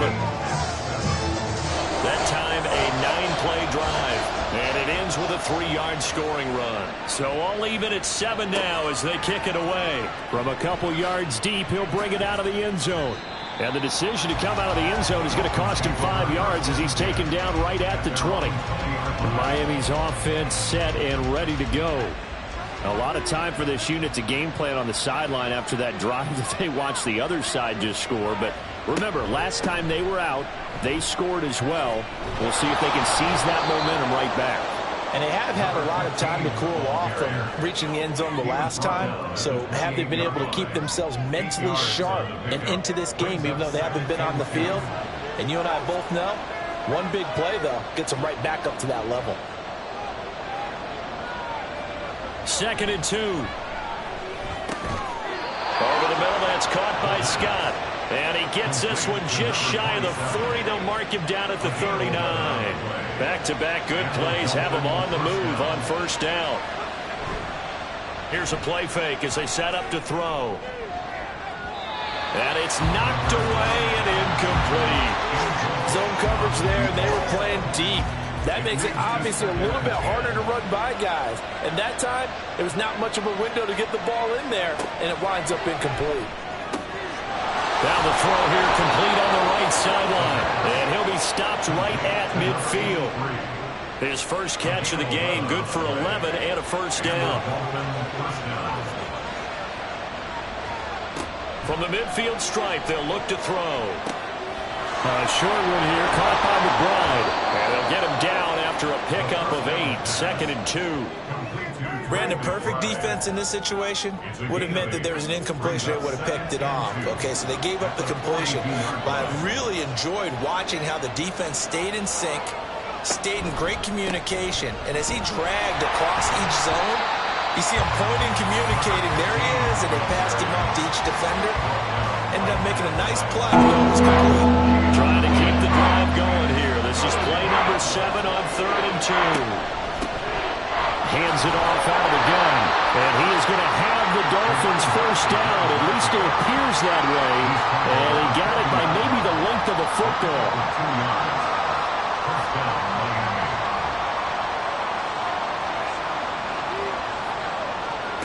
They'll look to throw here on first down. And that one too far in front. He couldn't reel it in. It's incomplete. It sort of looks like they stopped some fight in them on this series because it seemed like things were headed for the red zone. But this defense gets 2 more stops. They can keep them out of that area. And fights through one man. And he gets this to the 35. Good for a gain of 5. And hold on here, because on that last run, it looks like we have a player who was shaken up. The medical staff will attend to it, and we will step aside. They'll come up facing 3rd and 5. Out of the gun, they'll look to throw. Pass taken in by his big tight end. And this is going to lead to another first down as the tackle's made at the Bucs 14. A good pickup there, 21 yards. Normally on 3rd down and short yardage, you're thinking to throw to your tight end. It's just going to be a simple chain mover. But this time they let him roam down the field, and a nice dart picks up the first down and then some. Here's a 1st and 10 at the 14-yard line. One back in the backfield, he'll get the carry. And the Dolphins are going to have it 1st and goal as he'll take this down to about the 3. Partner, there are strong running plays, and then there are plays where you simply outclass the defense, and we saw the latter there. They ran straight up the heart of that front for an excellent gain and first down. Simply put, you've got to put up more of a fight defense. And that is caught. Touchdown, Miami. A great effort there. His 3rd touchdown now on the year. And the Dolphins have taken the lead. And down near the goal line here, they're able to throw it in. And the key word, quick. Quick hitter. Out of his hands fast, into the receiver's hands even faster. Patterson now for the extra point.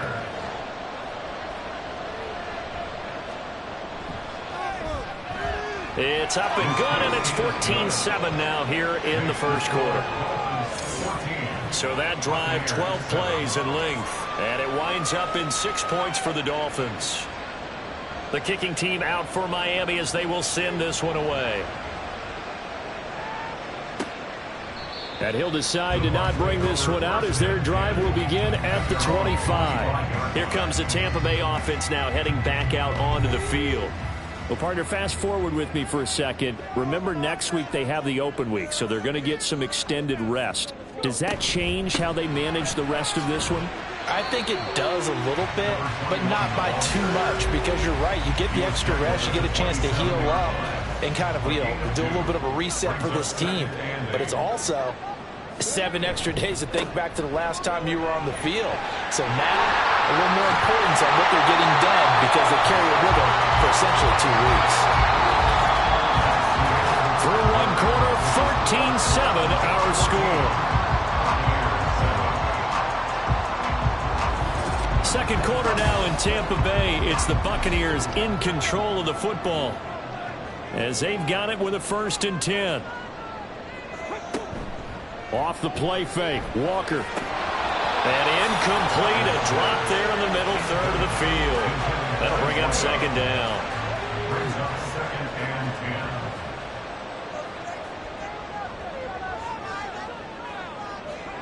10. Walker now. And his throw here is incomplete. The goal of anyone running a curl route is to make sure you try and get defenders on your back and shield them away from the football.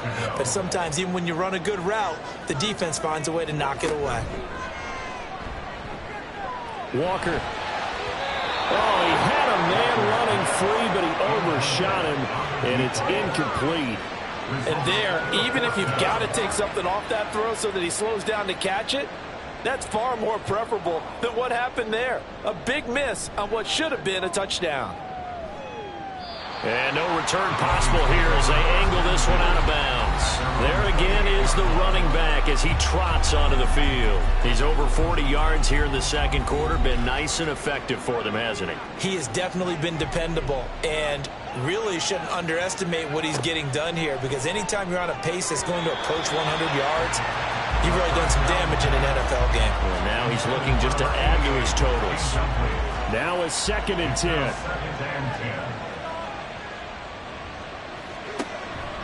He'll drop to throw. Oh, the Buccaneer pressure too much. Down he goes. Call it a loss of 5. A big sack to bring up 3rd down. Tall task ahead of him here, needing a full 15 yards to move the chains. Now on 3rd and long, they'll look to throw. He's got his target. That's complete. And he'll be taken down, but not before they work it across midfield. That was no 3rd and 2. That was 3rd and 16, but they get the conversion anyway. A great job pulling that one in from a guy, as we know, who can really blaze. He's got a lot of speed. And that speed can work for him so many different ways. Sometimes he just takes off and goes and just runs past people. Sometimes you get people to back off so far that you can catch everything underneath. But still, at some point in the game, you probably have to make some contested catches, right? Sometimes you have to go up and beat a defender for the football. He has that in his arsenal as well. Showed it right there.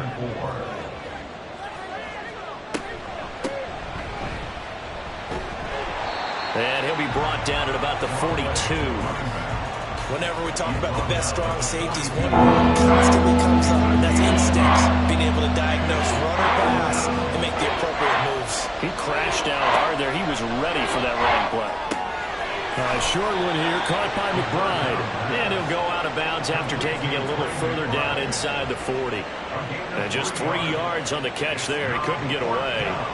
And that'll bring up 4th down. Here's A.J. Cole now to punt this one away. And this will be up to the ruling of the side judge here. He says it crossed out of bounds at the 16-yard line. Now the Buccaneers offensive unit back out on the field. And they have the game here followed by the open date on their calendar next weekend. And Charles, this is a crew that you have to think really is relishing the opportunity to be on the couch for a few days. Yeah, they certainly are, but let's face it, partner. They can't get caught looking ahead to that couch time while they're playing this one. They've got to take care of business first. From the 23, this is 2nd and 3.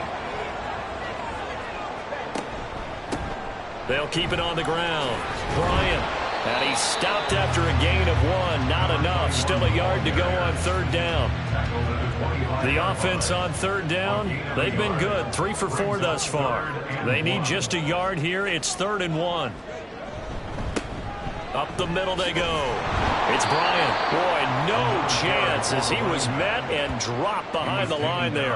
A loss of a yard, and it brings up 4th. Just a simple run play there on 3rd and 1, but this D was up to the challenge and stopped him, bringing up 4th down. Here comes the Buccaneers punter now, as he'll kick it away for the 2nd time.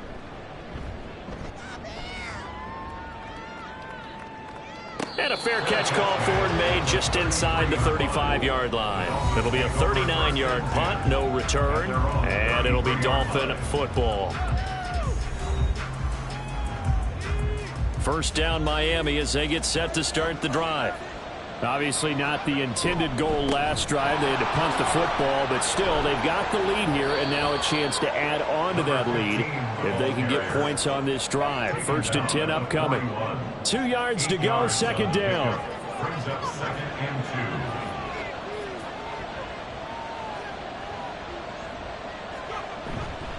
2. On play action, they'll throw. That'll be caught. It's Scott. And he has a big gain inside the 40 before being dropped. Now we're going to get a timeout. Appears we've got an injured Buccaneer. So as the medical staff takes a look, we'll step aside. Back-to-back good plays have them on the move on 1st down. Off the play fake, he'll look to throw. Touchdown, Dolphins! A great play there. With his 2nd touchdown of the game, 4th of the year. And the Dolphins go up by 2 touchdowns. In the 2nd quarter, and already his 2nd touchdown reception. Absolutely the definition of a difference maker here in this 1st half. Clearly one of his quarterback's favorite targets in this game, and I figure he's going to draw a little more attention and coverage moving forward. Extra point by Patterson, up and good. And it's now 21-7.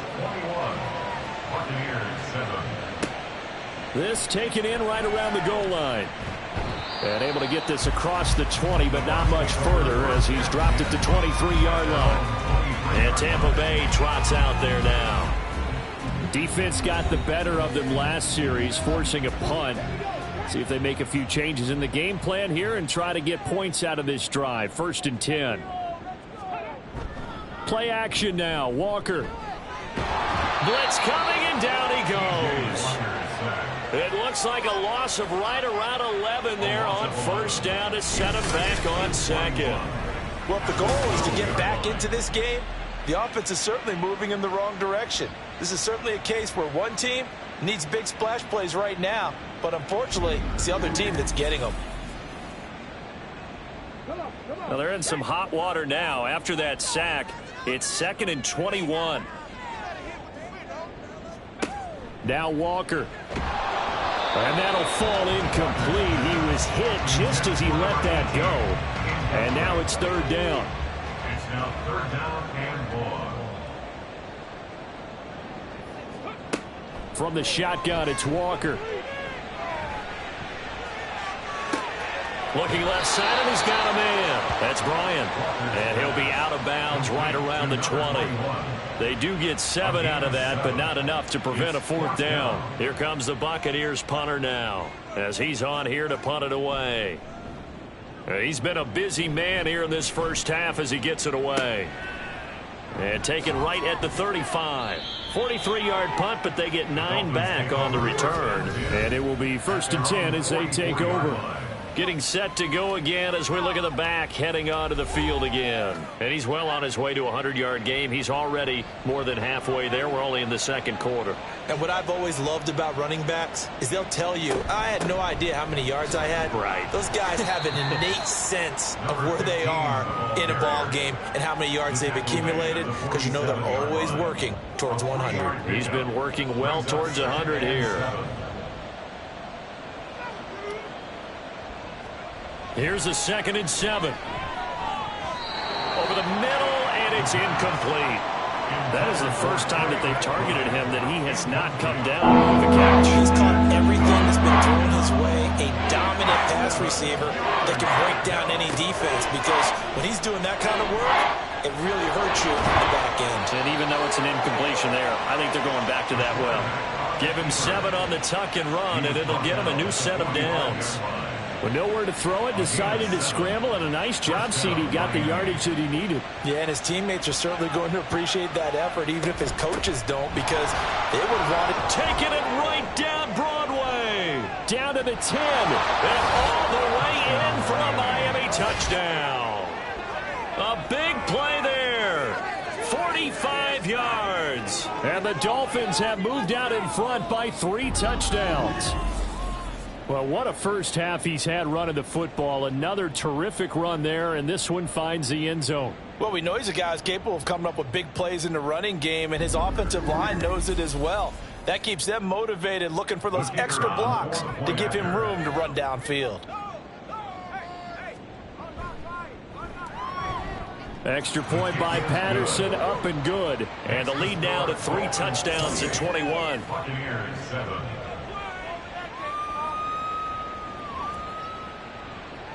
The kicking team out for Miami as they will send this one away.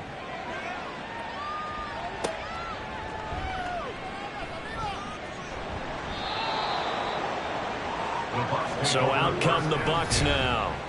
They're down 3 touchdowns to this point, needing to put something together as they have it 1st and 10.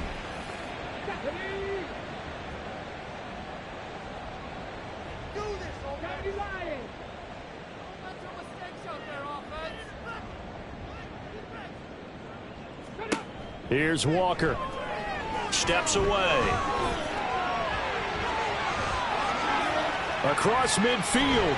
And finally down at the 32-yard line. Big yardage there on the scramble. It gets him a 1st down. So he wanted to pass it, but that thing turned out much better. And the crowd really responded, didn't they? They always like it better when the quarterback who's scrambling around actually takes off and runs downfield. And that's exactly what he did. So the big play changes the complexion of things. Here's 1st and 10 just outside the 30.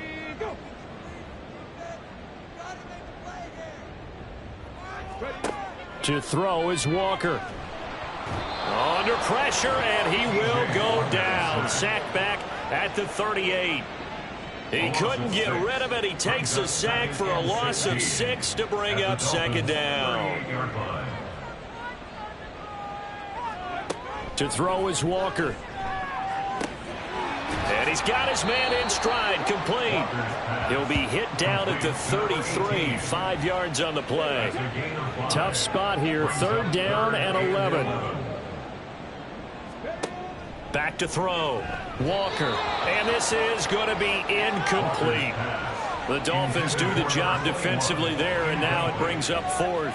Well, already seen him catch a few passes out of the backfield in the first half. Unable to connect on that one. Certainly seems like getting him the ball out of the passing game, though, is part of their game plan. It certainly is, because he catches it well, creates a mismatch. You're going to cover him with a linebacker, a corner, a safety.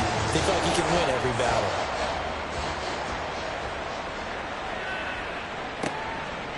From a yard or two deep, here comes a return. And only able to get this to the 19, so probably should have opted for the touchback. A look at the running back, the man out of the backfield as he gears up to go again. He's already cruised past the 100-yard mark. We haven't even gone away for halftime yet. He might not want halftime. All right, why cool off? Keep everybody here. Let's stay out on the field and keep going. But all that being said, everything is really working well for them. The play calling's been excellent. The blocking's been terrific. And obviously his vision and legs have hurdled him to this big number so far. We could be seeing something really special here. And we'll see how much they give him the ball here. Now this throw caught left side. And they're able to get this one across the 35. Over 70 yards receiving now for him in this first half alone, as he's got a first down on that last catch.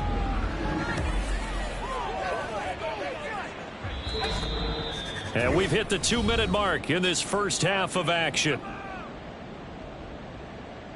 We remind you that coming up at halftime, we'll send you cross-state to Orlando, where Jonathan Coachman will have all the stats and all the scores from games going on during another busy Sunday in the National Football League. And he's dropped right at the 40. Gain of 3. Oh, it's time to give a little credit there to the defense. They played that very well because it was a drag route, and he ran it a little shallower than normal as he worked straight across the field. He was hoping he'd get lost behind the defensive line, but once he made the catch, nowhere to turn upfield and gain any yardage. Now, meanwhile, here's a 2nd down throw that's knocked away and incomplete. They'll look to throw again. Able to find the open man. That's complete. And this is going to lead to another first down as the tackle's made at the Bucs 33. Well, that's one way to convert on 3rd down, picking up 26 yards. He's such a good route runner. Shows it there on 3rd down. Very proficient and a good pass. And you know what I've observed over the years in the NFL? The better a route runner you are, the more confidence your guy's going to have in you to go to you in important times, because he can trust you being in the right spot. And they connected there and picked up a first down. That's brought in by Davis over the middle. Now the Dolphins going to burn the first of their timeouts as they'll stop it with just over 40 seconds to go in the first half. Back to throw again. He finds his man, complete. That's Baker. And he will have a first down here as they get into field goal range as well, down at the 17-yard line. The Dolphins going to take their 2nd timeout as the clock will stop with 34 seconds to go before halftime. So from the 17 now, here's a 1st and 10. Again, he'll drop to throw. He's going to flip that out to the flat. It's complete. And he'll be out of bounds, taking it just shy of the 10 at the 11 or the 12. Now a 2nd and 6. It's now 2nd and 6. They'll stick with the passing game as he looks to throw. Able to get this one to McBride. Calling a gain of 3 on the play, and that'll leave him with a 3rd and 2. And unless this is a quick incompletion, this is likely the last play here of this first half. And with just 4 seconds left in this first half, a timeout call.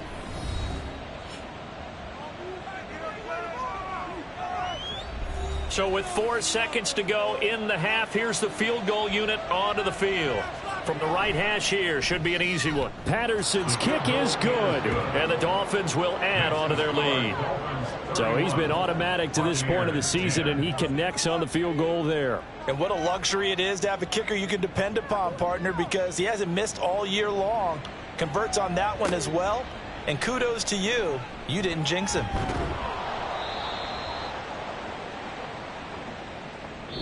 So we've reached halftime here, and it's the visiting Dolphins taking a lead to the locker room. As we send you a stone's throw away across I-4 to Orlando, there standing by is Jonathan Coachman, ready with our EA Sports Halftime Report. Coach?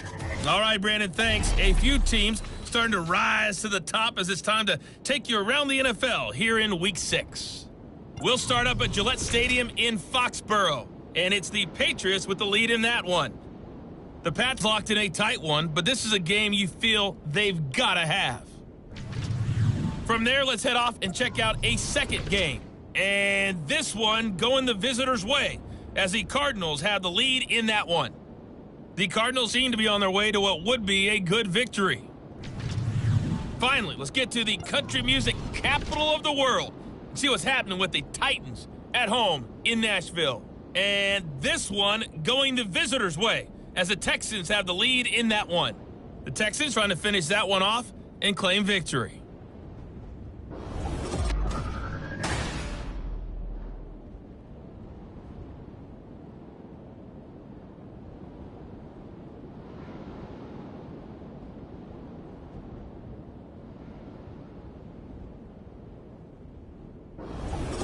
Okay, Coach, thanks as always to you and the gang in Orlando as we welcome everyone back in for quarter number 3. So after a very one-sided first half, what will the second half bring as we are back underway on EA Sports?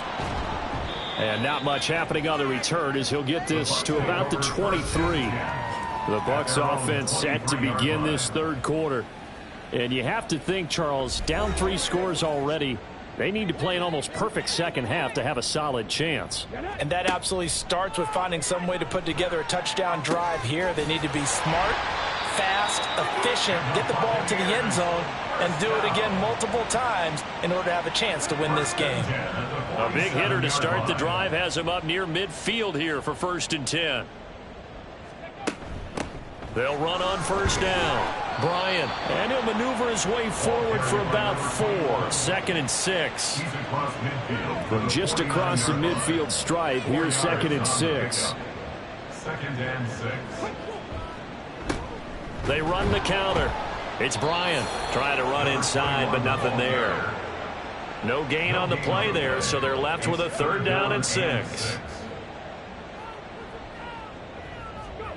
Walker. He finds his man complete. That's Bryant. And some room to maneuver. He'll get this one down near the 20-yard line, just shy of the 20. It's a gain of 26 as they pick up the 1st down in the process. And when you're throwing the ball downfield really well like they have been on this drive, it's really a nice time to work one of the screen plays in. One of my favorite play callers in the game has always told me he starts every game with 10 to 12 screens because if he starts feeling the pressure from the defense, he uses their aggressiveness against them. And Walker now to throw on 1st down. Nowhere to turn this time, and he goes down. Sacked back at the 29. Jalen Phillips, the former 1st-rounder, getting in there for the sack. Now following the sack, they'll look to make amends on a 2nd down and 17. And they go play action. Here's Walker. Throwing left side, it's complete. And he gets it all the way down inside the 10 and mark him at the 5. Call that a very strong gain of 24.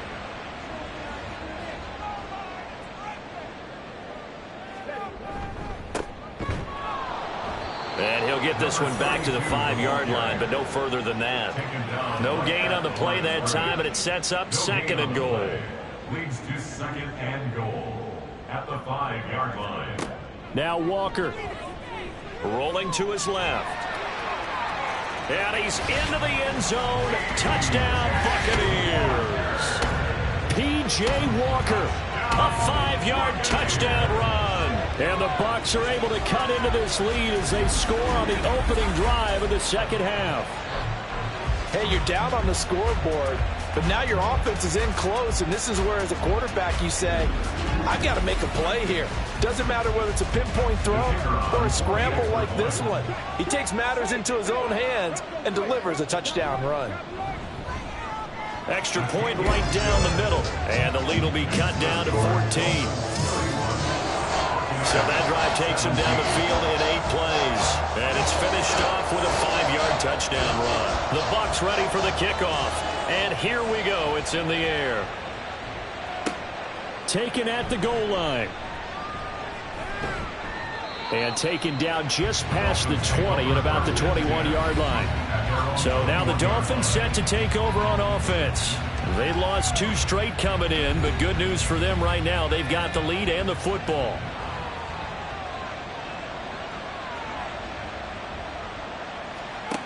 They'll come out throwing here on first down. A short one here, caught by McBride. Now a stoppage here as it looks like we've got a Dolphin shaking up on the play. Well, now they're going to come out and take a look at this injury, and we'll be back in a moment. A short one here, caught by McBride. And he's dropped just before the line to gain. 4-yard pickup leaves him with 3rd and 1. So they just need 1 yard here to pick up the first down. The play-action fake. They'll look to throw. That is caught. And he'll be taken down, but not before they reach the 50. He went over 100 yards in the wild card round. He's over 100 here as well. And a first down. This offensive game plan has just been sensational. I mean, when you think about all the different ways they've gotten their receivers open so far, it's really been impressive. Scheme, design, execution.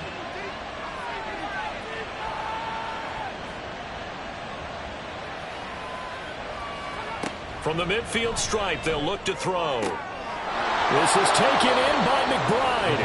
And he's going to get this one down to the edge of the red zone. That one goes for 30 yards.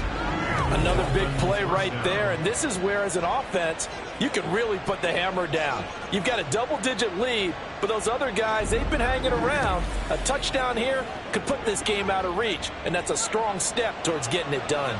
So a big play as it gets him all the way down to the 20 now for 1st and 10. From the shotgun, he'll look to throw. And all the way down inside the 5 to the 4. A nice job there on the escape and scramble. A first down, a 16-yard gain. At the 4-yard line.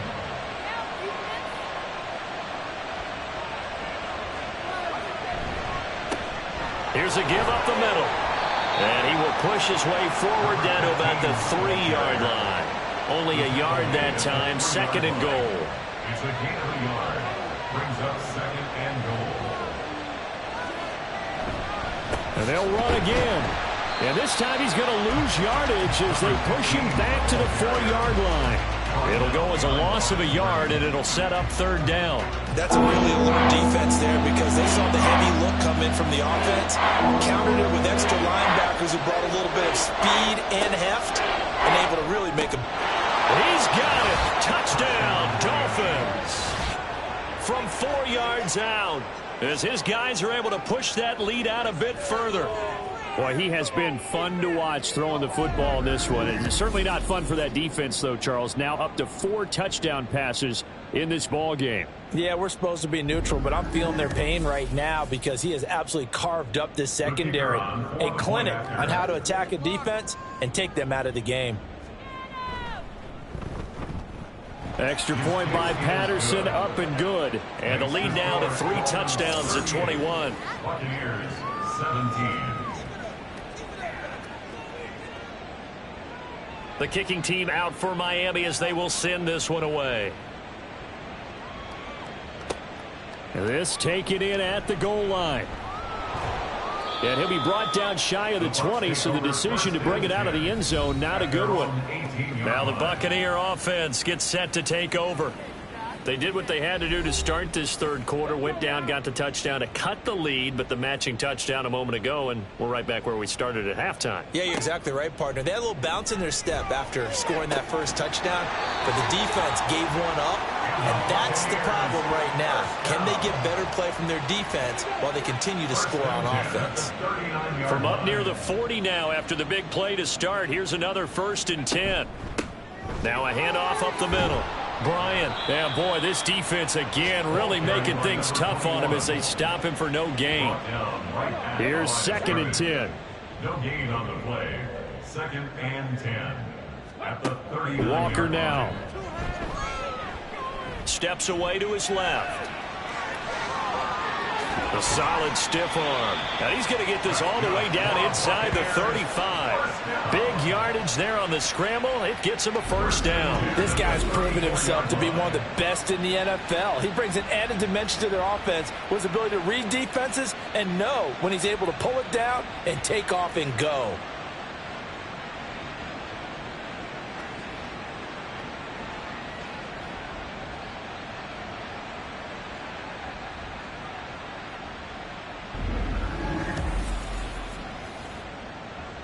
So now 1st and 10 as they've crossed into Miami territory at the 34. Looking to throw. Walker. Oh, he dropped it. And that's pretty indicative of the way this one's gone. The 2nd and 10 now as we roll along in the 3rd quarter from Tampa. Up the middle they go. It's Bryant, and nothing doing. He's immediately taken down at the line of scrimmage. This offense in desperate need of a conversion as they come up on 3rd down. Off the play fake. Walker. Pass taken in by his big tight end. And so close, he gets it to the 1. Out of bounds right there. They're able to convert on 3rd down, and that sets up a 1st and goal. And the offense is saying to itself right now, if only they were all this easy, because he was wide open. And once he made the catch, plenty of room to work his way downfield. That was a breakdown on the defensive side of the ball, one that they want to fix immediately. They'll try and run for it on 1st and goal. And he's in. Touchdown, Buccaneers. A great effort there. His 2nd touchdown of the afternoon. And the Bucs are able to cut into that deficit. Sometimes offenses can get too cute down near the goal line, but there's nothing fancy about this one. As Coach Lombardi would say, we get a seal here, and we get a seal here. And we run this play in the alley. And that's good work. They have to hold hard and finish in the end zone.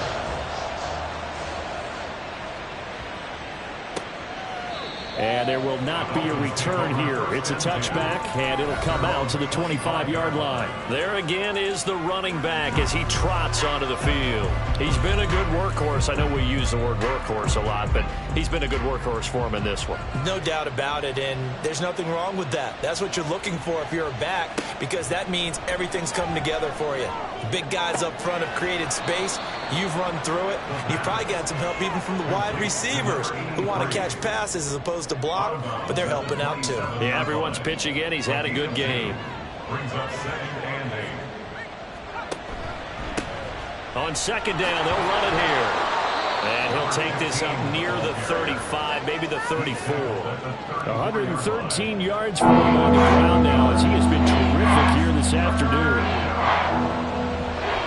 Here's a play fake as they set up to throw. And he can't find a receiver, and he's brought down.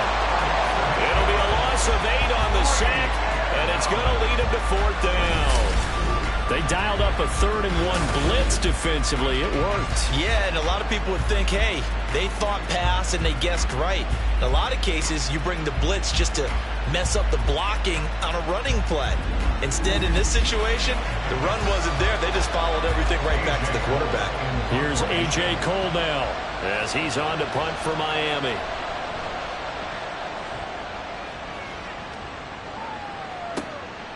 This is taken at the 23.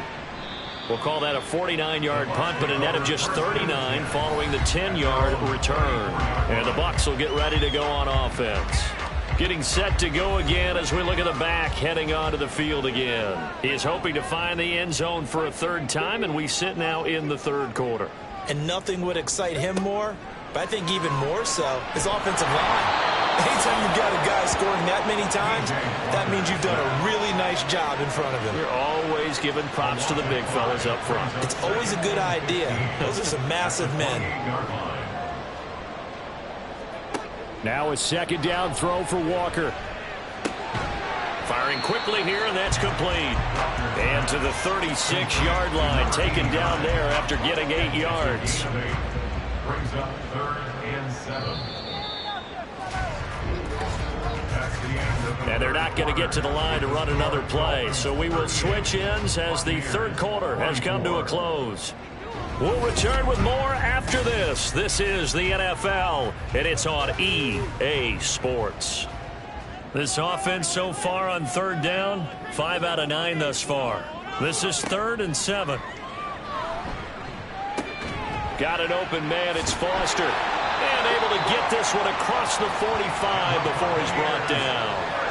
That catch puts him over 70 yards receiving now as he's got a first down. Fourth quarter, every drive's so critical, and you figure may only get one more shot after this, so a touchdown's imperative on this drive. It is, but you also have to think to yourself in play calling, don't hold anything back. Don't save it for the second touchdown. You've got the first one for the second one to even matter. On first down, Bryant, and he can only manage to get a couple. 2nd and 8 coming up.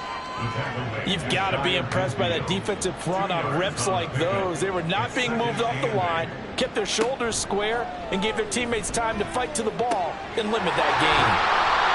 And he'll be brought down at the 45-yard line. He got the big lead defensively, willing to give him that underneath stuff, right? And this is why you work on your tackling. Tackle them after the catch, inbounds, keep the clock running. Just go ahead and bleed the game out that way. Now throwing on third down there, but he cannot connect. I wonder, Brandon, I just wonder. You think maybe he was worried about where he was on the field? Was he far enough? Was he close enough to the first down sticks? Absolutely. He was right there by him, and I think he was thinking first down before he caught that football. Yeah, got to catch it first, because if you don't catch it, there's no chance of picking up a first down. The fourth down run successful. Now they look to pay it off on first down. They'll keep it on the ground. It's Bryant. They'll get this down to the 38. Not too many offenses want to turn down long drives, but when you're down what they are, they've got to pay it off with some points. 2nd down. Here's Walker. He finds his man complete. It's Carroll. So just 3 yards on the completion there. And now we've got a 3rd and 4. Brings up 3rd and 4. Now Walker. And a throw there going to be incomplete. As a corner, you have to be able to run with guys step for step downfield in man coverage and make up ground quickly in zone. You have to put yourself in position to make plays just like that one we saw there. And his kick is good. And that will get the disadvantage now back down to 11. Well, maybe a little bit of an anxious moment there as that ball got closer and closer, but it does curl in. Yeah, actually did a little bit of a slow dance there with the left upright, didn't it? But had just enough space, as you said, for it to curl in. And he won't quite make it to the 25. The Dolphins offense now heads back on the field. Now, there are 2 scores on the plus side. Still time here in this fourth quarter, but maybe you start thinking about playing keep away? Yeah, I think here's the situation. You're not thinking touchdowns anymore. You're just thinking first downs. To keep up with your theme there, playing keep away, first downs. This is caught inside the 15. Touchdown. A great play there with his 2nd touchdown of the afternoon. And the Dolphins look like they're going to get back in the win column as they extend their lead here in this fourth quarter. He's got them out now to a 3-score lead here in the fourth quarter after that one, CD. And, well, he looked right off the line like he knew that that ball was coming his way, and he secured it for 6 points. Yeah, and I think when you're leading by a healthy margin already, it actually loosens you up and allows you to take maybe a few more chances and definitely play with more confidence, because he certainly saw something he could exploit in the defense, and he made sure to let his quarterback know, just get it to me. And the rest was all up to him, and he delivered and made it a 3-score game. Buccaneers, 27. And here comes a return from just beyond the goal line. And ultimately cannot get this out to the 25-yard line as he's dropped at the 23. The Buccaneers getting ready to go as they take the field. And just looking ahead, it would appear that that bye week is coming at the right time. They'll have 2 weeks to chew on this one, though probably not one that they want to chew on. A poor performance from start to finish. Oh, he's got a little daylight. And he'll be out of bounds, but able to get it up past the 45. Turns out to be a great idea to tuck that one. Good for 24 yards. A big hitter to start the drive has him up near midfield here for 1st and 10. Here's Walker. Throwing the out route incomplete. It's Foster. So the completion good for 7 there. And that's going to bring up 2nd down. At the 46-yard line. To throw is Walker. Well, the trials and tribulations of being a quarterback in this league, it's tough. It's got to be wearing on him out there. Well, he has been sacked a number of times. He had an interception, so I'm going to give him a skosh of credit for hanging in there and trying to make something happen, despite the amount of pressure he's been under this entire game. He's got his target. That's complete. And he's got another 1st down as he's brought down at the Dolphins' 33. A really nice pickup of 14 yards, and it moves the sticks. Well, I can put my defensive cap on right now, and I know they're saying don't give up any big plays now. They've controlled this game throughout, and all they want to do is see it through to the end. I think they let their guard down a little bit with that last completion. Sometimes when you're trying not to give up bigger plays, you don't react as fast as you should on other throws. And he's going to get this down near the 20-yard line. 67 yards rushing for him now as he's done it on 19 carries.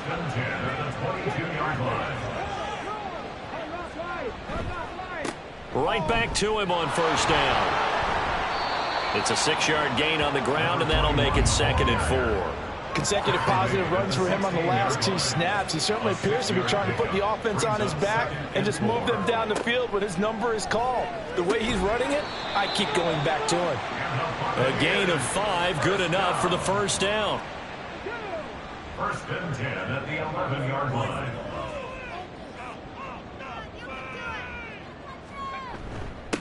They'll try and run this one right up the gut. And he'll take this one inside the 10 down to the 8. Give him 3 on 1st down. It'll set up a 2nd and 7. Brings up 2nd and 7 at the Dolphins' 8-yard line. From the gun, he'll hand this off. And he'll be stopped just outside the 5 at the 6. During that run, an injury here. We got one of those big blockers in some discomfort. The medical staff is going to come out here and take a look, and we will take a short break. From the shotgun, it's Walker. And in for the Buccaneers, touchdown. From 6 yards away. And the Buccaneers have got it back to a 2-score game here in the 4th. So a little bit of a letdown there defensively. I mean, look, you're still 2 scores to the good, CD, but things may be a little more uncomfortable than they had hoped. Yeah, if you'd kept them out of the end zone there, this game's over. You've locked the door on them. Instead, it's still open a little bit, and they've got a puncher's chance. Point after, right down the middle. And that'll make this now an 11-point deficit. And he'll go down as this drive will start at the 25-yard line. Out comes the Miami offensive unit now. They get set to take over. Well, partner, you know, coaches always say that every play is designed to score a touchdown. Sometimes that's not really true, but last drive, that was the case. One play to get into the end zone, and now they'll try to duplicate that success here. And it's rare for those moments to happen. Incredible when they do. And you saw the celebration. Pure, unbridled joy after that one. An incomplete pass leads to 2nd and 10 from the 25. He'll look to throw. And that is caught. It's Davis. And they work this well upfield across the 45. A gain there of 21 yards.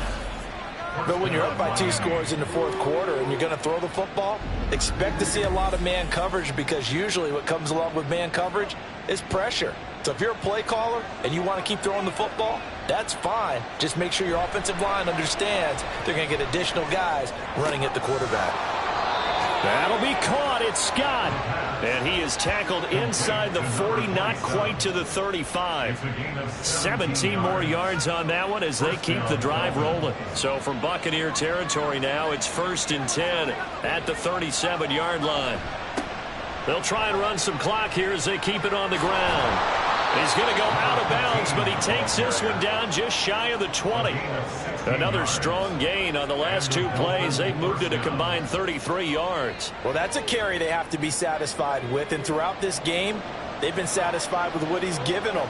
Whenever they've needed a big run, a first down, he's the guy they've turned to. And it doesn't matter what the defense thinks. They've got the confidence to keep handing it to him and keep picking up good yardage. They get 10 more there, and I believe that'll be enough for another first down. It will.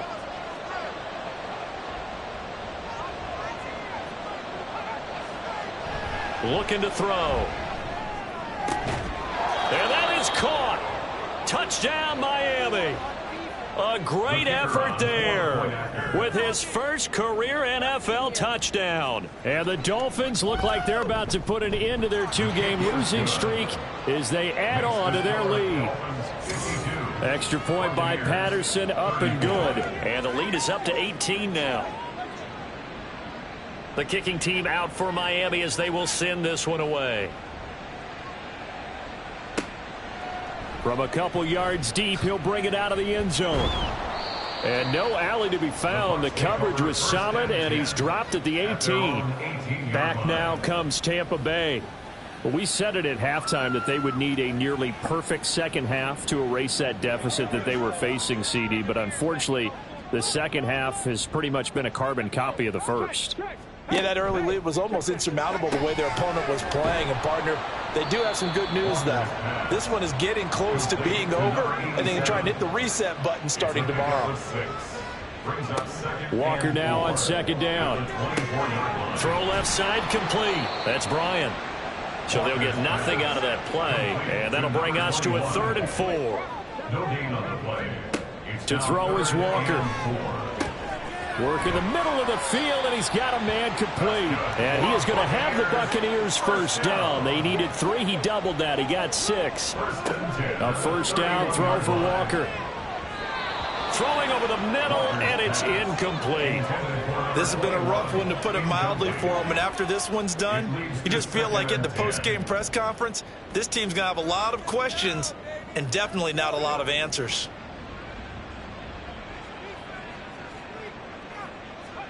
Throwing again, Walker on 2nd and 10. He gets this out to Foster on the right side. 2 minutes left to play in this football game here on EA Sports. So it's Buccaneer football as we welcome you back. They've got a 1st and 10 as they search for a late score. On 1st and 10, Walker. He's going to float this one deep right side. And he knocks the ball away, and it falls incomplete.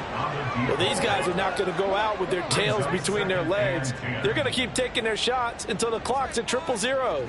But that one, like a lot of others, winds up incomplete. Oh, what a heck of an effort there as he'll make the diving catch. Now they got to get to the line quickly. And Walker now to throw on 1st down. And he's going to go down. Back at the 27-yard line. He's sacked. Now Walker. He finds his man complete. It's Bryant. And he'll go out of bounds inside the 15-yard line. Dolphins bring on an extra defensive back on 3rd down. Walker. That is caught. And all the way down inside the 5 to the 4. And they're going to hurry back to the line now. Back to throw. Walker. Oh, the ball comes out on the hit, but they'll say it's incomplete. We've seen this quite a few times in this game. Offensive line unable to keep leverage, unable to keep people away, facing a lot of pressure. Fortunate just to get rid of it. Oh, now meanwhile, the pass incomplete, but penalty flags on the field. There might very well have been early contact there. So the ball's moved to about the 1 after the penalty. 1st and goal. Back to throw again. And he is going to go down. Back at the 11-yard line. Now the Bucs going to use the first of their timeouts. On 2nd and goal, Walker. And he's got it. Caught in the end zone. Touchdown, Tampa Bay. An 11-yard touchdown. And the Bucs get a bit closer. And yeah, that touchdown counts for their team, but I think it counts more for the fantasy guys, doesn't it? Yeah, it's just something maybe positive to look at on film, but this one's over, let's be honest. Yeah, I agree with you totally on that one. Extra point splits the uprights, and that'll make this now an 11-point deficit. Buccaneers, 41. And the Dolphins are indeed going to get this, and that should all but do it. Well, fourth quarter, they felt like they needed the football back. Unfortunately, they couldn't get it.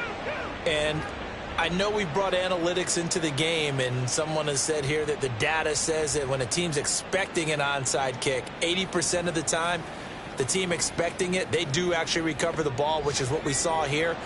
I just wonder if that number is much more of a anecdotal type of a number. Kind of like when the coaches tell us, well, when you score on special teams, 93% of the time you win the game. I'm still waiting to see that number is empirical. And they will take a knee here. The Bucs forced to use their third and final timeout as they stop it here with just under 40 seconds to go in the game. And they take a knee. And that knee will do it. So they snap the losing streak. Always a good feeling.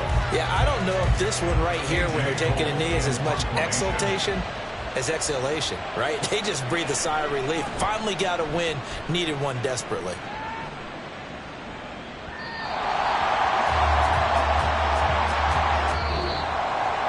Well, this was a fun one today if you like points. A lot of them went on the board. Both offenses were clicking. Charles, these defenses, meanwhile, have a little something to clean up before their next contest. Yeah, neither end zone had a stop sign in it, did they? I mean, for both sides, visit it, and with frequency. Not fun to be a defensive player, but on the offensive side of the ball, those guys had a blast. One team came away with a victory, even better for them. So for Miami, their good start continues as they get their record up to 4-2. And they will head back home next week. Meanwhile, for Tampa Bay, the loss will drop them to 4-2 on the year. And now they'll head to the bye week as they'll be back in action in Week 8. So for Charles Davis and our entire crew, I'm Brandon Gaudin. Next game, guess what? Charles and I will be here again. It's the NFL on EA Sports.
It's week 6 of the NFL, and we've got C.J. Stroud. He's coming off a nice week throwing the ball. 4 touchdown throws. It's the Falcons and the Seahawks next on Madden NFL 24.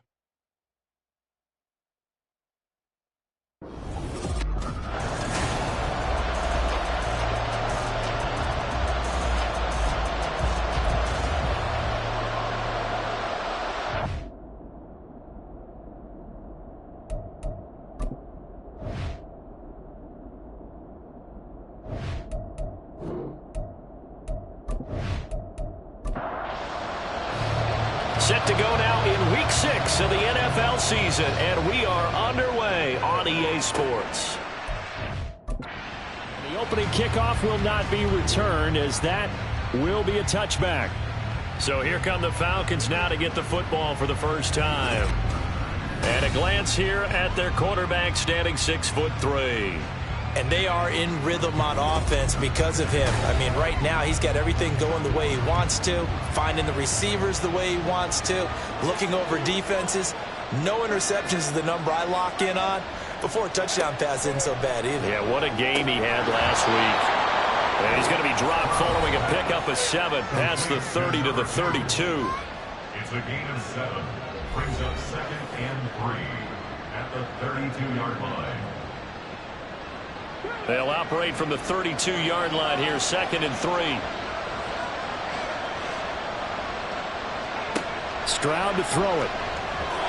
And this one's incomplete. I will see more of them trying to get him the football out of the backfield. They love what he can do in open space, and they believe that he creates mismatches they can exploit.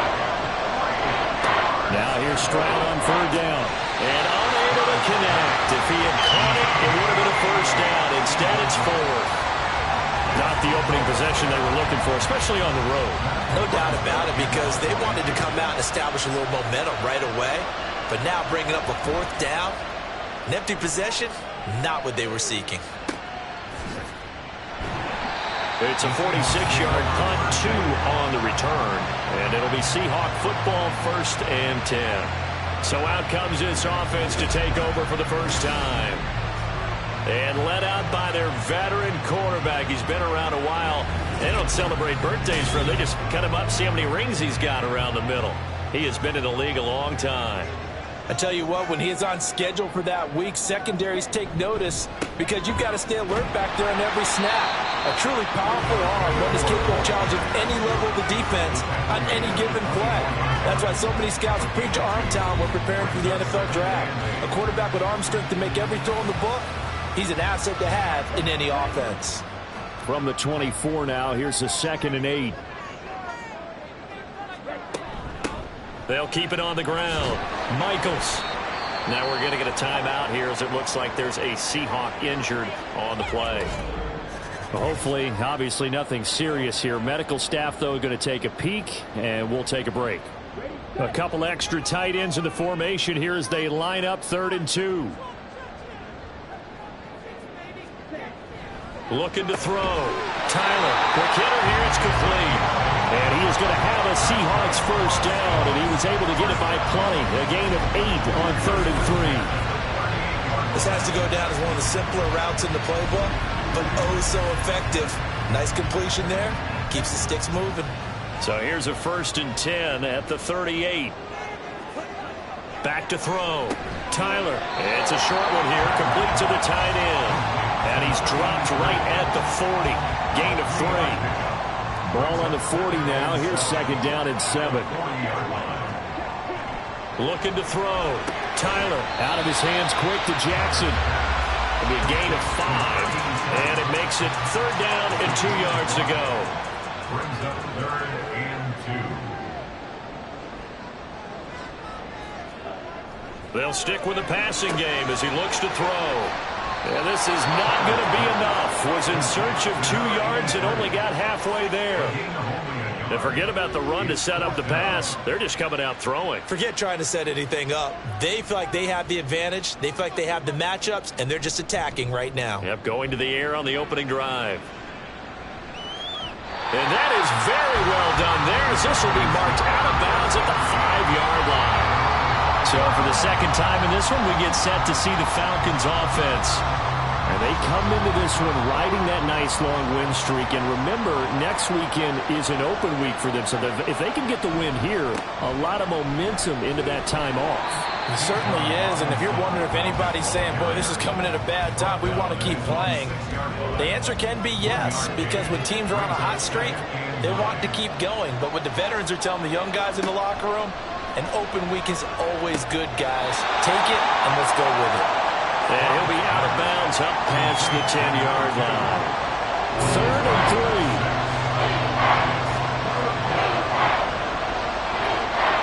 3. Here's Stroud. Able to find the open man. That's complete. And he is going to have a Falcons first down as they're able to get the 3rd down conversion. And now we'll get a stoppage here. There appears to be an injured Falcon on the field. While they come out and take a look at him, we will step aside for just a moment. Play action. Stroud now. And the Seahawk defense gets to him and they bring him down. Lucas Van Ness getting 3 there to bring him down. I think a lot of time when we see a sack, you say, well, you blame it on the offensive line, the quarterback, but here, maybe you just tip your hat to the defender. What a play. Yeah, and I think sometimes they just get a sense of the play before the ball's even snapped. Kind of like a sprinter anticipating the gun in a race. They're off. And guess what? The quarterback's down. Now a deep ball there on 2nd down, but it'll wind up incomplete.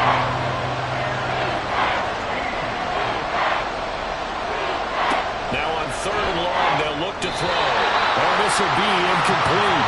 The rush gets home just as he was letting that go. That could have been worse. Instead, it's 4th down. Matt Rising now on to punt this one away.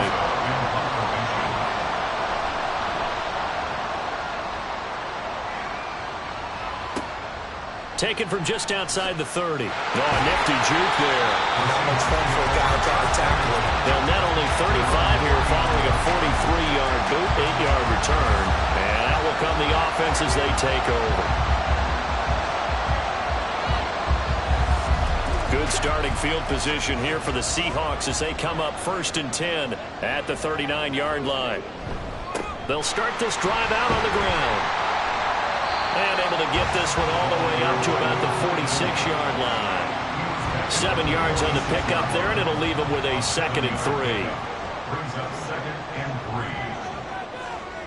3. Man in motion left. That's Smith and Jigba. On 2nd down now, Michaels. And down he goes at the 49, a 3-yard pickup. Now we're going to get a timeout here as it looks like there's a Seahawk injured on the play. The medical staff will attend to him, and we will step aside. Here comes 3rd and the length of the football.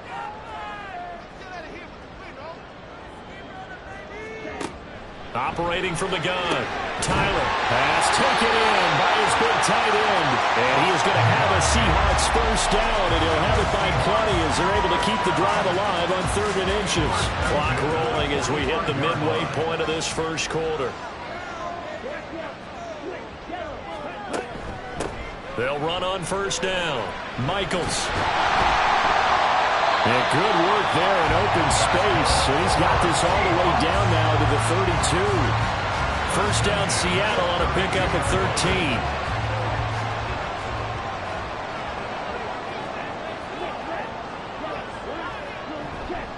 Off play action. Tyler.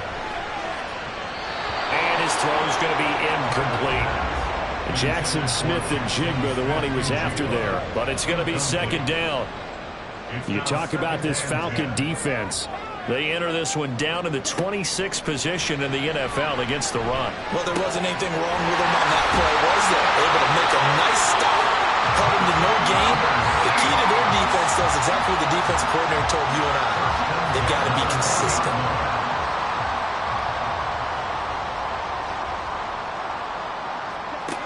Throwing on first down. Tyler got a man, and he hits him in stride.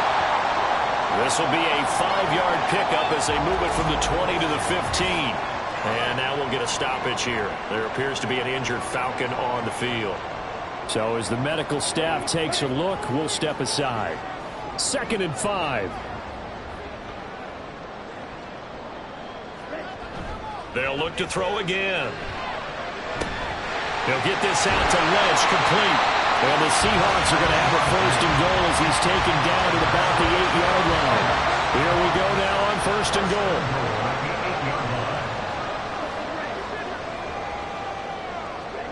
goal. Again, he'll drop to throw. To the end zone, but it's incomplete. As a defensive back, you have some weapons at your disposal that we don't often talk about. And you can read the receiver's eyes, you can read his hands, and you know that the arrival of the ball is imminent, and that allows you to make a play on it and oftentimes knock it away. And he maneuvers his way down to the 3-yard line. They've gotten it down to the 3, but now this is 3rd and goal. Back to throw. Tyler. And he's got it. Caught in the end zone for the Seahawks. Touchdown. A great play there. His 4th touchdown on the year. And the Seahawks are on the board first here this afternoon. That's why you got your star out there. Throw the ball to him. They did. That's simply saying we don't care what coverage you put out there. He's so good. We're going there with the football anyway, and there's not a thing you can do about it. Inside the red zone, they go to him. He gets it done.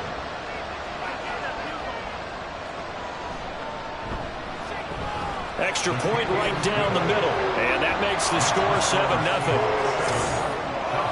So that one a long 11-play drive, and the Seahawks capping it off with a touchdown. The kickoff team on the field now as they will send this one away. From a yard or two deep, here comes a return.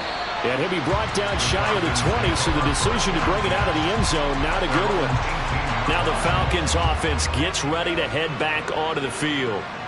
Still in the first half, but this offense has struggled. Haven't really been able to get anything going, not only in the points category, but in the yards category. Let's see if they can do better here on this drive. Man open is Robinson.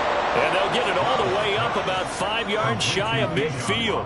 That'll wind up a gain of 27 on the catch and run. Boy, a lot of moving parts on this play, but what a nice design to leak the running back out to the left and send him down the field. And a good job spotting him and hitting him for a big play. The big play to start him out has him at the 45 already. And they'll go play action here with Stroud. This one hauled in, and again it's Robinson. The Falcons at 3-2, a game over 500 here to start the season. And they coming on a pretty good roll here, winners of 3 straight. And the offense last week, they certainly have things humming, because if you can run up 40-plus points a game. And they get to Stroud, nowhere to go, and he goes down. That time, multiple defenders getting pressure, and it's a loss of 6. They need a crafty play call here. 14 yards is what they need to try to convert this thing. Now throwing on 3rd down there, but he cannot connect. Well, this first half has not gone according to plan so far, offensively or even defensively for that matter. They could use a big-time spark somewhere. but it's not going to come on this drive as they have to punt this one away. And he's getting a workout here in this first quarter as he gets it away. And no one there to stop it. Hits at the 8, but it carries all the way into the end zone for a touchback. At their own 20-yard line.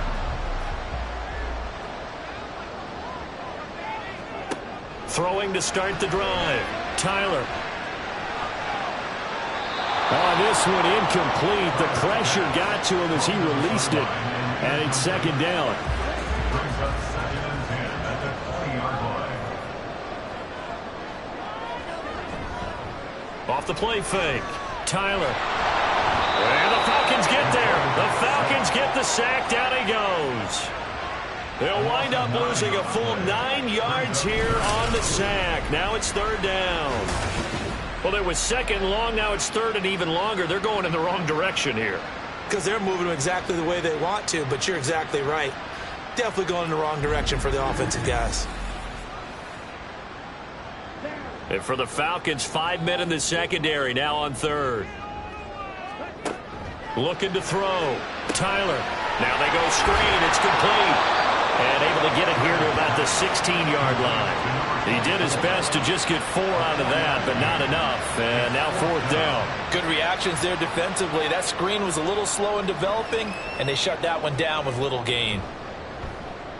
His first punt, 48 yards. This one looks equally as good. Fair catch called for and taken right near the 30-yard line. So a change of possession here on the punt. And the Falcons will be taking over 1st and 10.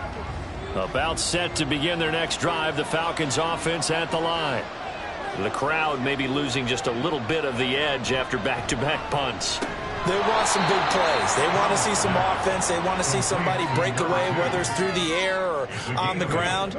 Now it'll be interesting to see where the patience is on both sides. Each head coach, can you hang in there and not try and force something that could put your team in some jeopardy? And he'll be taken down at the 46-yard line.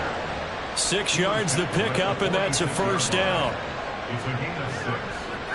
First down, Atlanta. After one, 7-0 on EA Sports. Second quarter now, Falcon football, as they've got it with a 1st and 10.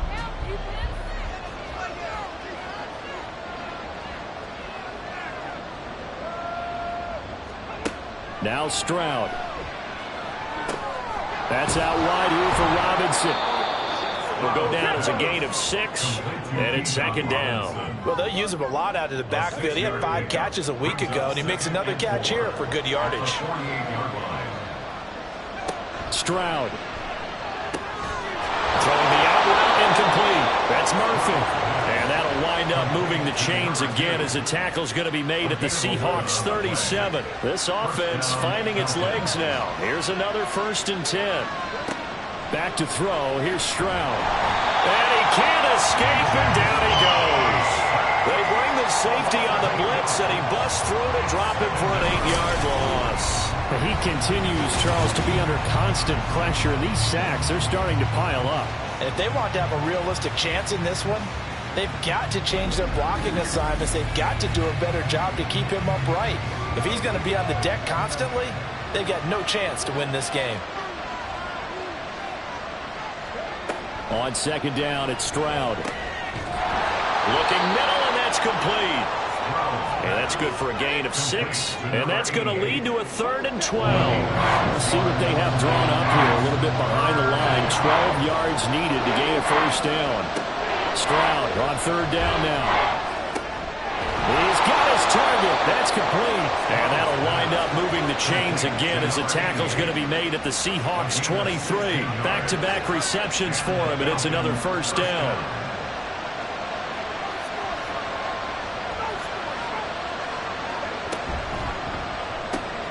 Targeting Pitts on the out route, and he's got it complete.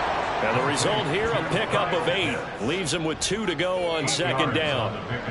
Now a 2nd and 2. On the Seahawks 15-yard line. Stroud will look to throw once more. Incomplete. That one was tipped up in the air and fortunately fell away for the defense because if the offense is able to grab that one, that's a short little jaunt into the end zone because there's not enough reaction time off of a tip ball for the defense to rally and make a tackle. They were very fortunate on that play. And the Falcons are going to have 1st and goal coming up as they're able to convert there on 3rd and 2. I don't know about you, but that almost felt like old-time football there. 3rd and 2 is not necessarily just a running down anymore. A lot of times they want to throw the ball. They went back to the roots and powered forward to get the 1st down. And able to give one man the slip there as he works his way forward for about 3. And hold on here, because on that last run, it looks like we have a player who was shaken up. Well, now they're going to come out and take a look at this injury, and we'll be back in a moment. Play action. Here's Stroud. Under pressure now, and he's going to go down. Sack back around the 8. It's a sack for a loss of 4, and that brings up 3rd down and goal.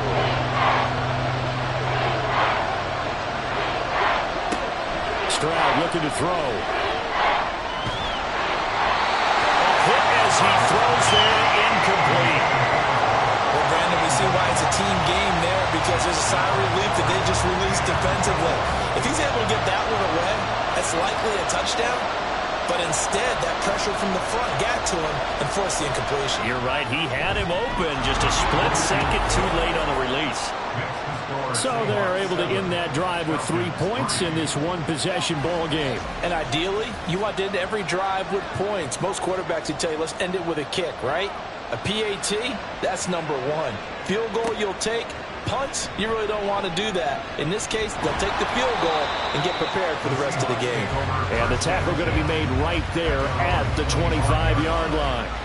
So here are the Seahawks ready to take over on offense. They're leading right now and on the heels of that victory last week against Arizona. 1st and 10 as they start this drive. And down he goes, but he takes it up to the 40. 16 yards right off the bat, but a 1st down.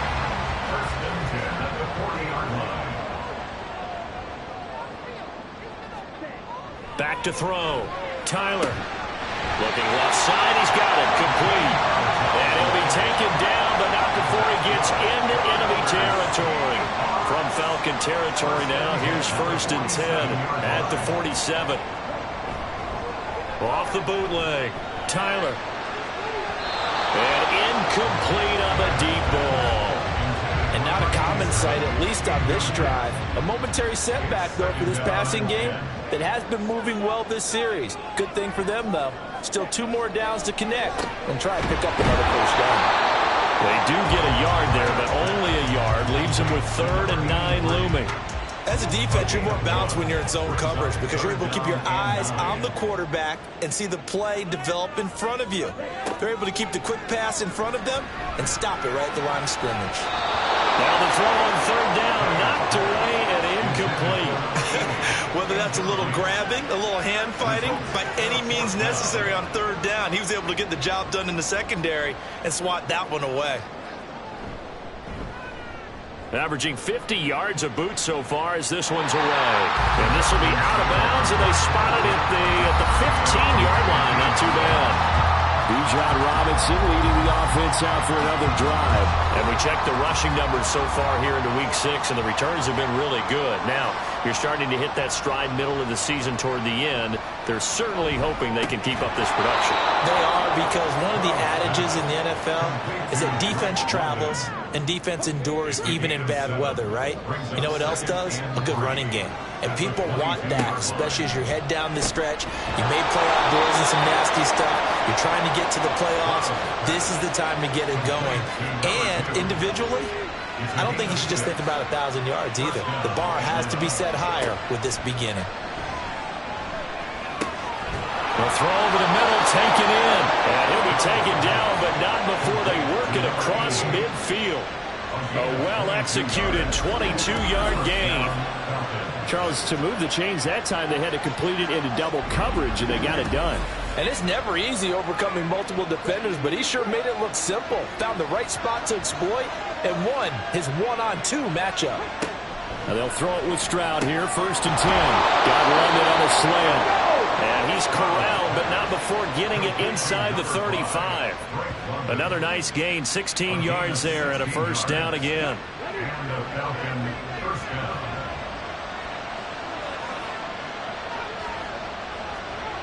Stroud to throw it. It's caught on the right side by Robinson. And he is out of bounds inside the 30. Short completion, just 4 yards, and it's second down. A gain of 4. It's now second and 6. Robinson up the middle. And he'll take this down just shy of the 25-yard line. It'll be a pickup of a couple, and it leaves them with a 3rd and 3.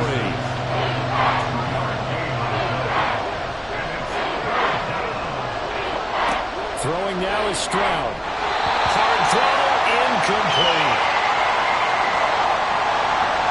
So out now comes the field goal unit for the Falcons. He hit his first, now this from 43. And his kick is good. And they'll get it back within a point at 7-6. So the margin shrinks there as they get the field goal to draw them a bit closer here in this second quarter. Yeah, nice snap, nice hole. They just want to keep this game close, so give them credit for finishing that one off with 3. And he won't return this one. He'll go down to a knee, and they'll start at the 25. Now the ball now going back over the Seattle Seahawks offense. 3-2, their record through the first 5 games of the year as they got the victory last week. It's still early, just October, but what have you seen from these guys so far? Well, what I've seen is a team that's still figuring out all their pieces because they've got some new... Oh, what a read on the outside as it's intercepted. And he takes this one back into the end zone, and the Falcon defense has a touchdown. An excellent play there, CD, on the pick 6. And I think were they a nickel? Did they have an extra DB out there? Yeah, Brandon, I think they were in standard nickel, not the Buffalo, as teams like to call it, meaning 3 safeties for big nickel. They just wanted to take away the quarterback's throwing lanes, and that's exactly what they did and came through with a big-time pick 6. Point after try forthcoming.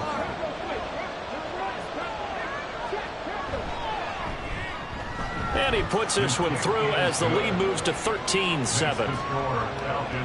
A heck of a play there defensively, getting the interception, navigating his way into the end zone for the touchdown.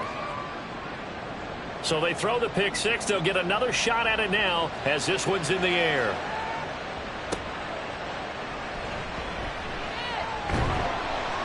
And his guys will get the football right at the 20-yard line. And Seattle now ready to march out of the field.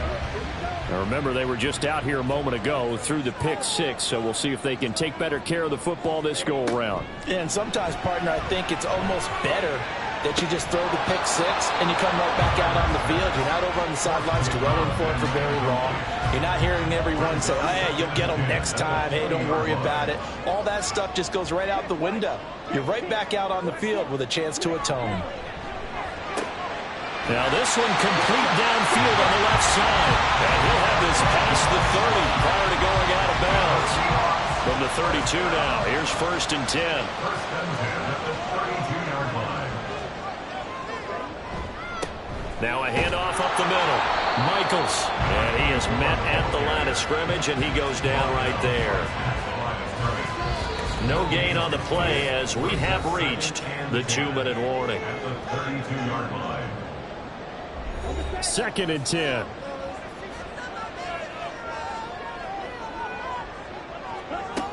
Operating from the gun, Tyler. It's a short one here, complete to his tight end. Now we're going to get a timeout here as it looks like there's a Seahawk injured on the play. Well, the medical staff is going to come out here and take a look, and we will take a short break. Here's 3rd and 10.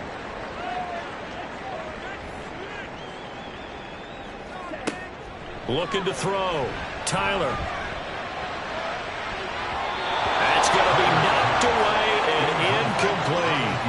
They decided the opportunity was there and launched a deep ball, but he was unable to get away from the defender, couldn't create space, couldn't uncover at the end of the route, and that one winds up incomplete.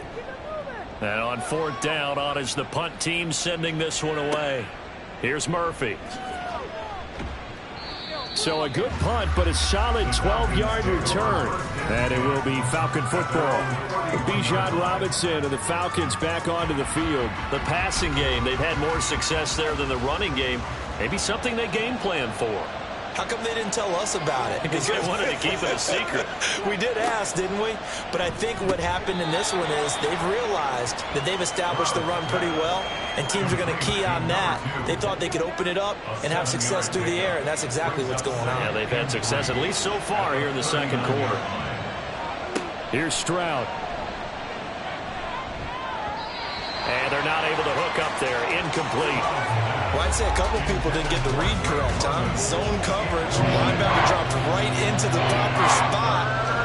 Lucky that one wasn't picked off. He was looking directly in his eyes as he threw the football. And you're right, it was telegraphed. Probably should have been picked. Now the Seahawks call the second of their 3 timeouts, as they'll head to the sideline and talk over what to do next. And the fair catch is taken at about the 13-yard line here. As Seattle now ready to march onto the field.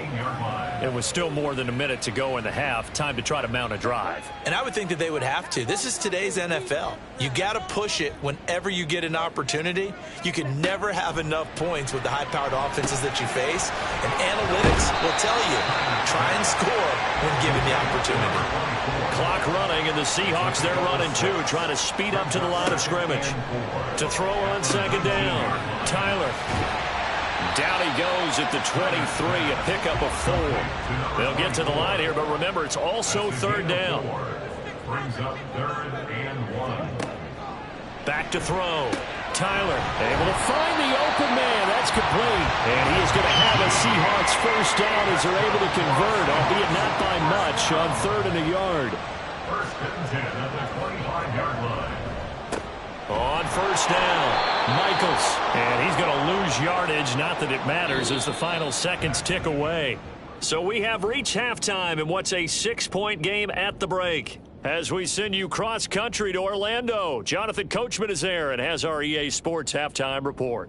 All right, Brandon, thanks. A few teams starting to rise to the top as it's time to take you around the NFL here in Week 6. We'll begin up north at MetLife Stadium over in New Jersey. And it's the Rams who are out in front as those teams approach halftime. The Rams trying to hold on and claim victory.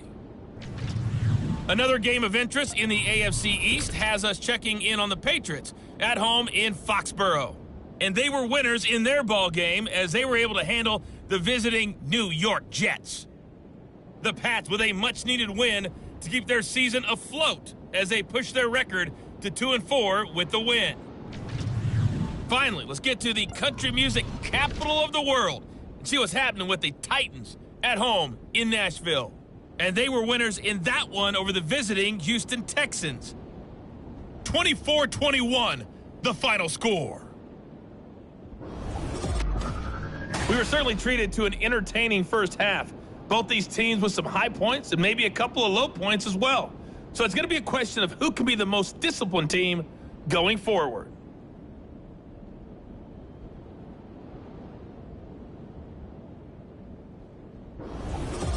Okay, Coach, adjustments likely going to play a big role in this third quarter in what's been a tight contest so far. And we will not see a return to start the half as this will be a touchback. The Seahawk offense set to go to begin this third quarter. Charles, it'll be interesting to see what adjustments this offense made in the locker room. Haven't really been able to get anything going offensively, virtually nothing in the ground attack either. So certainly something has to change here in quarter 3.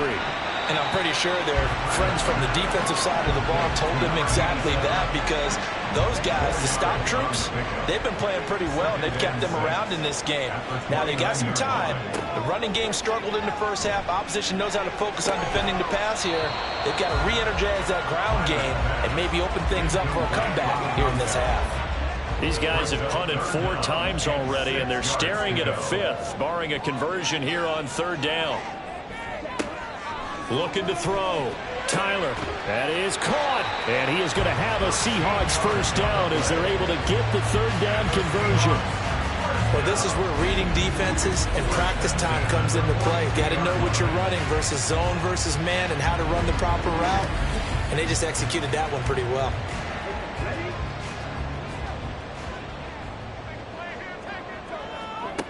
Back to throw again. It's a short one here, complete to the tight end. Call it a gain of 6 on the play, and that will bring up second down. A 6-yard pickup brings up 2nd and 4 at their 48-yard line. Now a give right side. Michaels, and he is going to be stopped cold behind the line of scrimmage. It'll be a loss of a couple on the play, so now third down coming up. I think this running game, or should I say lack of one, is making this defense look better than what they really are. On third down, Tyler working the middle of the field, and he's got a man complete. And he is going to have a Seahawks first down as they're able to get the third down conversion. From Falcon territory now, here's 1st and 10 at the 45-yard line.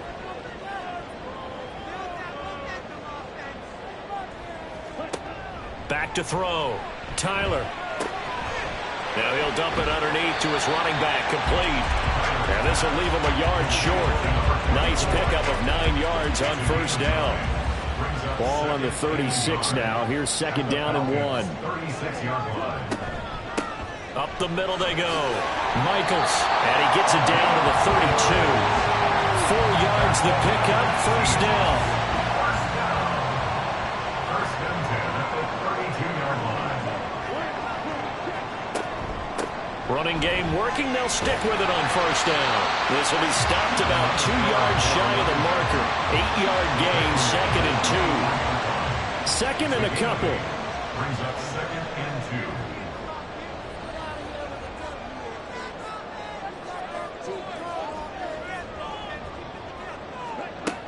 Operating from the gun, Tyler. And a quick throw here, that's complete.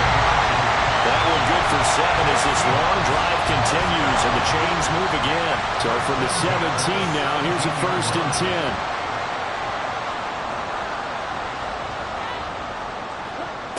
10. Looking to throw, Tyler. Touchdown, Seahawks. From 17 yards out. And the Seahawks are an extra point away from taking the lead. The big fella was the recipient there for that touchdown pass, and it seems like more and more the tight end is the guy you have to worry about most in the passing game.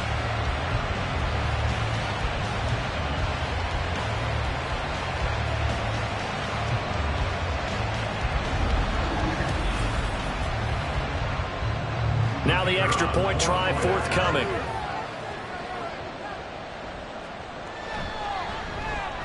And this puts him on top by a penny. It's 14-13. A pretty long drive that time. 11 plays all told. And it all culminates with a Seattle score. Set now to kick this one away, and off it goes. And he'll elect not to return this one, so they'll bring it out to the 25 on the touchback. Here comes the Falcons offense. It's their first possession of the second half now. And, Charles, it feels like we're set up for a good second half here. Came out of the locker room, one-score game. Now the lead has already changed hands. Well, this offense, they've got an opportunity right now to take that lead right back. Yeah, and it feels like you're going back and forth, almost a little bit like a tennis match, right? And we're just, our heads just keep moving. Which side has it? Which side's going to score? How are they going to go out doing it? A little bit of a challenge for each side, trying to match each other. Stroud now on 2nd down. Over the middle, caught by London. And he's going to be down at the 35. Gain of 7.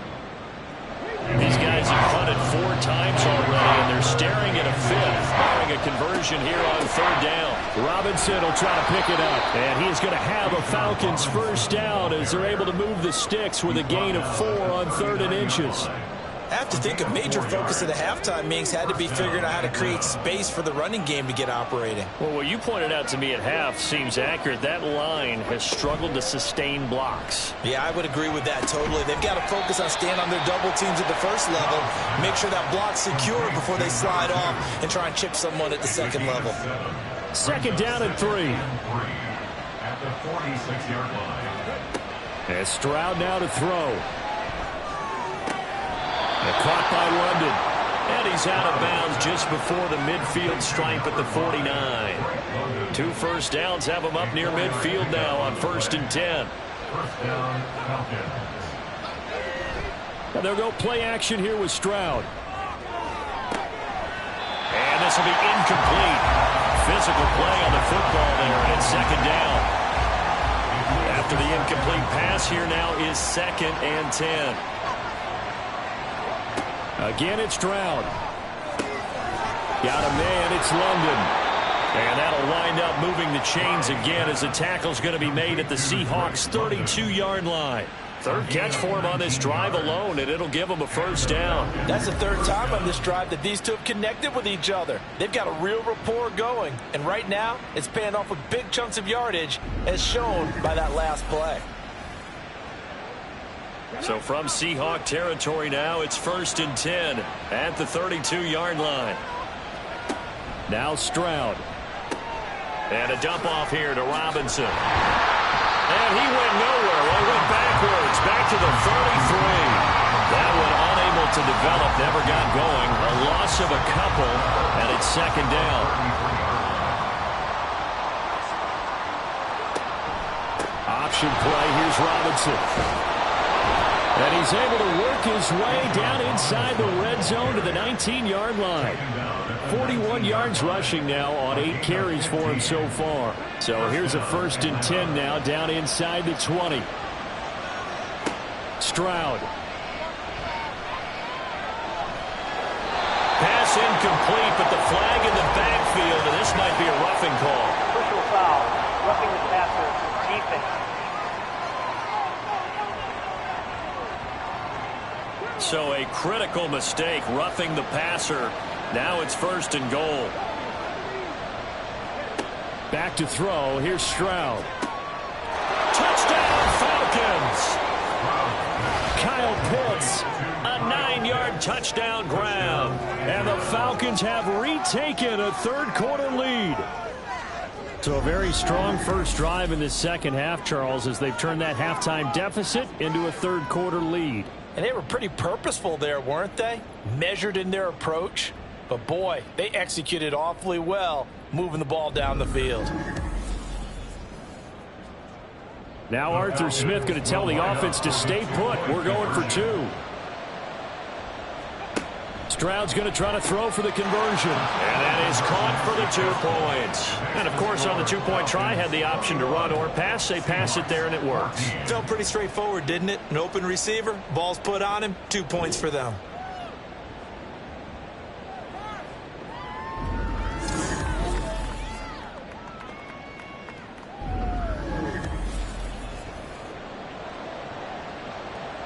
The kickoff unit is out on the field, and they will send this one away.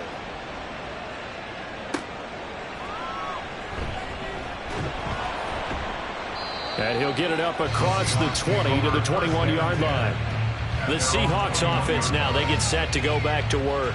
So remember, Charles, last time they were out here, they scored, but they just saw the opposition score, and they're trailing right now, so they're trying to keep pace here. They need a touchdown drive. Well, if you're a fan of offense, you're loving this, but if you're a fan of defense, this is tough to watch, and it's also tough to keep that up when you just watch your opponent march down the field on a scoring drive that lasts into double-digit snaps. You need a score here, not just to follow the momentum from your last drive, but put the onus back on your opponent. And that's what they're doing right now, swapping that onus back and forth. He's going to sling this deep downfield. And this will be caught at the 30. And all the way in, touchdown Seattle. A big play there. 77 yards. And the Seahawks are an extra point away from drawing level. Well, he's used to running it that distance. Here he had to catch it, too, before making the run. Heck of a play for the score. There's not many things better for an offense than a back who is a complete guy who can run it and catch it. And we just saw him complete a big-time play for a touchdown. Extra point attempt to come here. He's got it, and we're all tied at 21. The long touchdown pass gets him 6 on a very, very tidy 2-play drive that time. And that decision to bring it out ends up not being a good one. Costs him about 5 yards as he's tackled at the 20. Here are the Falcons as their offense heads back onto the field. And their lead has evaporated in this third quarter. It's tied once more as they begin with a 1st and 10. Stroud working out of the gun. This pass is caught by London. And he's going to be out up around the 45-yard line. 25 yards that time. They like going to him in the slot. He catches another one. I think this comes under the heading of until they stop him, why not go back to it? He has something going really well. Great working relationship with the guy throwing the ball, and they keep making the connection. The big play to start him out has him at the 45 already. Straight ahead, it's Robinson. And he's up across midfield and down into Seattle territory. 50 yards rushing for him now in the ball game. Just need a yard here. 2nd and 1.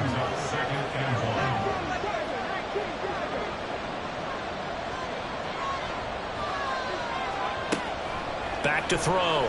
Stroud. He's going to rifle one deep left side. And this is caught for a Falcon touchdown. A great effort there. 46 yards. And the Falcons have broken our tie. And when the quarterback drops and has a guy that wide open in the end zone, his eyes have to get just as big as grapefruits. Oh, without a doubt. This is the easiest throw you're going to get, and you're going to get the benefit of a touchdown on top of it. Make that throw. Extra point attempt to follow here.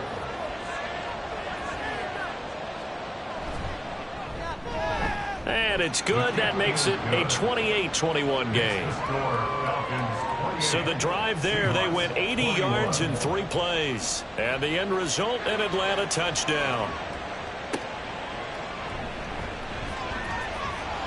And he's up past the 20 to the 22-yard line. The Seattle now ready to march onto the field.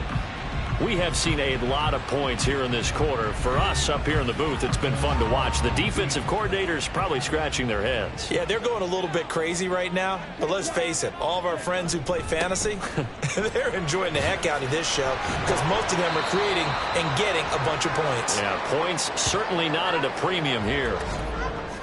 During that run, an injury here. We got one of those big blockers in some discomfort. From the 29, here's 2nd and 3.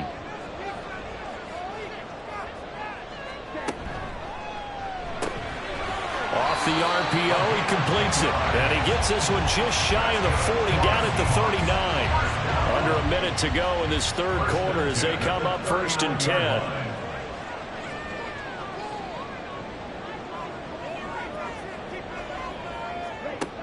Looking to throw. Tyler. Quick throw there is incomplete.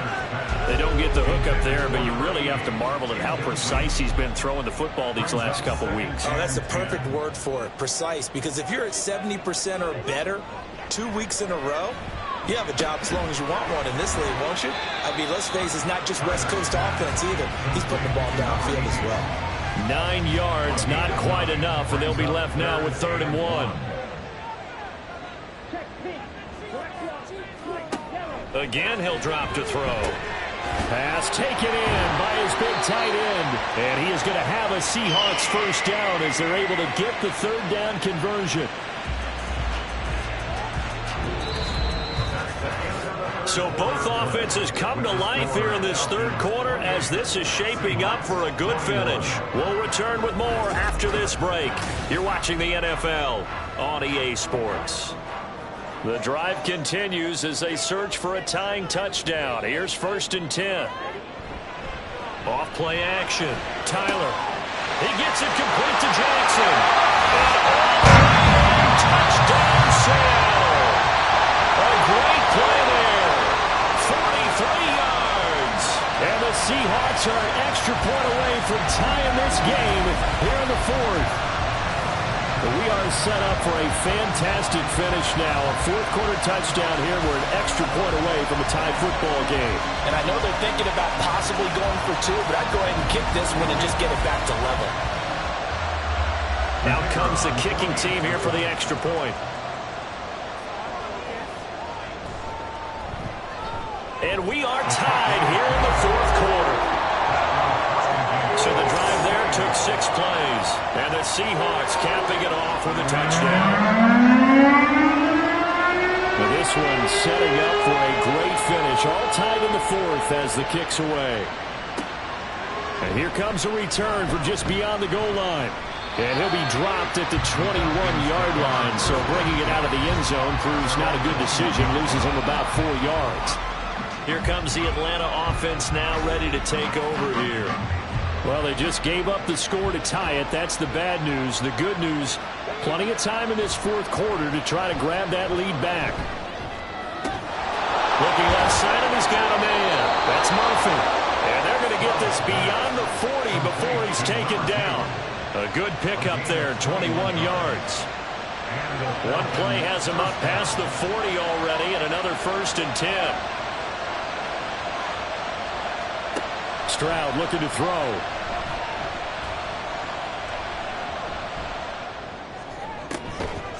And that is incomplete. Well, the coverage a little too good there, and it's 2nd down.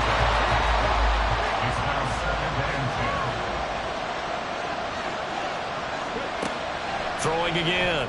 Stroud throwing the out route, incomplete. It's Murphy. And he goes out of bounds. It looks like right at the 50. The Falcons on 3rd down. They're right at about the league average, 40%, 4 for 10. This time it's 3rd and 3. He's got his target. That's complete. And that'll wind up moving the chains again as the tackle's going to be made at the Seahawks 28. Well, they were in search of a short gain on 3rd down, and they wind up nabbing over 20 yards. And partner, in a tie game in the 4th quarter, you and I both know in the NFL, that's when you lean on your stars. And he came through with a nice catch right there.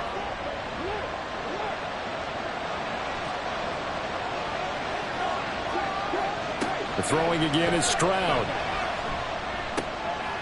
And he's got his man in stride, complete. And he gets it all the way down inside the 10 and mark him at the 5. That's now a pair of explosive plays in succession, both north of 20 yards. A field goal could get him the lead, but it might not be enough here as they come up on 1st and goal. They'll look to throw again. And that is caught. Touchdown, Falcons. A great effort there. His 2nd touchdown of the game and his 9th on the year. And the Falcons answer back with a touchdown of their own to break our tie and take the lead here in the 4th.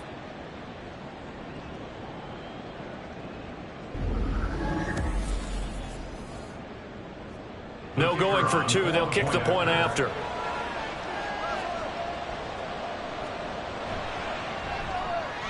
It's up and good, and they've jumped back ahead, 35-28. A drive that time of 6 plays, and the Falcons score to cap it off. Atlanta's 11 ready to go, and they kick it away. From a couple yards deep, he'll bring it out of the end zone. And the decision to come out of the end zone is going to cost him 5 yards as he's taken down right at the 20. The Seattle now ready to march onto the field. They now trail by 7 after that last touchdown here in the 4th quarter. What a big spot for this offense. See if they can cobble something together on this drive. Throwing quickly there, but it's incomplete. Speed is the name of the game when it comes to RPOs, and sometimes you can be a little too quick, thus inaccurate, incomplete. He'll try again with the arm here on 2nd down. Pressure brought in, and the Falcons get there for the sack. Lee McNeil, what an effort to get in there and drop him. Okay, you know my bias is about to come out here. A lot of people think that the offense is just moving in the wrong direction. I'd say they're moving in the right direction because the defense is pushing them back. Former defensive guy. Now, as a quarterback 3rd and long, you really got to rally the troops here, don't you? Yeah, you do in a big way. And what else do you have to look out for? More pressure coming at you because it seems to be working pretty well. Now on 3rd and long, they'll look to throw. And too much juice. It'll be out of bounds, incomplete. Well, I think we were both wondering if we were going to see them try and push it deep downfield, facing a 1-possession deficit late, and they certainly didn't disappoint. They gave it an effort. So they're forced to punt on 4th as this one's away. Now fair catch is called for and taken at the, we'll call it the 37-yard line. So here are the Falcons to take over on offense. They're on a 3-game winning streak and right now looking good in this one as well. Very good starting field position for the Falcons offense as they come up 1st and 10 at the 39-yard line. Now a handoff to start it out. Robinson. And a solid run here as he'll pick his way down to the 42-yard line. 69 yards rushing for him now on what was his 10th carry of the ball game. First down, Falcons. Stroud to the air on 1st and 10. Throw left side complete. That's Murphy. And they'll get this to the 30-yard line before crossing over out of bounds. Back-to-back good plays have them on the move on 1st down.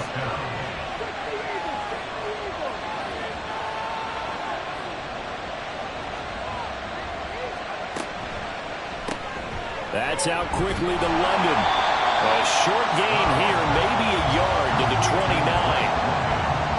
The goal of a wide receiver screen is get enough blockers in front to create a wall and let him pick his spot to run the football. How about the defense there, swarming to it and not allowing that to happen? Did not let him get downfield. And he's brought down, but not before he reaches the 8-yard line. The end result, 21 yards. And these guys certainly are not hiding what their intention is. They're absolutely showing it. They're definitely not going to sit on this lead here in the 4th quarter. So 1st and goal, 6 points here would go a long way toward wrapping this one up. Throwing now is Stroud. Throw over the middle, going to be caught here by Pitts. That's good for a gain of 6, 2nd and goal. Now that's staying ahead of the chains. Really good pickup on 1st down, hitting the tight end there. Now brings up a 2nd and manageable. Just found a hole in that zone. Checks this one down to Robinson. And this one will wind up with him losing yardage back to the 4-yard line. It'll be a loss of 2 on the play, and that will lead to a 3rd and goal. Well, Brandon, we could see that play developing, and they were hoping that he was going to be able to put a move on the first guy and turn it into a big play. But no such luck. The speed on defense continues to get better. And this is going to be intercepted. Picked up by Deontay. And the Seahawks are right back in this football game.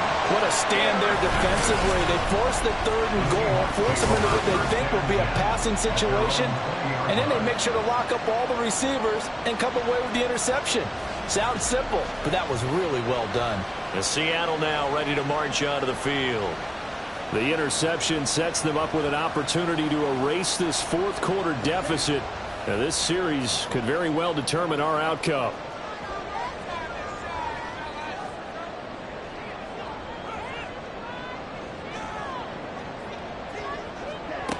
Throwing to start the drive. Tyler. Now he'll dump it underneath to his running back. Complete. And he's going to get 7 out of this before being taken down at the 27. Operating from the 27 now. Here's 2nd and 3. At the 27-yard line. Off the play fake. Tyler. And that is incomplete. Some coaches like to take the shorter, more reliable yardage, and some, they like to go for the big shot. No fear in risking a deep ball there, but it wasn't enough to get them the completion. From the gun on 3rd down. Tyler. He's going to get that to his running back out of the backfield. And he is going to have a Seahawks 1st down by a couple of yards as they're able to convert here on 3rd and 3.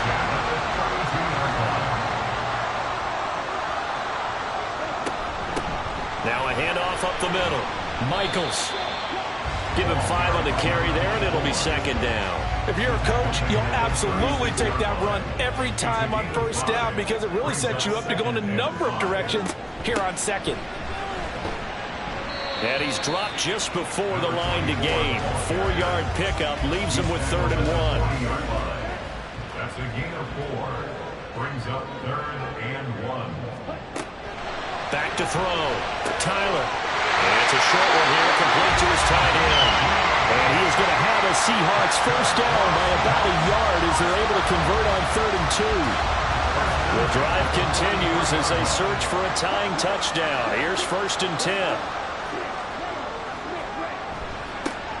the middle they go. Michaels. And he's going to take this ahead for right around 3 yards, but no more than that. Second down. They'll come up 2nd and 7. Brings up 2nd and 7. Looking to throw. Tyler. Jackson's got it over the middle. And that's going to be good for another first down as the tackle's made at the Falcons' 35. He goes for 18 there as the drive will continue. I like the design that we're seeing right there. This is what they need. Down by a touchdown here in the 4th. They just need to keep working their way downfield. And when they see openings, take their shots. On 1st and 10, Tyler. Now a quick throw there, but it's going to be incomplete. And their backs up against the wall a little bit, and they come through by forcing an incompletion. Now they've got to continue to ratchet up the intensity a couple of more times and get off the field before giving up any more yardage. Now he dumps this off over the middle. And this will be a gain of 5 as he gets it to the 30. Here's 3rd down and 5. We've got a one-score game with inside of 2 minutes remaining. So it's Seahawk football as we march toward a conclusion. They face a critical 3rd down now, needing a score here in the late going. That is caught. The quick feet by Jackson. And down he goes, taking it inside the 10, just shy of the 5 at the 6. I guess at the very least they got the tackle from keeping him out of the end zone. Yeah, you're looking for that silver lining, aren't you? But guess what? Everything changes now after that big play. They've got a chance to strike. Here we go. 1st and goal.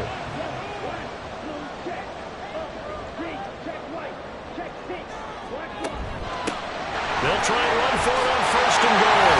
And he is in for the Seattle touchdown. A great play there. His 3rd rushing touchdown of the year. And the Seahawks are an extra point away from tying this game here in the final minutes. Well, the hard part's done. Now they just need to split the post, tie it up, but then their defense is going to have to hold up to send it to overtime. Yeah, no matter what. I know there's an inclination in it when you have momentum to go for 2 here. But if you miss it, you don't give your defense a chance at all. Plus, it's been a good game. I want to see overtime. I'm selfish. You obviously don't have to fight the catch. Tomorrow. Don't forget the extra point. It's up and good. And we are tied here in the 4th quarter. Well, this one setting up for a great finish. All tied in the 4th as the kick's away. And they'll put up the stop sign there as his guys will get it at the 25. Now the Falcons offense, they get ready to head back out here. Well, partner, here it is. They've got the chance to win the game. You'd have to think they need to get it near the opposite 40 to have a chance to kick a game-winning field goal. We'll see what they can do. And you're right about that, because if we look at it in macro, that's what it looks like. But I think in micro, the head coach has already asked the special teams coach, what is he feeling? What does he think? Where does he want the football? What's the yard line we have to get? And he's already relayed that to his quarterback and his offense. They know what the goal is. Now the key, can they get there? All 3 timeouts still at their disposal. Here's 1st and 10 now. Now Stroud. That's caught by Pitts. Now the Falcons going to use one of their timeouts as the clock will stop with 35 seconds left to go. Stroud to throw it. Got his man complete over the middle. It's Murphy. The Falcons going to use the 2nd of their timeouts as they'll stop him with a little over 30 ticks to go in the football game. Meanwhile, Stroud's throw into the hands of Pitts here. And they'll get him down after a pickup of 8, 2nd and 2. On a completed pass, got to get down quickly and call a timeout. And the clock will now stop as a timeout is called with 5 seconds left.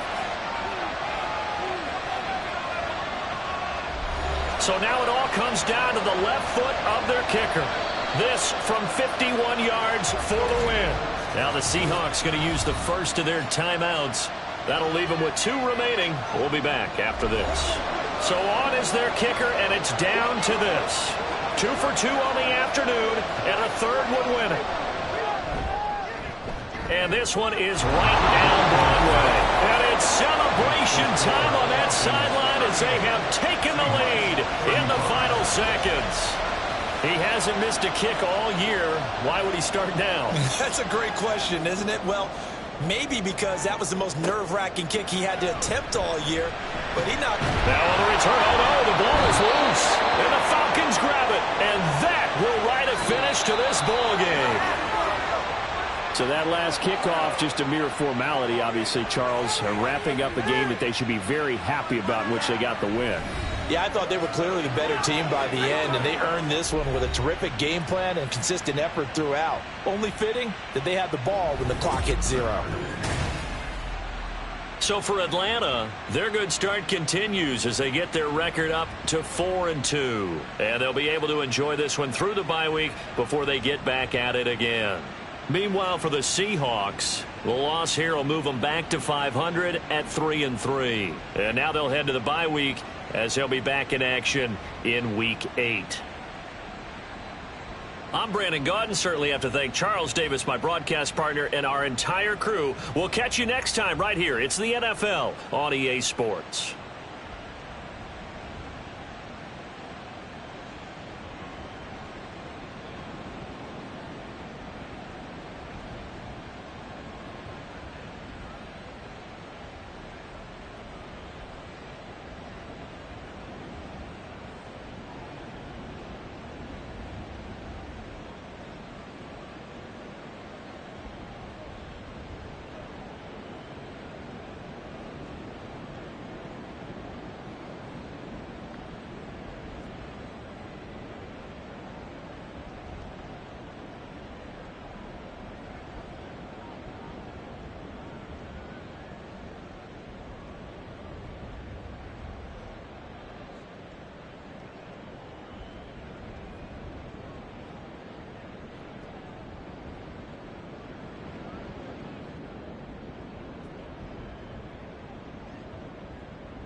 It's week 6 of the NFL. And all...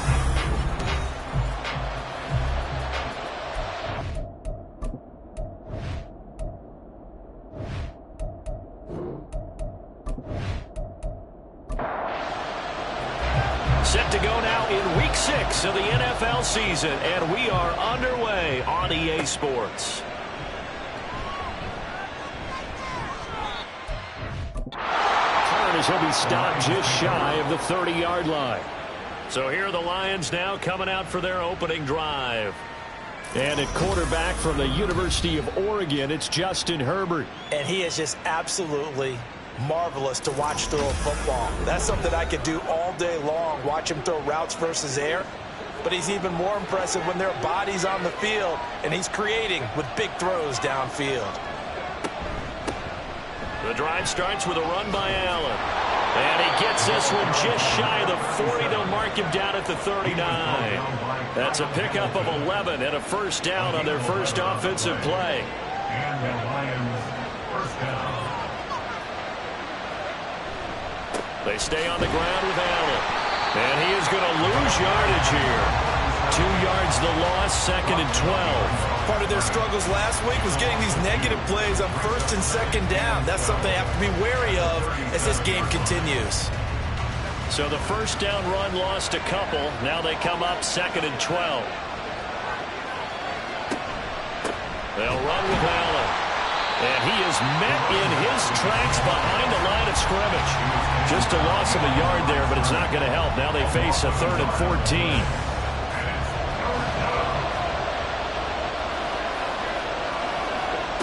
Back to throw here, Herbert. And he goes down. The Ravens able to get to him. It'll be a loss of 8 on the sack, and it's going to lead him to 4th down. And this is what you've got to do against a quarterback like him. You've got to keep him in the pocket and not let him get to the perimeter, because once he gets outside, that's where he can really hurt you.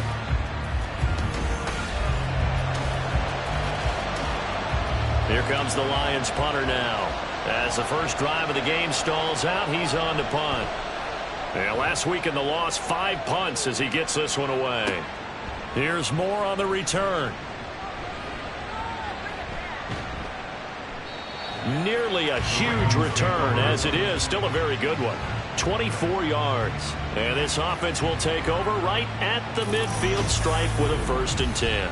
The Ravens offense going to work, and as usual, it's Lamar Jackson, the former MVP of the league, at the helm. And what I loved about meeting with him before the game was talking to a guy who takes ownership of his performance. 2 touchdowns, 2 interceptions last week, but all he focused on was the loss, okay? And he did say, if I change my stats a little bit, not necessarily for me to look better, but that'll help my team. Line of scrimmage, the 37 on 1st and 10.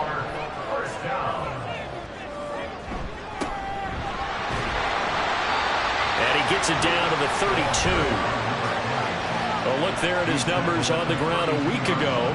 Pretty good as he found himself in the end zone on 2 separate occasions. And those are the most important numbers, because no matter what you pile up prior to the goal line, getting in is all that matters. Putting those numbers up on the board, and they love them when they're 6s.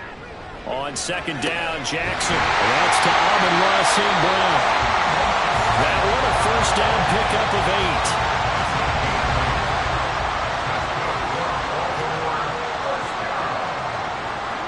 Jackson.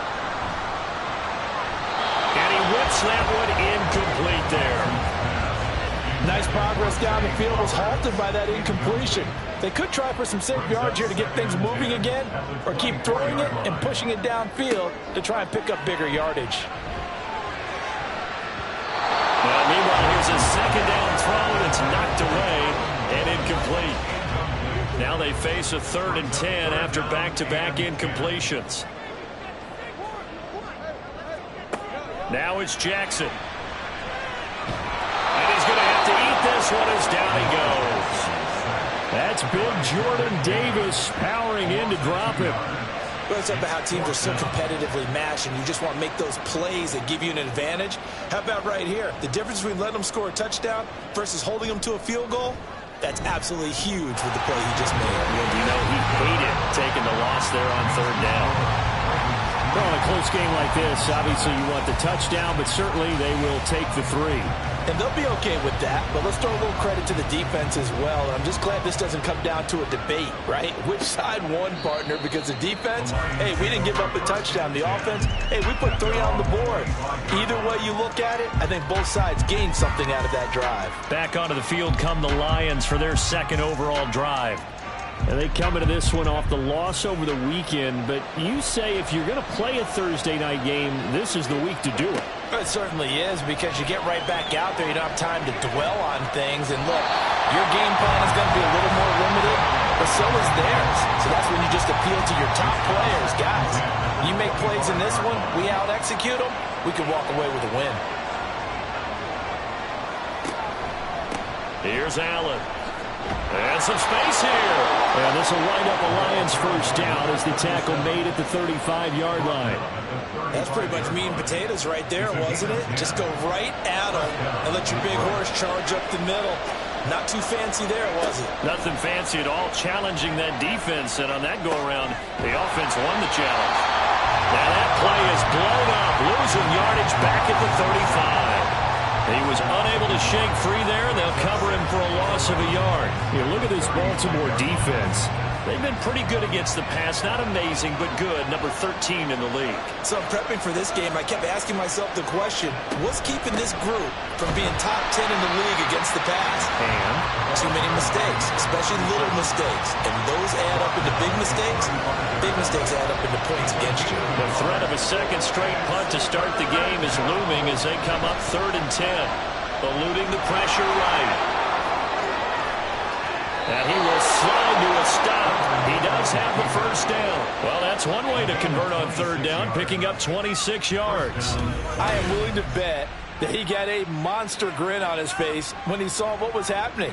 Man coverage were so committed to denying a big throw that it pulled attention away from him, and he had an easy lane to hit, and hit it he did.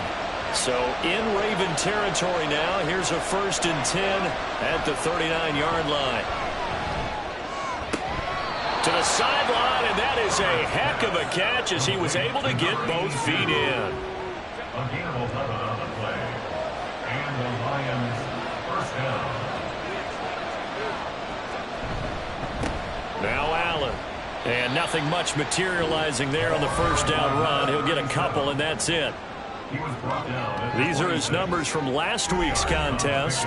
20 carries, 80 yards. Well, obviously he didn't have a great deal of time between games, having to turn around on a short week and get ready for Thursday night football.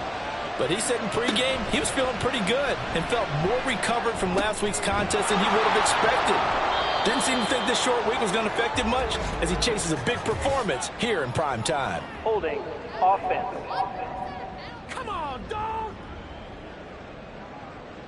Now they face a 2nd and long following the holding penalty. They keep it on the ground. Allen again. And they'll be inside the 25 now at the 24. That's a gain of 11. Would have been a first down if not for that penalty moments ago. And they'll be in search of 6 yards here on 3rd down. This is now the 9th play of the drive. Working the middle of the field, and he's got a man complete. And he is going to have a Lions first down as they're able to get the 3rd down conversion.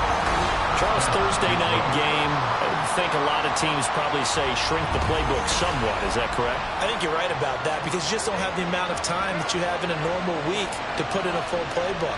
So, as you said, you shrink the playbook, pick out the plays that work best for you. You know what else you're looking for? What's that? Who are the freshest guys? And he'll get into the end zone. Touchdown, Detroit. A great effort there. His first touchdown on the year. And the Lions have answered that early field goal to take a first-quarter lead. That almost looked too easy, and I think thanks goes to the offensive line for making it look easy. Yeah, I agree with you totally on that one. I'm not sure how much everyone understands the preparations that go into a game for an offensive line, because there's a reason that running backs and quarterbacks give them big gifts at the end of the season after a big year. The consistency and the continuity it takes to know each other and execute their blocks is pretty impressive. And he'll be brought down at the 28-yard line, so the decision to bring it out of the end zone gets him 3 more. Baltimore set to take over here for their second possession of the game. And they are losers of 2 straight coming into this Thursday night game. Is it more difficult, CD, when you take a losing streak into a quick turnaround game like this? It certainly is, because you don't get time to work on the issues that you've had throughout the season that have caused you to have the record that you're having. You can't really get those set. So now you're trying to minimize those and maximize what you've been doing well. And I remember a game recently where one of the assistant coaches said to the head coach, forget our running back rotation. This guy has a hot hand, and they rode him to a victory. Those are things you have to look out for in games like this. 3rd and 2. Here's Jackson. Able to find the open man. That's complete. And he will have a Ravens first down as they're able to get the 3rd down conversion. Well, we made a big deal about catch number 1,000, as we should. Now he's at 1,001, so he's building towards 2,000, Charles. I like your optimism, and I love your math. Let's go ahead and get the next 1,000, and he started on it already.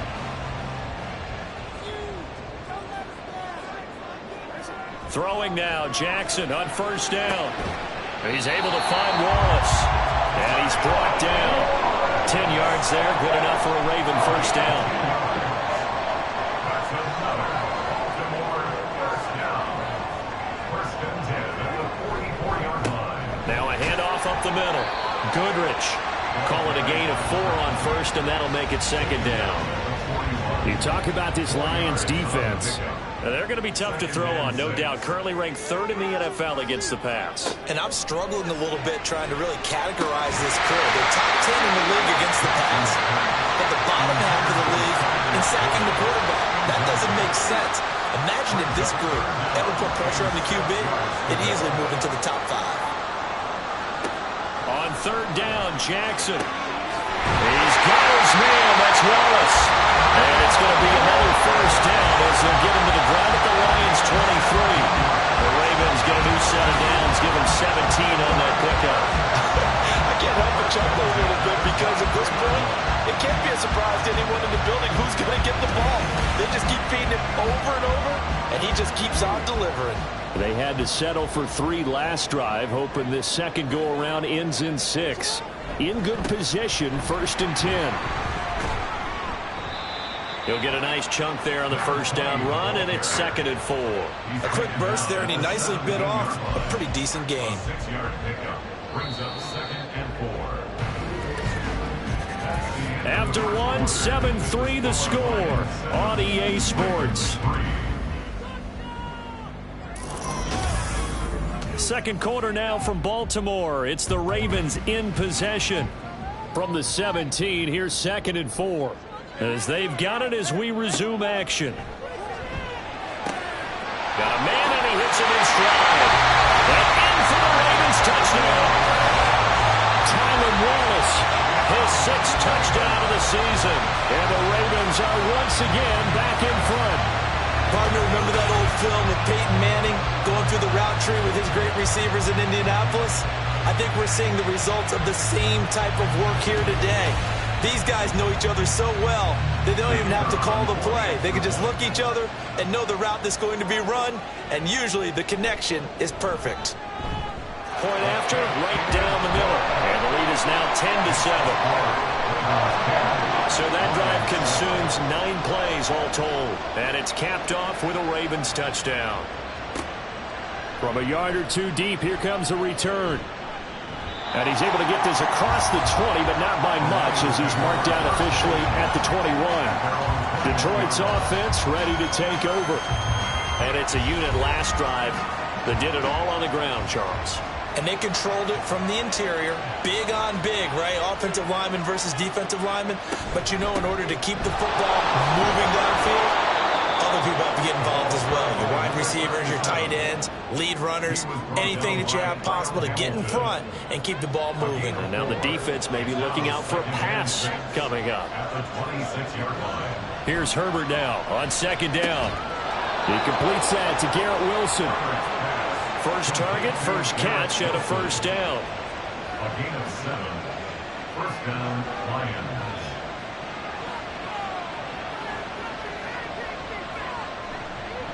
Now a carry for Allen. They'll get it across the 35. It'll be second down. Give credit to the defense for stringing that play out, and they gave up no cutback angle. You know he was trying to dart through. No place for him to go. A nice job there, only giving up a 3-yard gain. And the Raven pressure too much. Down he goes. Multiple defenders getting to him there for a huge loss. Now that was a passer's nightmare. The front door totally shut down by the defense. So he kept going backwards, hoping to find another avenue of escape. It didn't exist.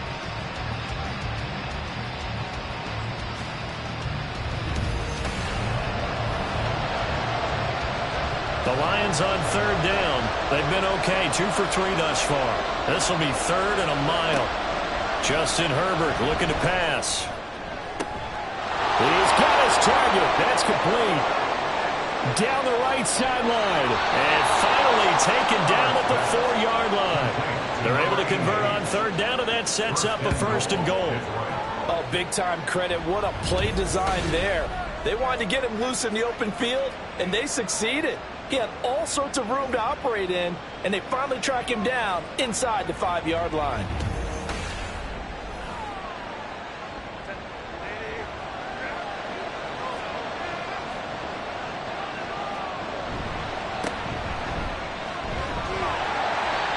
And he will push his way forward down to about the 3-yard line. Now I think we're going to get a timeout here. Yes, a timeout here as it looks like we've got a Lion that's shaken up. Hopefully, obviously nothing serious here. Medical staff, though, going to take a peek, and we'll take a break. Justin Herbert looking to throw on second down. To the goal line, but it's incomplete.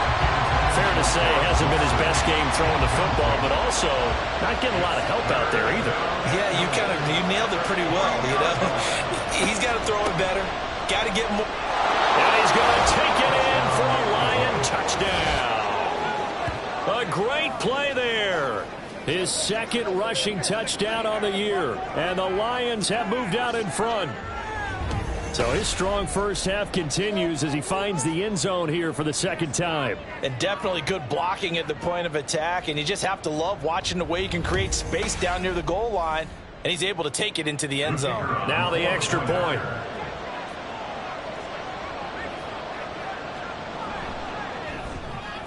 And that makes it 14-10.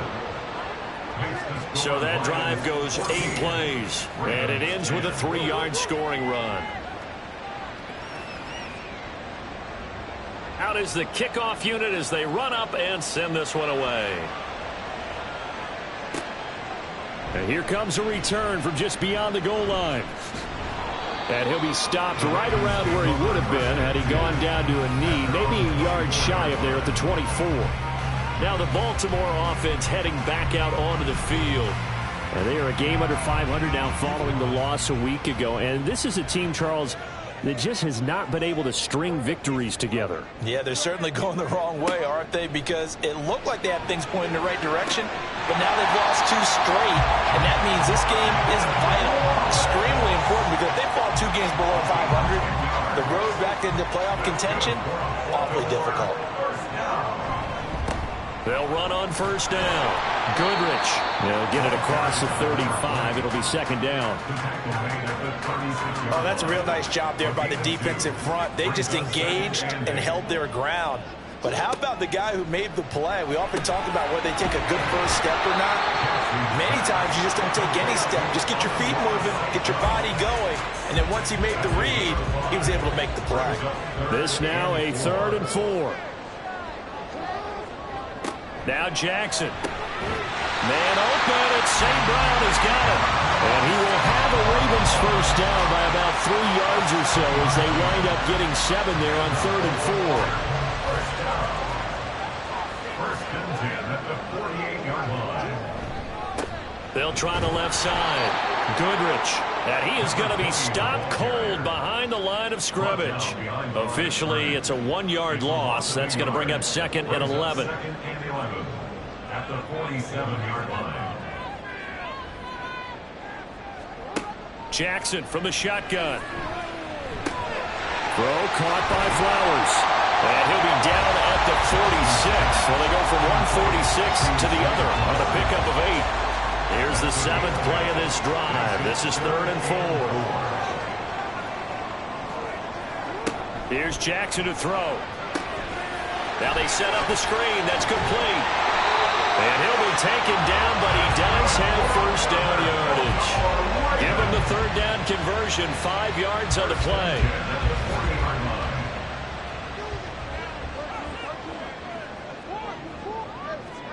On 1st and 10, it's Jackson. Oh,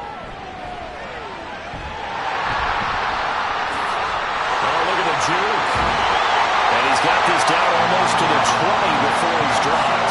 The coverage may be too good that time as he breaks away for 19 with his legs and a first down. I can't be sure how much of that was planned pre-snap, but it certainly opens up some avenues for their offense. And if he can stay a threat to break off those kind of runs, it'll pull defenders away from coverage and open up some choice throwing lanes for him moving forward.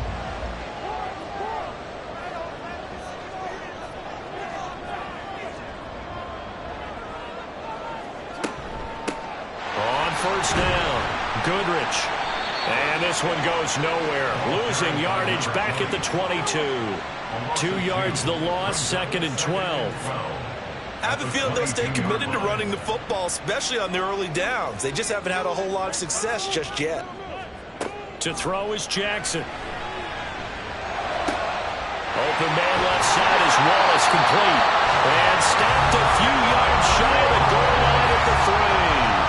That catch puts him right out 100 yards receiving now, and it also gives him a first down.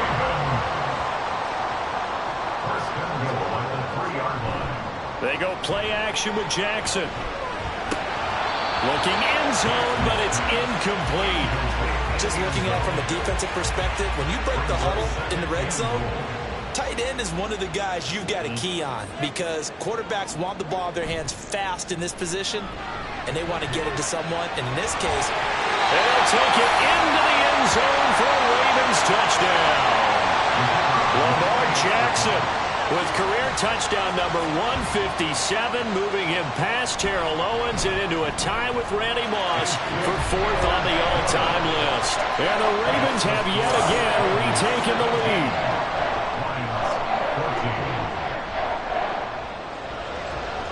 Here's the kick unit now for the Ravens as they'll send this one away. This fielded right at the goal line. And he brings us out past the 20 to the 24. A look at the running back, the man out of the backfield as he gears up to go again. They're behind in the first half here, CD, but it's not to any fault of their running back. He's had a strong start to this one. And you're right about that, partner, because watching him play, you would think that his team is in the lead. He has been a lot of fun in this contest. Now let's see if they can actually make something happen, put more points on the board behind his efforts. Yeah, I'm curious to see, Charles, if they can play complementary football and get that passing game going as well. That one goes for 24 yards. Well, certainly as a fan, you get a little bit nervous when you see him make those kind of throws. But they work on that in practice more than we know. And most of them now know their limits and know what they can get away with, and there's a completion right there. On 1st down, it's Herbert. And that's complete to the right side, it's Allen. And this one goes nowhere. Losing yardage on the play back at the 46. That one unable to develop, never got going. A loss of a couple, and it's 2nd down. Up the middle they go. Allen. And a pretty athletic run right there as he's going to get this down inside the 40. Well, now hang on here because he appears to be shaken up. While they come out and take a look at him, we will step aside for just a moment. So in Raven territory now, here's a 1st and 10 at the 39-yard line. And he gets this to the 35. Good for a gain of 5. And that's exactly what you want on a 1st down run. Pick up 5 yards, bring up 2nd and 5. The defensive line, though, they've got to figure out a way to out-leverage the guys up front because the offensive line is winning at the point of attack. And he'll be taken down after a short gain as that takes us to the 2-minute warning. 3rd and 2, Herbert. That is caught. And he is going to have a Lions first down, I do believe. Yes, he's got it by about a yard there on 3rd and 3. And that one was a lot of fun right there because that was the game within the game. 3rd and short, blitz was on. What's the key for the quarterback? Get out of your hands in a hurry. And that was a quick little completion. Got the job done for a first down. That was play number 7 on this drive, and it got him 7 yards. It's a game of matchups, and that's why you take your receivers and move them around a bunch, especially your best guys. And when they work out of the slot, you often hear the coaches talk about how great it is because it gives you a two-way go. You can break out or you can break in. That makes it hard to defend. Sets him up nicely. 1st and goal. It was a pickup of 14. But when you hit him on the move like that, and he's able to get into open field with a full head of steam, oh, boy, it's going to be tough to get him down. Yeah, there was a big window. They're lucky they did get him down. So it's 1st and goal and a great opportunity to get that lead back before the break. Herbert now. An off-balance throw there, and it's going to wind up incomplete. Oh, boy, kind of hold your breath here because Justin Herbert, he appears to be in some discomfort after that last play. The medical staff will attend to him, and we will step aside. First try for the right arm of Dalton here. Yeah, offenses are always trying to be smart about when they're trying to dial up a screen to the running back because they understand you can only get to the well so many times in the game without the defense starting to anticipate the call. Dalton on 3rd and goal. He's got his man. It's caught for a Lion touchdown. From 6 yards away. And the Lions will take the lead here in the final minute of the first half.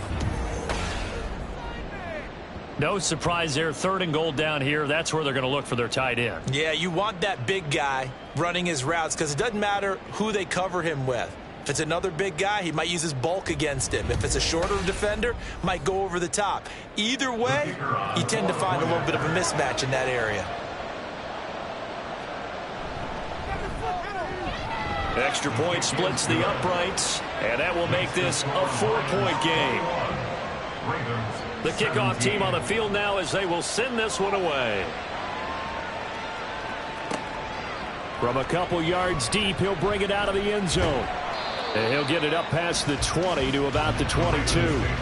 There again is the running back as he trots onto the field. He's just been looking for some space. I'm not going to pin it on him or the offensive line, but they need to get this run game going better. Sometimes you just have to credit the defense. They came in with a plan themselves.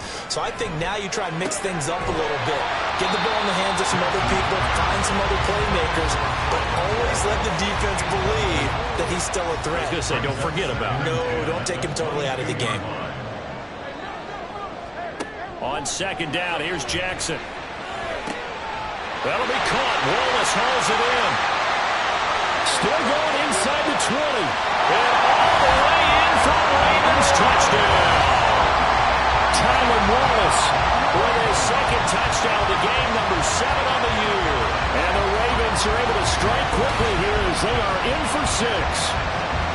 These two teams in this first half, it's been fun. Back and forth, back and forth. Well, it's not fun for the defensive coordinators, but offensive coordinators are enjoying it. Yeah, they're having streaks here, aren't they? Being able to put scores together and really bunch them up, and we have a tight game here. You know, we often talk about having the right shoes for the right turf. Today it's track shoes, because that's what we've seen with these offenses. Yeah, it's been an absolute track meet so far, and fun to watch. Extra point right down the middle, and that gives them a 3-point lead. Here's the kick unit now for the Ravens as they'll send this one away.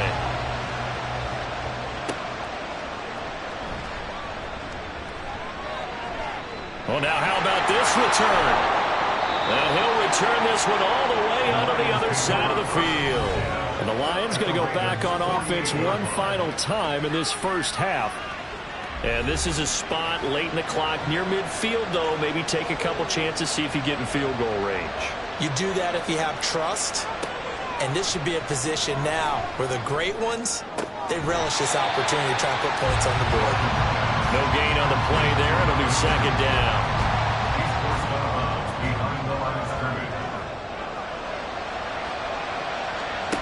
Andy Dalton. And that's going to be too high, out of bounds and incomplete.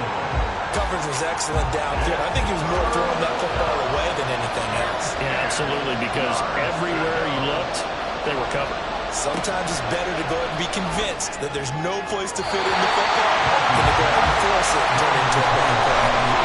And now the third down throw incomplete as well. Oh, that's going to hurt a bit because they needed to come through with a completion there. Now a drive that started with great field position is facing fourth down. The final act of the first half, Dalton. He's going to float this over the middle, deep. And a penalty flag comes in as that one winds up incomplete, but the contact is going to move the ball well downfield. So that PI call will give him one more play. And it'll be an untimed play as well. Now the half will end after this one, unless there's another defensive penalty. And the 11-year veteran bangs it through, and that will do it for this first half.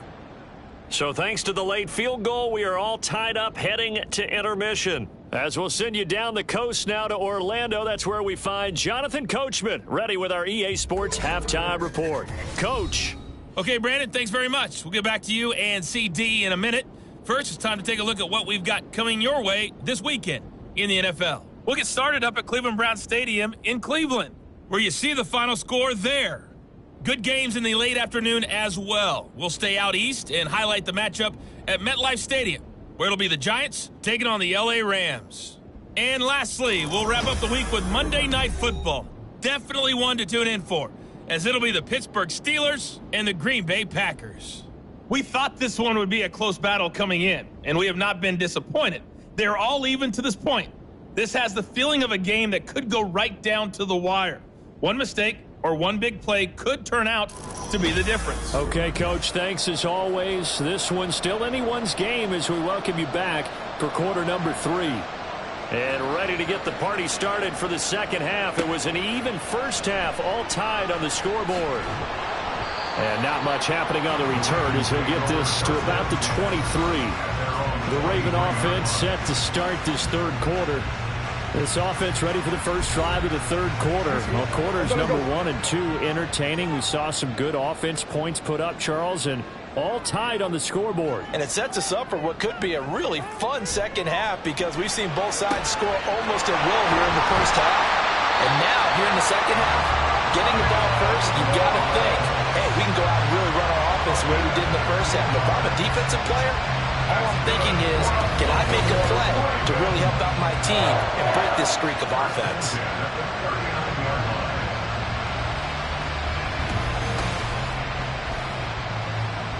From up near the 40 now after the big play to start, here's another 1st and 10. From the gun, it's Jackson. Throw to St. Brown, complete on the left side. And he's able to get this to the 40-yard line before he's out of bounds. It's another first down, and that'll be a gain of 21 yards. And this was a nice example of an offensive coordinator scheming his guy open. Just a little underneath route, just trying to free up some space, and it worked awfully well. Got him not just space, but plenty of room to run after the catch to pick up really nice yardage. And he's tackled a yard short of the marker. Good gain of 9 on first down. From the 31, here comes 2nd and a yard. Now a handoff up the middle. Goodrich, and he'll go down at the 28.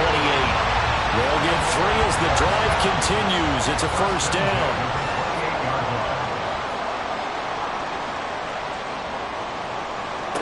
Now it's Jackson. He's going to hit his man out of the backfield. Complete. And inside the 20 before he's brought down. The Raven passing game getting in sync. Another first down.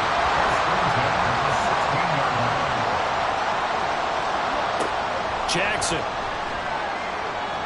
And that'll be incomplete.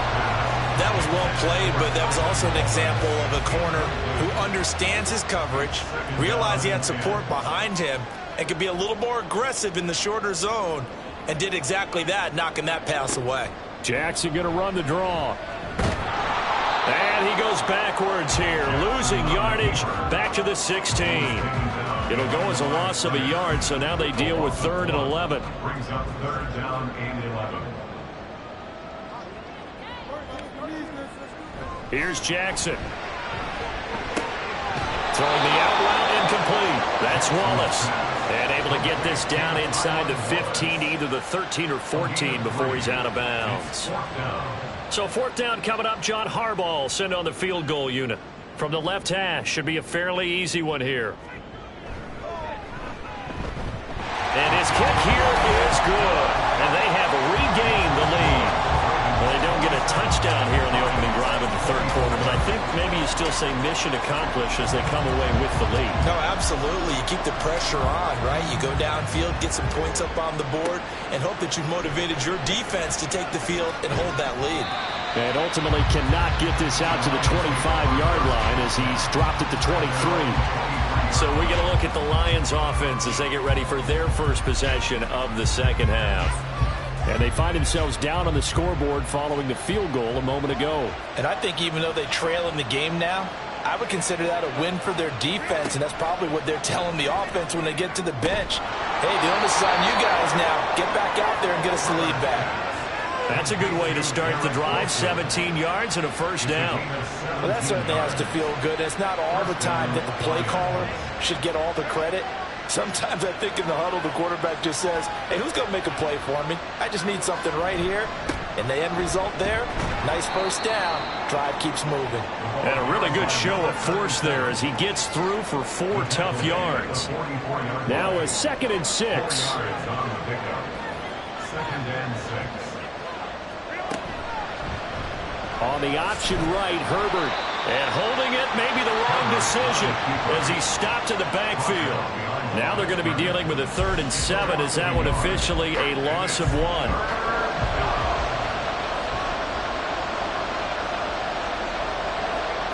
Now it's Herbert. Able to find the open man. That's complete. And he's going to be taken down with the 1st down at the Ravens 39.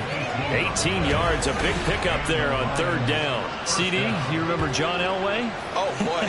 how could I forget John Elway and how many NFL defenses? So glad he's no longer throwing the ball around. Well, Elway threw for 51,475 yards, and we just saw him go past that number for career passing yards. That means his career now as memorable as John Elway's, and that's a pretty significant accomplishment. Man, what an accomplishment it is. Congratulations. And he's still doing it. Still doing it at a high level. Give him a yard on the run there, and that's going to set up a 3rd down and 2. This has been an up and down, back and forth type of a game, hasn't it? Maybe this long drive take a little bit of the wind out of their sails, kind of settle things down a little bit. On 3rd down, Allen. And he's not even going to get back to the line of scrimmage. A loss of a yard, and it brings up 4th. I know they've got to be careful not to go to the well too often, but it's a fine line, isn't it? Because sometimes, if you got success, you want to just keep pounding away. But no success there. They rallied quickly on the defensive end.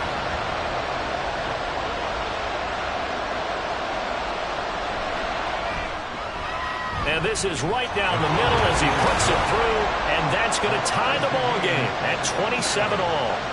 So give him 3 on that drive. You know, normally you'd say, we'll take it, but the way points have been flying around, it feels like a little bit of a letdown. Yeah, you just have to wonder, are field goals going to be enough? Because as you pointed out, the way touchdowns have been scored, does kicking a field goal actually put you at a disadvantage the rest of the way? And he'll be stopped right around where he would have been had he gone down to a knee, maybe a yard shy of there at the 24. The Raven offense set at the line for this next drive. And the points, they have come fast and furious in this quarter. You really don't want to be on the defensive side of the ball right now, do you? Because you're either thinking, my replacement may get an opportunity. Your head better be on a swivel. Totally. Or maybe I just need to get out of the game for a while because I just can't slow these guys down. They've got to figure out a way to disrupt these offenses. And typically, one guy makes a big play, and that can help change things. They'll be looking for disruption on both sides right now. And that'll be good for 8 yards to the 45. 2 yards to go, 2nd down. They'll keep it on the ground. Goodrich. faked it with a juke. Now he's got some room. And he's able to take it across midfield before going out of bounds. 52 yards rushing for him now as he's run it 11 times. So the ball moves into Lion territory now. Here's 1st and 10 at the 46. Jackson going to keep it running right. And the result here, a pickup of 8. Leaves him with 2 to go on 2nd down. And hold on here, because on that last run, it looks like we have a player who was shaken up. So as the medical staff takes a look, we'll step aside.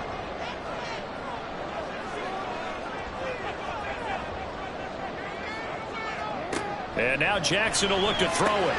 That went into the hands of Flowers. And it's going to be another 1st down as they'll get him to the ground at the Lions' 28. Give him 10 yards there as this offense is on a roll. This drive continues to plunge forward. They'll throw on 1st down with Jackson. That is caught by Laporta. Touchdown! Sam Laporta, 28 yards. And the Ravens have broken the tie. Quarterback loves the receivers, but sometimes his best friend is that tight end. Yeah, it's hard to believe, isn't it? Because we always talk about the guys out wide and how acrobatic they are. But that tight end, great sight lines, easier throws, they become a bigger and bigger weapon as the NFL evolves. Point after, right down the middle. And they will take a 7-point lead. Here's the kick unit now for the Ravens as they'll send this one away. This taken in at the goal line. And they will wrangle him down a couple yards shy of the 30.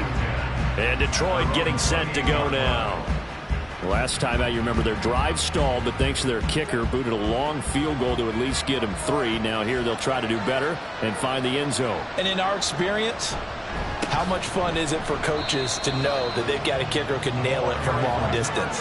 Now, the hard part is, as an offensive play caller, you don't want that in your head too much where you're relying on it, and he goes out and gets the job done for them. But I'm quite sure he would be content to just kick extra points from here on out. Yeah, absolutely no question. I think his teammates would be okay with him just kicking the extra points as well. 4 yards on the pickup there, and now they're left with a 3rd and 8. Back to throw here, Herbert. They throws it on the move, but can't connect as that falls incomplete. How about some applause for the defense there? They force him to throw that one into coverage, and just like that, they're staring at a 4th down. Well done. Here comes the Lions punter now as he'll kick it away for the 2nd time. And a fair catch signaled for and taken at about the 18-yard line. So possession goes over here on the punt. And the Ravens, they'll take over. The Baltimore offense at the line set to get going. That last drive, it was a good mix. Run, pass, defense on their toes. And what really helps out in a big way is when you're doing the run-pass mix and everything's working, that means that they're guessing wrong every time on defense. They think you're going to pass when you run and vice versa. I would continue that, and when they finally draw a beat on you, maybe you mix it up a little bit with play action and throw the ball. And will they maintain that balance? Time to find out. And he gets this one just shy of the 40, down at the 39. They get 14 on that one. That's good for a Baltimore 1st down.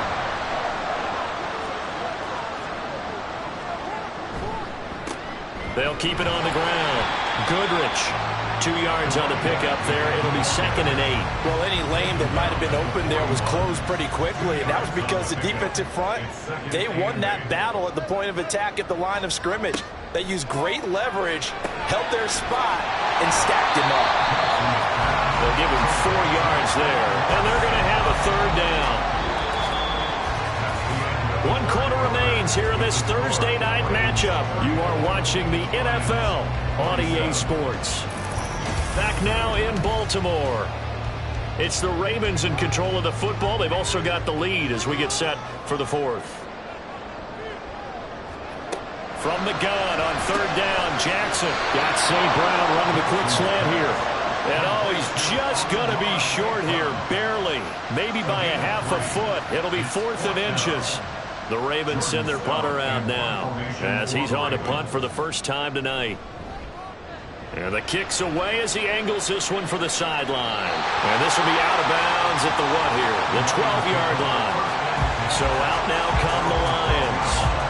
And Charles, a very uninspired effort the last time we saw them out there was a quick 3-and-out, then they punted the football. Yeah, and you never want to get stopped so soundly during a series, but what would be even worse now is letting it happen again right here. They've got to get going. Play action. It's Herbert. Oh, he's going up top for Wilson. Oh, this is taken in. It's complete. A big play there for Detroit. 44 yards. Well, this game has certainly had no shortage of offense. Both teams have been revved up from the start.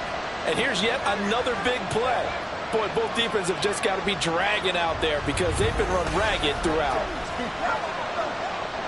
So the big play gets him across midfield now for 1st and 10. Here's Herbert. It's a short one here, complete to the tight end. And he'll go out of bounds after taking it a little further down inside the 40. 2nd down, Dalton. Looking left side, and it's complete. And he's going to be taken down with the 1st down at the Ravens' 22-yard line. That one good for 16 as the drive continues.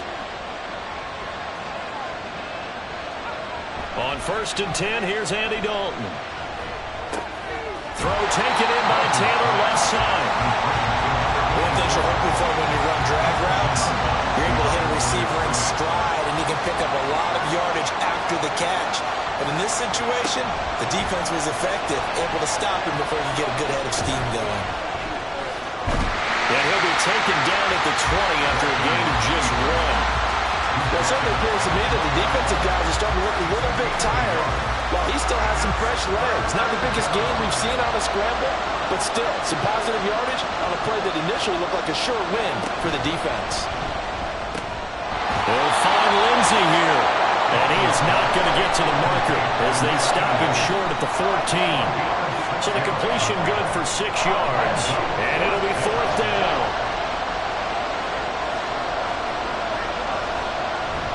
They'll run for it. This is Allen. And he gets the 1st down yardage before he's brought down just outside the 10 at the 11. 2 yards on the play. And the Lions 1st down. They'll keep it on the ground. It's Allen, and he is met in his tracks behind the line of scrimmage. That's going to wind up a loss of a full 3 yards on 1st down. It's a tough one right there. He ran right into the teeth of the blitz as the linebacker was freed up in order to stuff that one for a loss. I think quarterbacks got to see that. Got to find a way to audible into something a little more advantageous.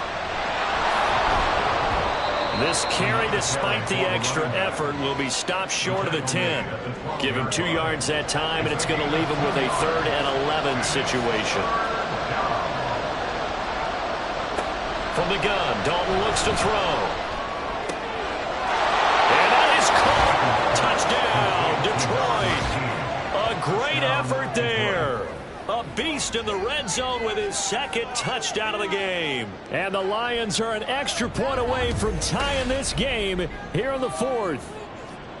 I know Paul Revere talked about by land or by sea, right? You know, 1 by land, 2 by sea. He didn't mention air because right now we're seeing a big-time performance, aren't we? That's 2 touchdowns so far in this game. Where'd you pull that one from? And, you know, every now and then I actually listened in history class. And you're just a scholar all the way around. You're reading all the time. I like that you fit that into the broadcast. You know, I just grab a nugget when I can. Don't forget the extra point. It's up and good. And, partner, we've got a tie game here in the 4th. Boy, what a start to the week this has been. All tied 4th quarter as the kick's away. Here is Tylan Wallace and company set to begin this next series. And now he's inching closer to a 200-yard game. He's been so solid. And he's really denting the pride of the guys playing defense, too, because there's certain barriers that you just don't want to give up. Never want to give up a 100-yard rusher, a 100-yard receiver. He's closing in on 200 yards. Wow, that's a really big game. And they get him to the ground quickly, but he's out near midfield at the 49-yard line. Called out a very strong gain of 24.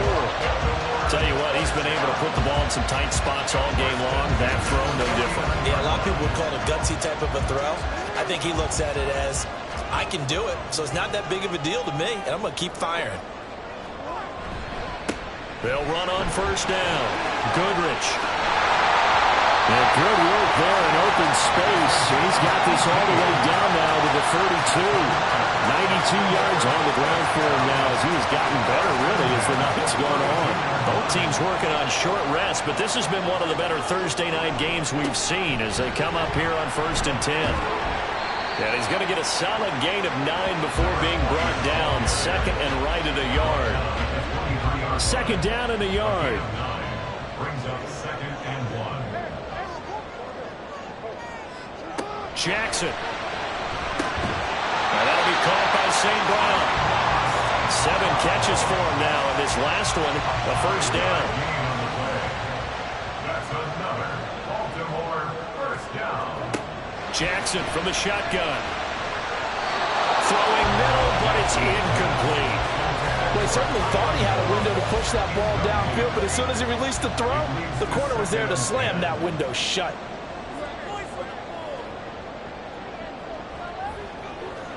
To throw is Jackson.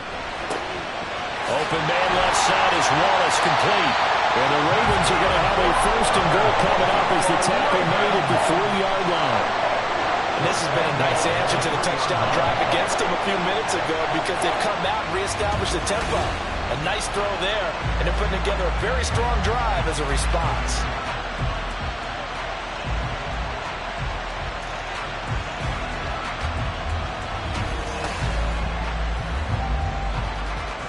A field goal could get them the lead, but it might not be enough here as they come up on 1st and goal.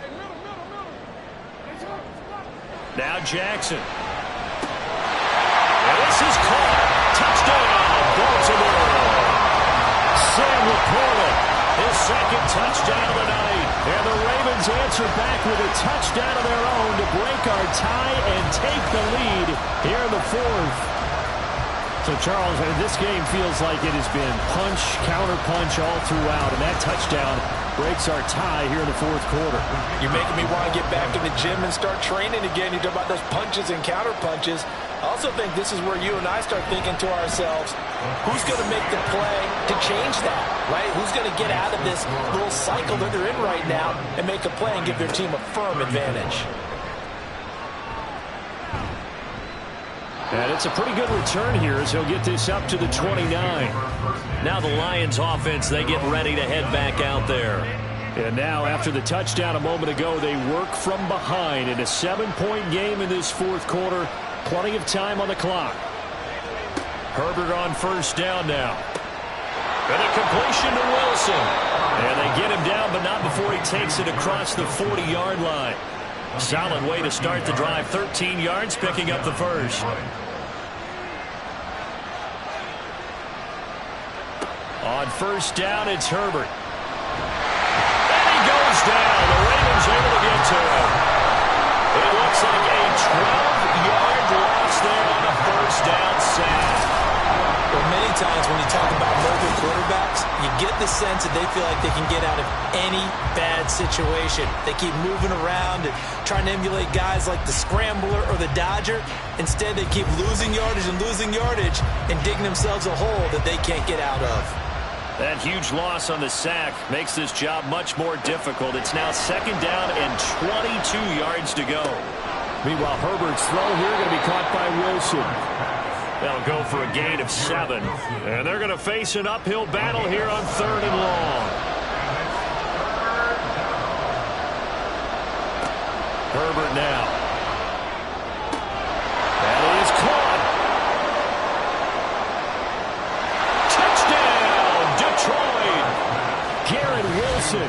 63 yards. And the Lions are within an extra point of tying up this ball game.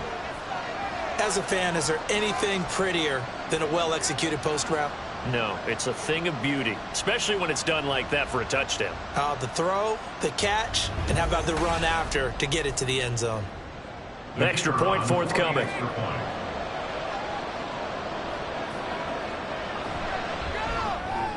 And no sweat. He puts it through, and we are tied here in the fourth.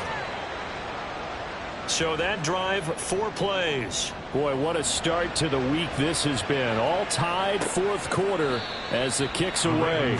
And this will not be returned. It's a touchback, and they'll begin at the 25. The Ravens offense now, they get set to head back on the field.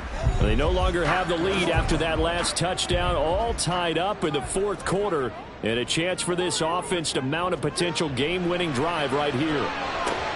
A little short pass here taken in by Laporta. And this will leave him a yard short. Nice pickup of 9 yards on first down. Maybe a good spot to take a shot. Here's 2nd and a yard from the 34. Now a give right side. Goodrich. And he's going to have a Ravens first down as the tackle made just shy of the 40. Another carry for the Raider and a good one. It's crunch time. They'll need him to continue to be productive in both the run and passing game in order for them to try and snatch a victory. Now a throw here to his running back. This will be stopped about 2 yards shy of the marker. 8-yard gain, 2nd and 2. Jackson to throw. Throwing the outline incomplete. That's Wallace. And he will get out of bounds here as well.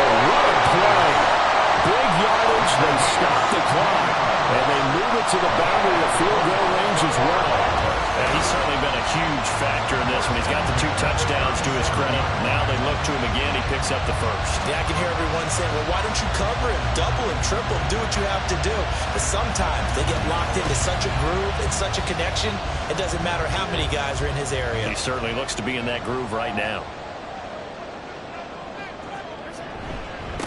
On first down, Goodrich. And maybe a measure of revenge there. He's had his way in this one, but this time they get him behind the line. Partner, you've got about 20 coaches on your payroll, but there's 60,000 of them in the stands. I don't think any of them like that play. And the later we go, it's starting to sound like 100,000 in here. The Lions will use the first of their timeouts as they'll get it with just under 90 seconds remaining. On third down, Goodrich, and he will be marked down short of the first as they get to him at the 29. Now a pause, and there's an injured Raven in need of some assistance. Well, now they're going to come out and take a look at this injury, and we'll be back in a moment.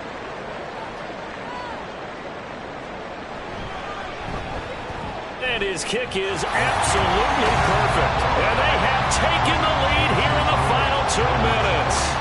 Big kick right there to give them the lead in the fourth, but there is still time left for a final drive. Did they score too soon? Post-game will tell us, right? Depending on what happens on this drive, that's how we'll analyze it. If the other team scores, they scored too soon. If they somehow hold on, they manage the clock exactly right. So now the Lions down by a field goal, under 1:20 to go. They need, at minimum, 3 points out of this as they come up 1st and 10.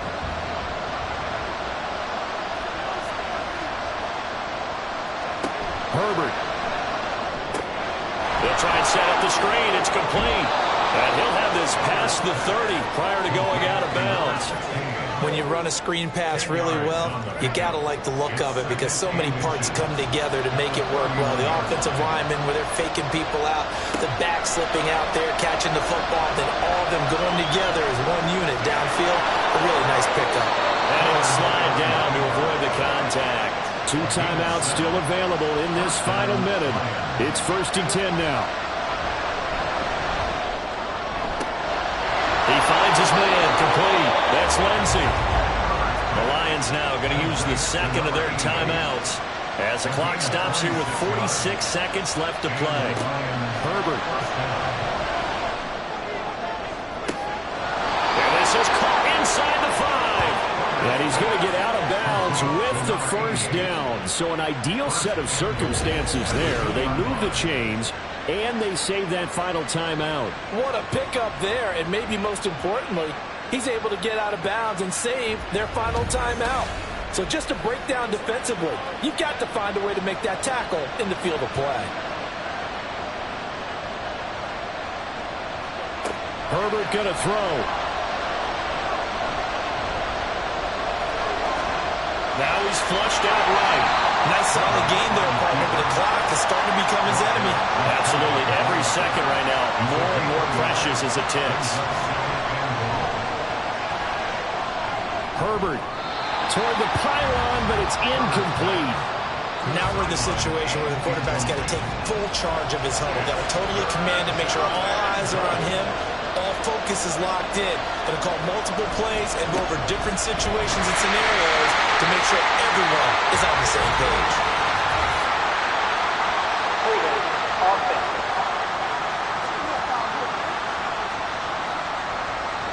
This crowd doing all they can. Here's 3rd and goal. Following the penalty, they'll go back to the run game. And he's not going to get anywhere close to the marker as they'll stop him well short of the yellow line. And now the timeout call. So 5 seconds left, and a field goal would send us to overtime. So here we go. Maybe the biggest kick of the game forthcoming. And the clock will now stop as a timeout is called with 5 seconds left.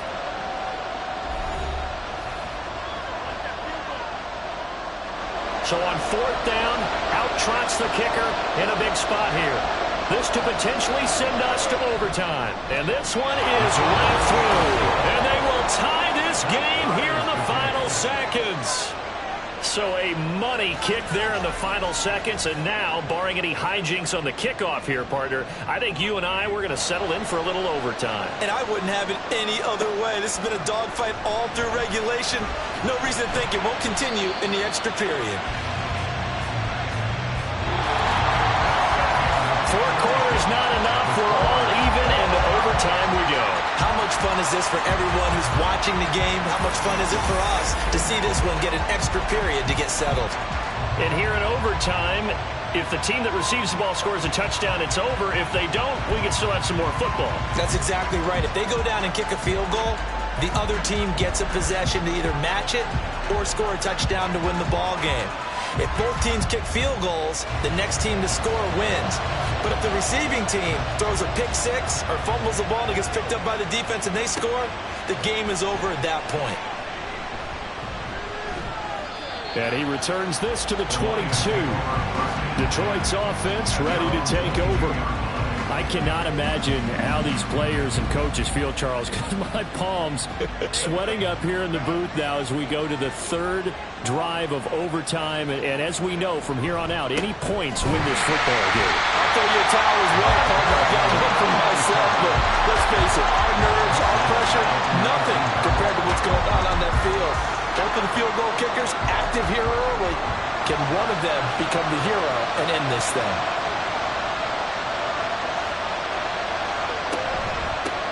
On 2nd down, it's Allen.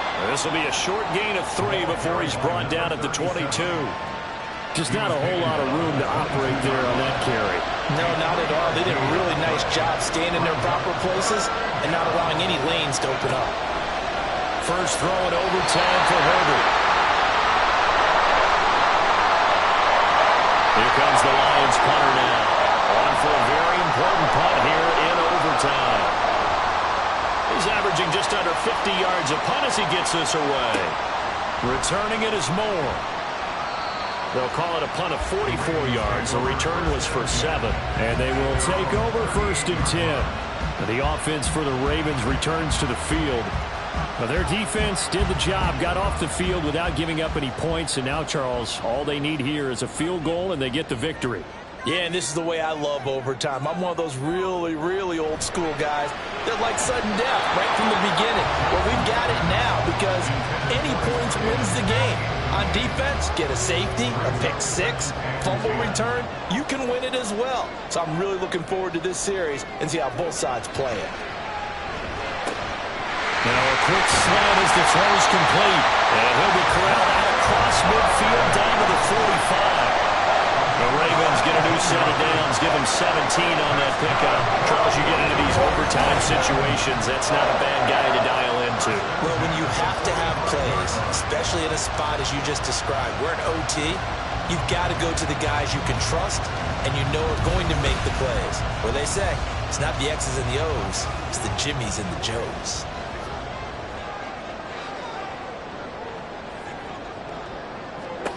Throwing now, Jackson on first down. A short pass here taken in by Laporta. Charles, he's now over 400 yards passing in this one. It feels like he has a zillion completions. Just a very memorable effort from a guy that we thought could be in line for a big game, and he has exceeded our expectation. That he has, and I'm not really surprised at all, because when you look at this offensive unit, they are loaded across the board. And, of course, the guy throwing them, he's a big-time player himself. They brought it from start to finish and really helped get the better of the opposing secondary. He's got a man complete.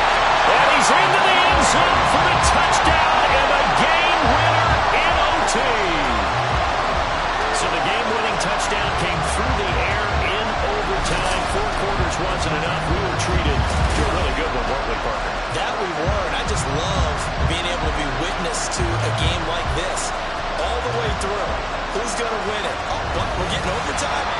Great for us. A lot of tension on the field, very tough. Not a surprise it ended with a passing touchdown. That's the way we play in the NFL. But the execution was pretty darn good. So for the Ravens, they climb back to 500 now at 3 up and 3 down. And now they'll have a few extra days here before they face Kansas City next week. Meanwhile, for the Lions, the losses are piling up as they drop to 1-5 now. And they'll try to get back to their winning ways next week as they head to Santa Clara to take on the 49ers. So that'll do it for us. For Charles Davis and all our crew, I'm Brandon Gaudin. You've been watching the NFL on EA Sports. The Ravens are victorious here as we say so long from Baltimore.